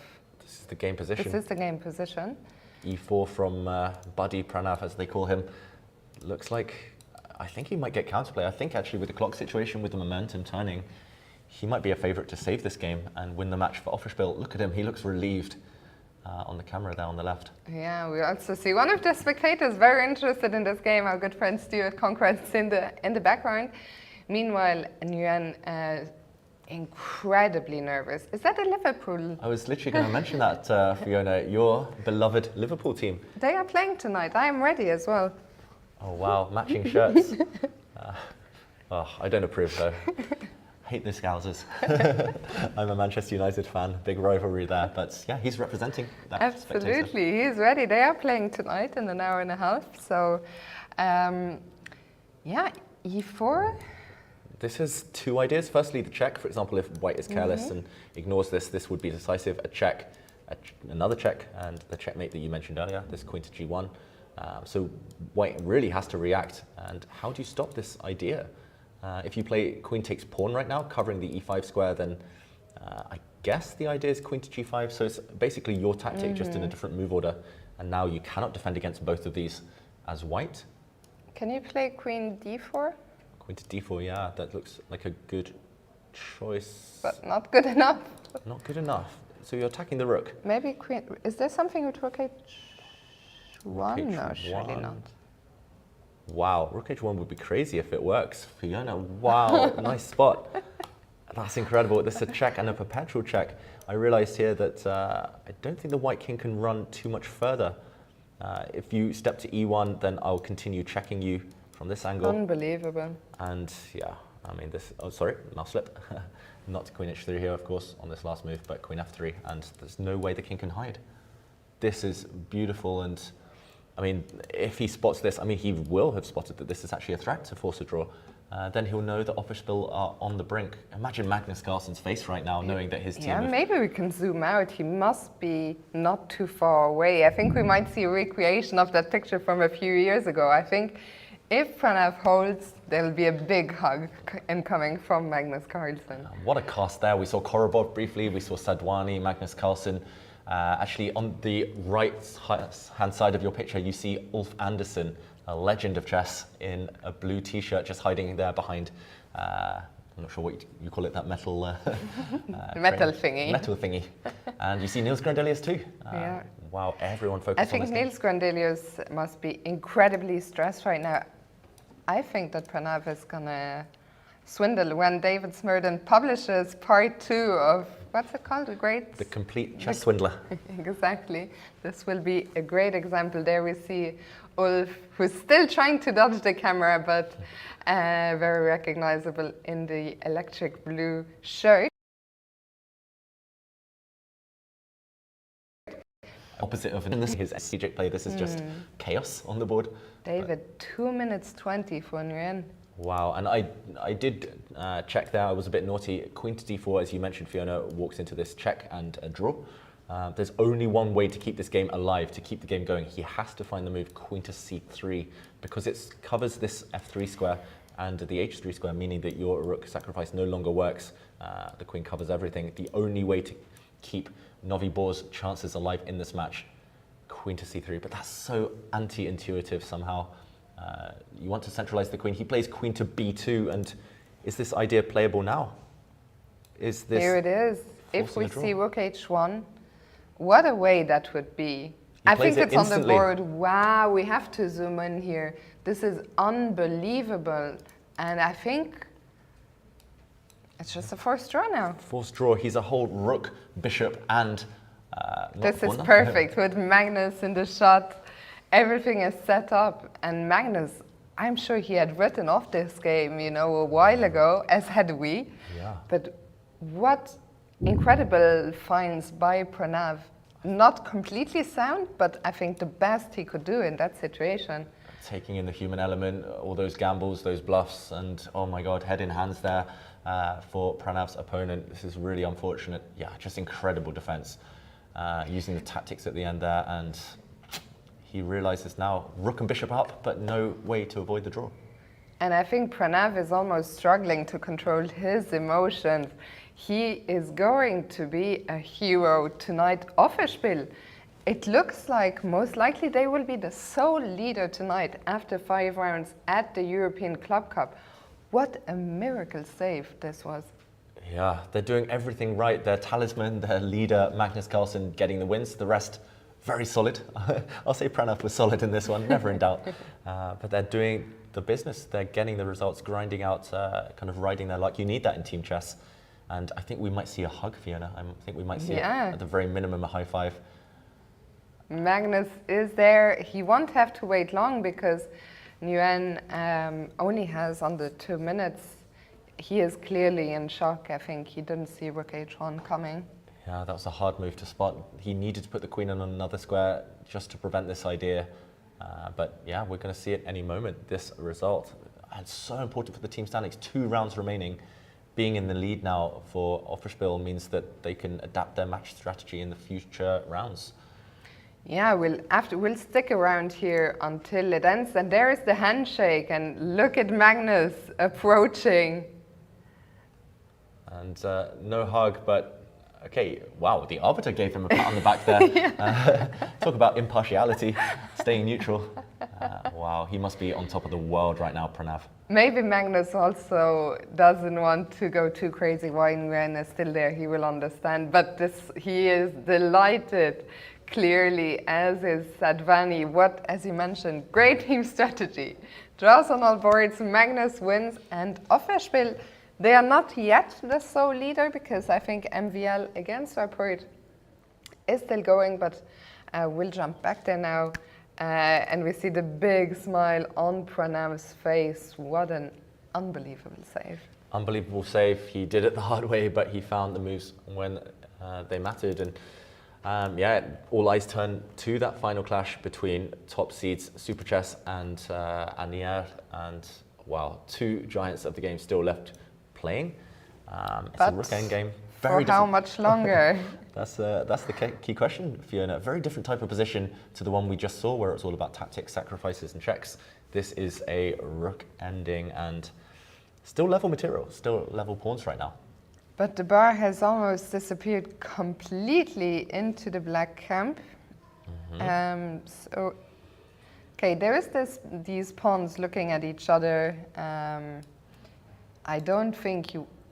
Or do you want to take on b4 and give up your pride and joy, your d passer, but create a new passer instead? I think that might be the critical move, so we can investigate in a moment. Vachier-Lagrave stretching, flexing. He's got 9.5 minutes, which should be enough. There we see Anton Korobov has just finished.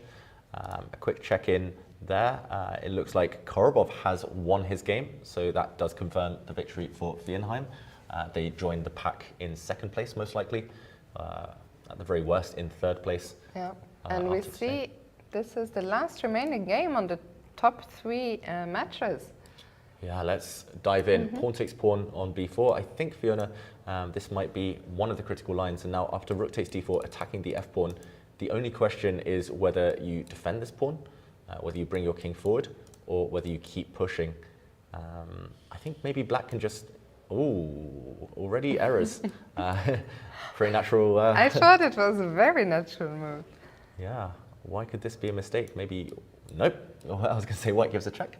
I thought so too. And blunders all over the place. I mean, black's king can go either way right now.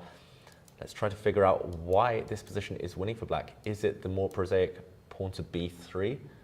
I was hesitant to suggest this because after rook takes pawn, white is in time to stop black from pushing further. But maybe white is just too passive. White is actually paralyzed. You can never move the king forward because the b pawn will cross the barrier, and white's rook can never leave the 2nd rank. So maybe it's time to just firstly start picking things off. The black king might as well just journey in. Yeah, I think MVL just calculating those lines. This one actually looks very clean, no? It looks clean. I think it's just the initial, I think it's this position where it might be very tempting to keep this pawn alive. And apparently this is a mistake. For example, here, what could white do? I think just getting the rook behind the passed pawn is the key. Maybe you also have time to capture on h5, getting rid of a very important pawn, and you've created counterplay with your h-pawn. So it's very tempting to get active with the black king right now, but you cannot allow...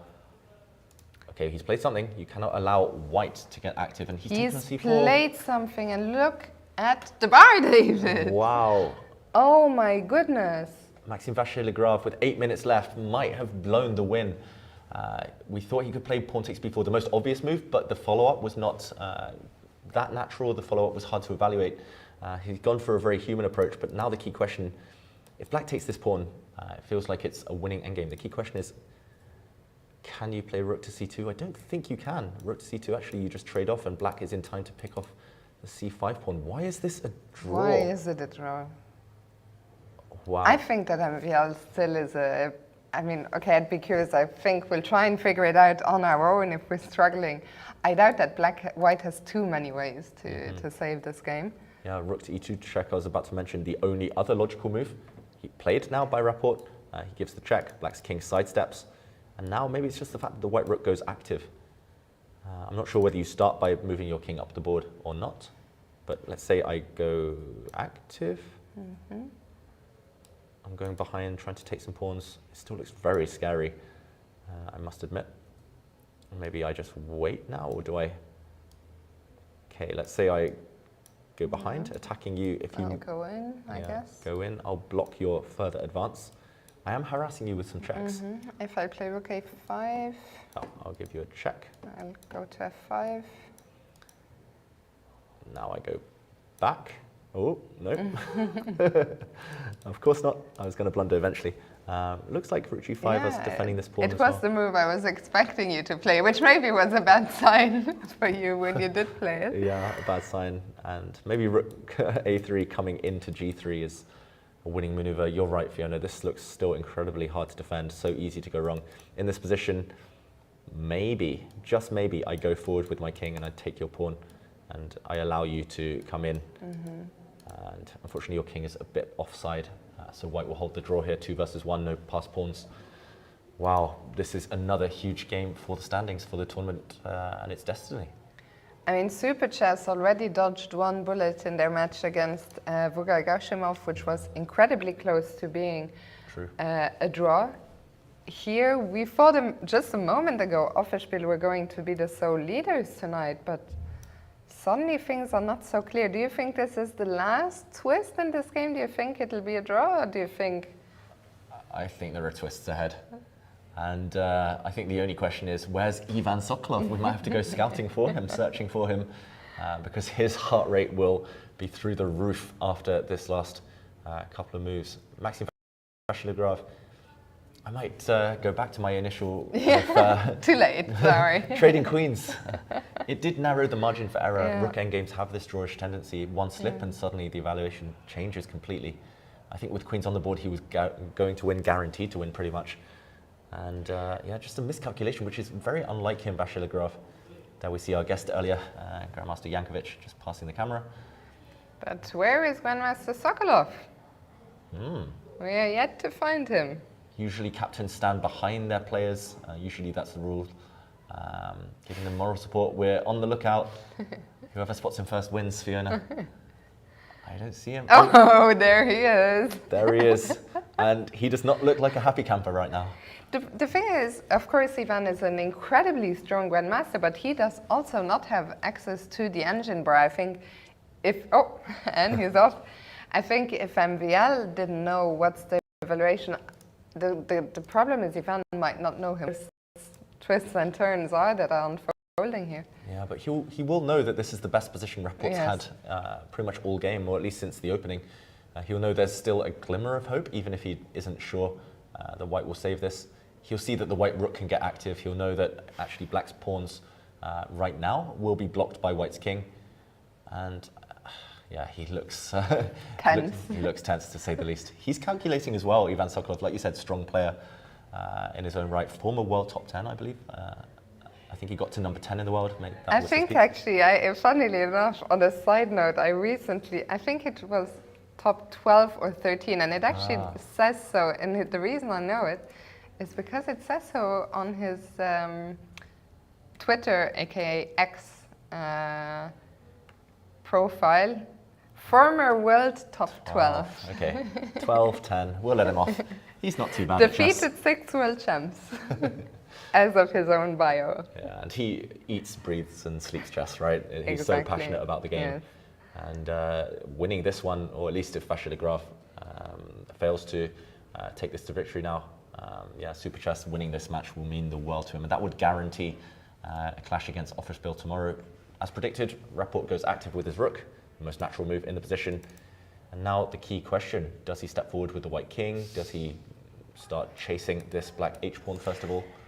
He does play king to d2. I think it didn't matter so much the move order. I think we'll see that variation you mentioned earlier, Fiona. And the fact that Richard is getting up. I think Richard is suddenly very confident again.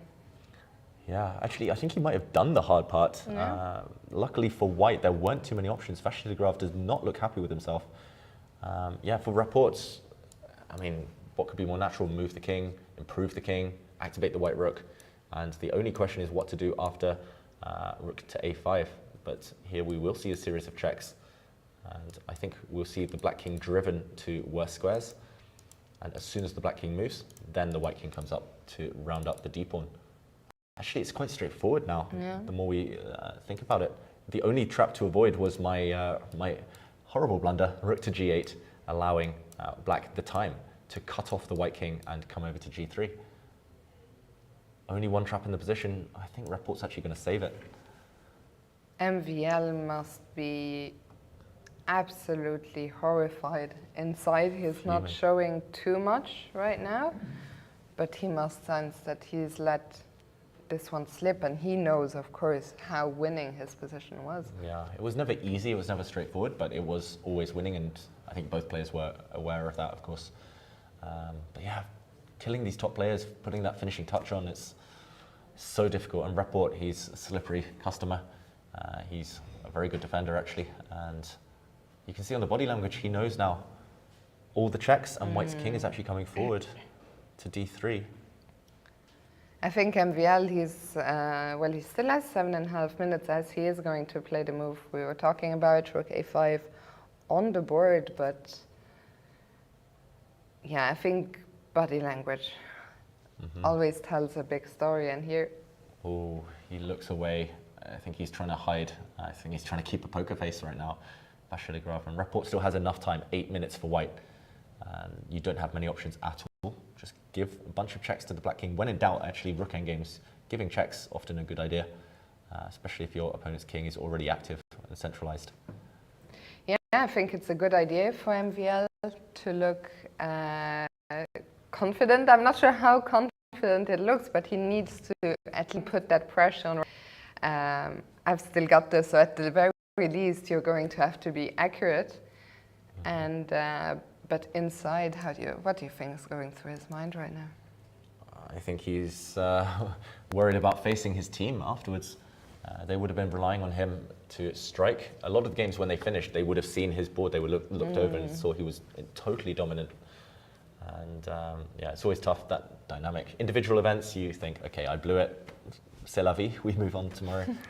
We play again. But yeah. It's already tough in individual events, and team events are just that much tougher.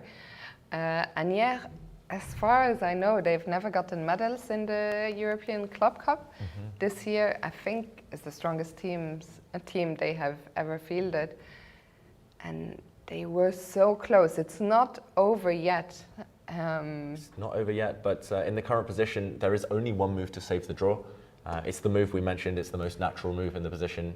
The only way to play is giving a check. You have to dislodge the black king.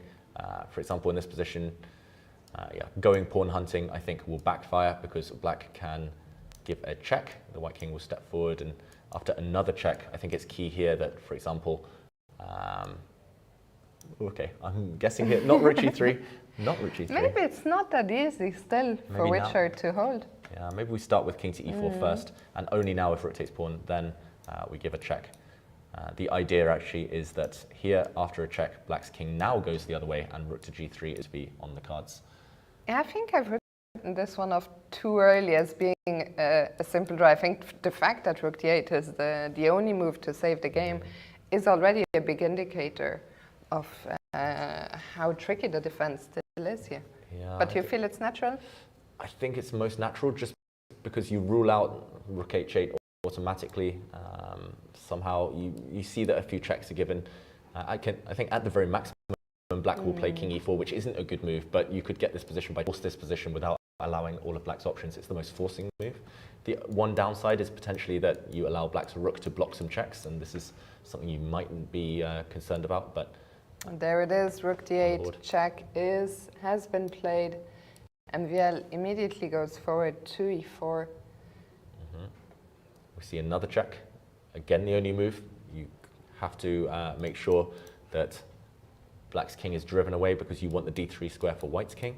So black has to block to take that square away, and he has just blocked with a rook on e5.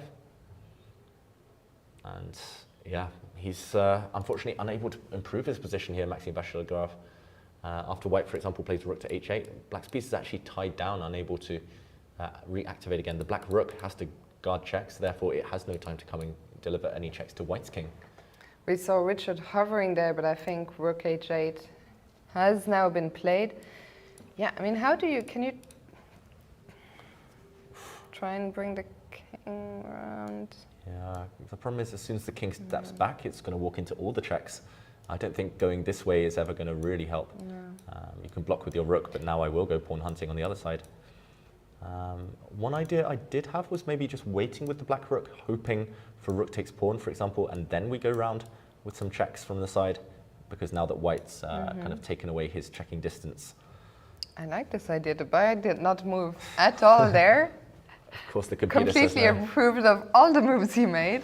Yeah, I think maybe, okay, I'm just guessing here, kind of superficial calculation, but I think rook g5 might be the only move defending this pawn. And unfortunately for black, as soon as your king steps forward, there'll always be checks to dislodge you. And it's well known, once the rook is behind, able to check a king, once you force your opponent's king in front, this should just be now a draw.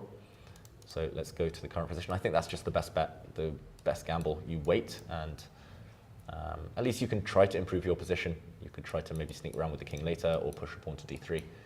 The problem is once you sneak around with the king also, the white king can just move forward. That's true. Even if white waits, okay, white actually takes away some checking distance, so maybe How not is many this waiting moves. losing? How is this losing? Good question. Oh, I Maybe think, because of the tempo on the rook? yeah, I think you're when right. the check comes? No checking distance, so now the king goes back, and rook takes pawn will come, or white will have to go super passive. As soon as you go passive, you lose, of course. Okay, I think Vachier-Lagrave, he has 7 minutes head in hands. The problem is material is so reduced now as well, and not so many tries. I think the one you highlighted with the rook back 3-7 is probably the best try, just because, I mean, f3, of course, I imagine cannot be a reasonable attempt. No, we can just show this, for example, king d3. Unfortunately, you're just several moves too slow. If you could play king takes pawn and suddenly kind of get your rook out the way and move your king again, if you had 3 extra moves, you'd be winning here maybe, but there are several ways to draw this endgame. I think the easiest is just to move the king as near as possible. And actually, your white king is just way too fast into the corner. Yeah, heartbreak for MVL and his team. And yeah, maybe we quickly check back in the women's section. How is Diamante de Elite Cornette getting on? Is that match over?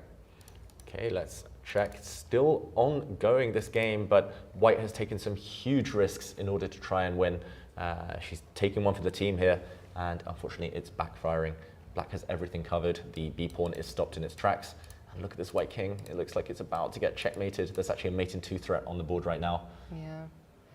I think we can maybe watch the final moments of this one, 2.5 minutes for Laura Unuk, as it looks like Diamante is about to give her team not only the match victory, but also the tournament lead.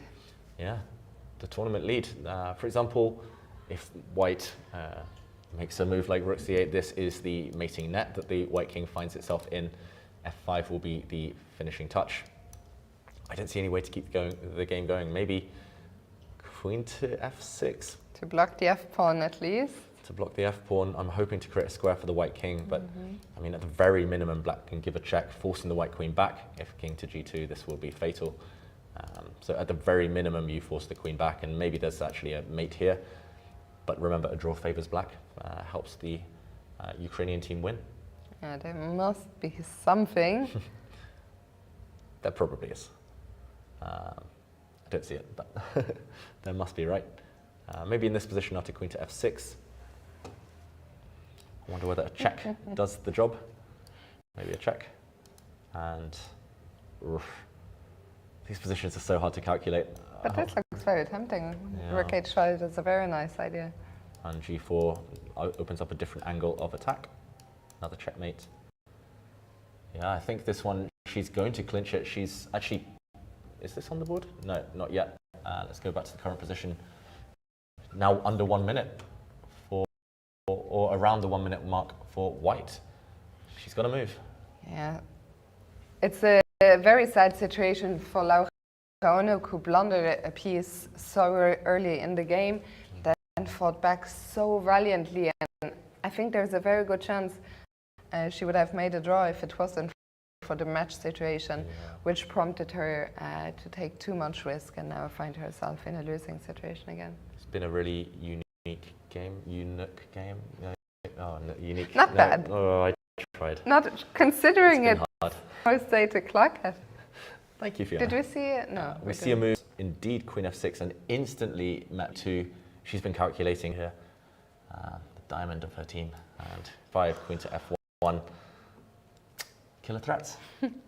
Killer threats. Is there even a way to parry both threats? I think this is the big one. Yeah. Queen F1. I think she's tried her best, but this is as far as it goes. Under 2 minutes again. Wasn't she under a minute? Yeah. How did that happen? Magic. Magic. Suddenly, maybe it's a 2 minute increment we're playing with right here. But there's no way to save this lone white king, no defenders.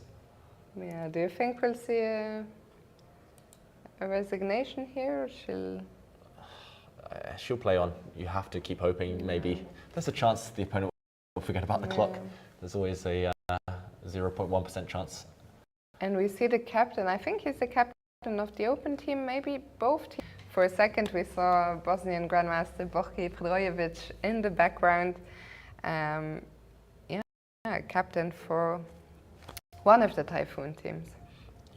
Yeah, experienced Grandmaster. Actually, Magnus Carlsen once said one of his favorite players was Vachier-Lagrave. I remember it well. That's a big shout, a big vote of confidence from the world number 1 Unuk.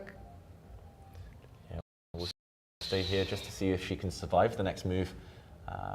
Diamante as well, also low on the clock. Maybe while we wait for the final moments, can you just tell us a bit about the results on the other top matches? Yeah, so we do see on board 1 where local team Toyota are fixed. The current score, actually still with 2 games to go, is 1.5 to half in Solingen's favour. So Toyota in big trouble there. They might slip to a 3rd successive defeat. This is the board 2 clash that we're watching right now as Laura Unuk offers to trade queens. Board 3, it's Super Chess against the Serbian team, sponsored by Data Driven Lab. The names are a bit hard to pronounce for us. And Super Chess have 2.5 to 1.5, and okay, which has seen a couple of moves. I do believe that checkmate is incoming in the next few. So what did we miss? Queen F1 check, King G. At the very minimum, black can play F5 check, winning the white queen. White's queen would have to give its life up to delay any checkmates. F5, if the white king ever moves, rook takes H2 would be the end. Yeah, is she looking for more? Yeah, I mean, more than taking an opponent's queen. That's just greedy for her. There's only mate, but I don't see the mate. Maybe she'll be really professional here and queen D1, king H3, queen F back to F1 check. I think the hand is hovering over the F-pawn, with Diamante about to deliver the fatal blow with F5. Yeah, the pawn moves. Handshake, Fiona, do you think? I think so, yes. Sorry, F5 on the board now. Unuk under especially the trick that she fell victim to here, but she's really fought like. Actually, their name is in the Serbian language, but it's Red Star Belgrade. Oh wow! Just like the famous sports teams. Yep. Nice. And okay, unfortunately for Red Star Belgrade, in that one they did fall to Romanian team Super Chess in the women's section. And this one is going to be over any second. I think we'll stay just for the handshake, and then it'll be back to the open section. And we'll have a new leader in the women's group with Guys Ukraine leapfrogging Typhoon. How much? Well, down to the clock, down to the last moments here for Laura Unuk, who unfortunately is, I think, gonna have to resign the game. And there it is, a handshake, a massive victory for Gaz Ukraine. And let's go back now to MVL and Richard report. Okay, and things are getting dramatic on the clock, at least in this one. Maxime Vachier-Lagrave, as far as I can see, down to under 2 minutes. He was giving a death stare to Richard Rapport there. That will not improve their rapport, their individual rapport. But, okay, you've got to try these psychological tricks in order to win games. I'm out of here. Report to move. Does Black have a threat right now? Or not really? Good question. This might be the key question. If White waits, for example, let's just make a few moves. I'll wait, Fiona. Looks like the answer is no. So it's no. It could try something similar to what we mentioned earlier with Black's rook waiting, and now rook takes pawn. I mean, it looks so scary for White still. Yeah. Just coming behind, but White just defends, and look at this. Still a draw, incredible. Black has everything here that you could want. You have passed pawns running down the board, you have active king, active rook, pretty much everything you ask for in any rook endgame. But the problem is one check drives you away and you will not pass. No way to get this d pawn through to glory. Yeah, Richard is still thinking. I'm gonna sneeze. Go for it. Bless you in advance, Fiona. But the pressure is now too much. The sneeze has Look dropped at the bright down light. again. Look at the bright light. That's there. Really? I don't know. Maybe that's yawning. Just stare into the sun. Yeah, just, don't look into the light. D3 right now. Okay, how many drawing moves are there for White? This is the big question. I was wondering whether you can wait in different ways. You can go across maybe to try and check from the side. This looks like it works too. So spoiled for choice here, Richard Rapport. Richard report that he's done such an incredible job defending so far. And he's getting very close here to giving Super Chess the draw that they need in order to remain on a perfect score alongside Team Offerspiel. Yeah, and that will pretty much guarantee us a juicy pairing tomorrow. If this game is a win for Vachier-Lagrave, growing pack just behind Offerspiel, trying to chase them with two rounds remaining. I think you mentioned it earlier, Richard report, he's done the hardest part. Yes, the position was lost, but he defended, I think, really resiliently. We didn't see all the ins and outs of the end game. I tried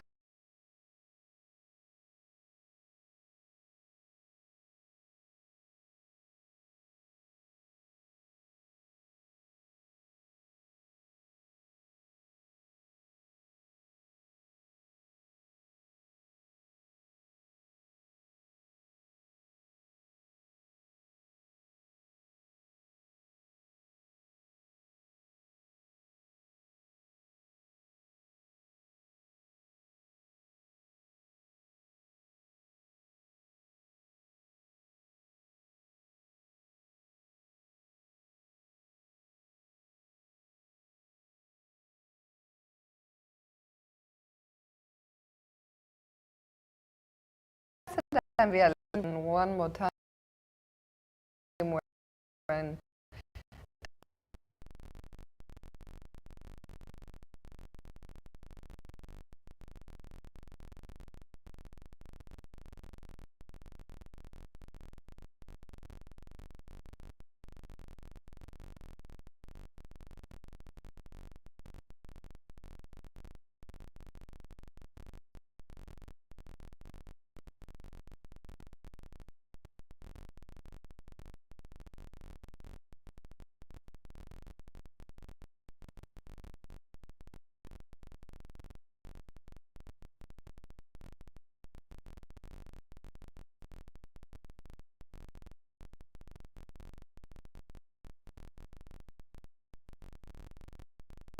Round to crown pawns glory, but yeah, this game is still ongoing. Rapport taking his sweet time here. Yeah, fair enough. 2.5 minutes. You gotta enjoy that when you're playing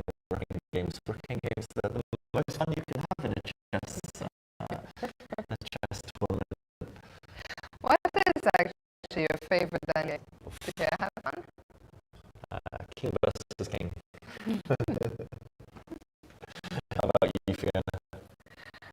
I hate all in games. That's yeah, that's a different way of looking at it. Lots of people share that philosophy. You're not alone. They're just so tough. And yeah, I mean, shown here, MVL, one of the strongest players in the field. He played such a brilliant game to get a winning position against Report out of the middle game, then taking it into a winning endgame, but failing at the last turn. Yeah, and this last move was extremely accurate from Richard Rapport. As we mentioned, he could just wait with his rook, and the problem for black is nothing to do. You have kind of no ways to improve your position. He does, I believe, drop back with a black rook, and rook takes h5 on the board. He's going for this exact plan we mentioned, Fiona, but forcing Rapport to best defensive moves. And white has an arrow path, but unfortunately for Maxime, an obvious path to the draw. Yeah, rook g5, here the move we were expecting, the move that has been played by Richard Rapport. MVL gives a check on a2. The king is going to drop back. And the question is, how do you progress? The answer is, there's no way. Yeah, we don't see a way king to e1 anytime the black king crosses forward. Rook check will drive it away, and no way to break through. I don't even see any try at all here. Maybe you can give a check with black's rook, and maybe a decision at least needs to be made. What about this? If I go this way with the white king, then I think black can... Ooh, not king d2 apparently. How does black clinch this one now? Ooh, do we step back? Oh, this is classy.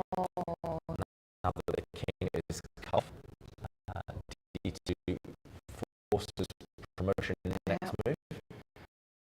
So the king has to go the other way. One of the king could try and come in. Surely that's what MVL will go for, I imagine. Can I play rook g4? Yeah, the problem with rook g4 is as soon as you kind of give up any checks from behind. Okay, rook f5 then. Good idea. Although rook f5 does drop the g2 pawn. Okay, never mind. Let's go back. Now you understand why I hate all endgames. Yeah, I mean, any games like this can be easy to hate when there's no obvious moves. I guess better is some elimination then. We just push. And okay, we check, but yeah, I think we can just push the pawn. Black doesn't have any direct threats. As soon as the rook goes away, then we start checking. But yeah, this is certainly what Maxime is going to try. This is the game position. After the check, the king drops back. And not much time for it now, so I think we'll see a resolution to this game shortly. Yeah,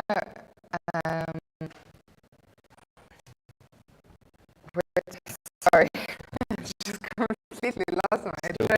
Sneeze or? No, I just completely lost my train of thought. I was looking at the picture, and I thought the picture picture was frozen, and then I understood, no, it's just the players are not moving at all. Something started happening in the background. Complete focus, as they know. Yes, I think both players realize it is a draw, but Robert still has to defend accurately. Yeah, I think he's done everything right, though. He's done all the hard work. He's survived the worst. And as we mentioned, his moves have forced a lot of these lines where kind of white can go wrong. It's very much a talk road. There's either a right answer or another which is easily spotted. So, okay, king to e3, met by a check. I think we'll just see the position repeat itself here. I think Vachier-Lagrave maybe just playing to build up a bit of time on the clock next to the increment. Yeah, the problem is that he will have seen this positional rise already from a while back, and the fact that he hasn't shown anything yet, of course, we have the support of Anand. MVL knows that I think it's just those final moments always so difficult to admit that you missed a big chance to win an important game. Yeah, and okay, we see a check there from black that really doesn't help at all. Being now improved. Better surely than giving another check with black stroke. Just repeating the position here. The problem is, yes, you give yourself a bit more time, but you also give your opponent more time. And if objectively it's a drawn position anyway, you're only helping them to kind of have that extra few seconds to confirm things. I'm just struggling to see what is MVL going to try at all. It feels he's tried everything he could. He's asked the questions, report has had the answers, and this game will surely be a draw now. It's heartbreaking though, that feeling that you let the team down. I mean, he put up this valiant effort. He was on the brink of winning with black on board one. It's so rare at this level. Beats an elite grandmaster. I think it was the first game in this match that we think there's going to be a full point here coming from the Daniel leader, MVL, and we see the Daniel captain there in the background with Jean-Claude Moy, former president of the French Federation. He knows Maxime well. I don't think he will react too harshly. They will need to build MVL up. It will be a tough loss, but there's still two rounds to go. If they want to have medals, they will need to win the two remaining matches. That's right. And okay, he went for that 50-50 decision. He gave a check only to White's king. Had to slide it in front of the d-pawn. The other way would have actually been a catastrophic error, but of course Rapport had plenty of time to calculate that and instantly replies with the right move. The fact that he's been building up his time is also showing that he has this one fully under control now. Yeah, everything covered. I think the last chance is to try and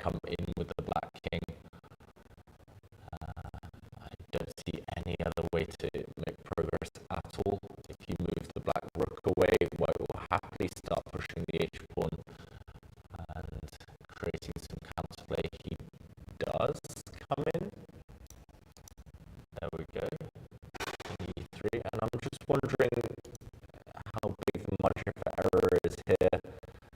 Okay, as we were predicting, white can just wait in any way. You can move your rook, or you can push your h-pawn. I think he'll push the h-pawn, and black doesn't have a threat. That's the issue. Yeah, you're always going to meet any rook move next with the check behind. How much longer do you think this game will go? How will it end? Will MVL just... He knows we're watching. He knows I like 100-move games. So, Where are we at? We're still a fair way. We're on move 70 right now.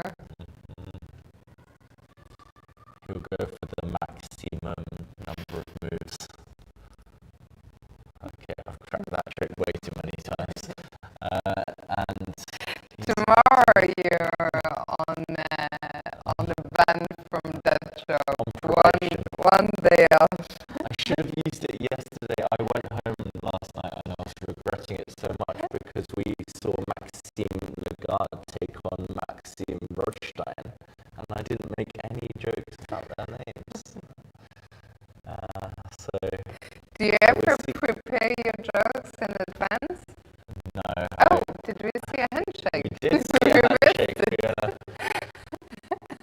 Key moment in this top board clash, and it is Super Chess who take the win yet again, third time in a row by the narrowest possible margin.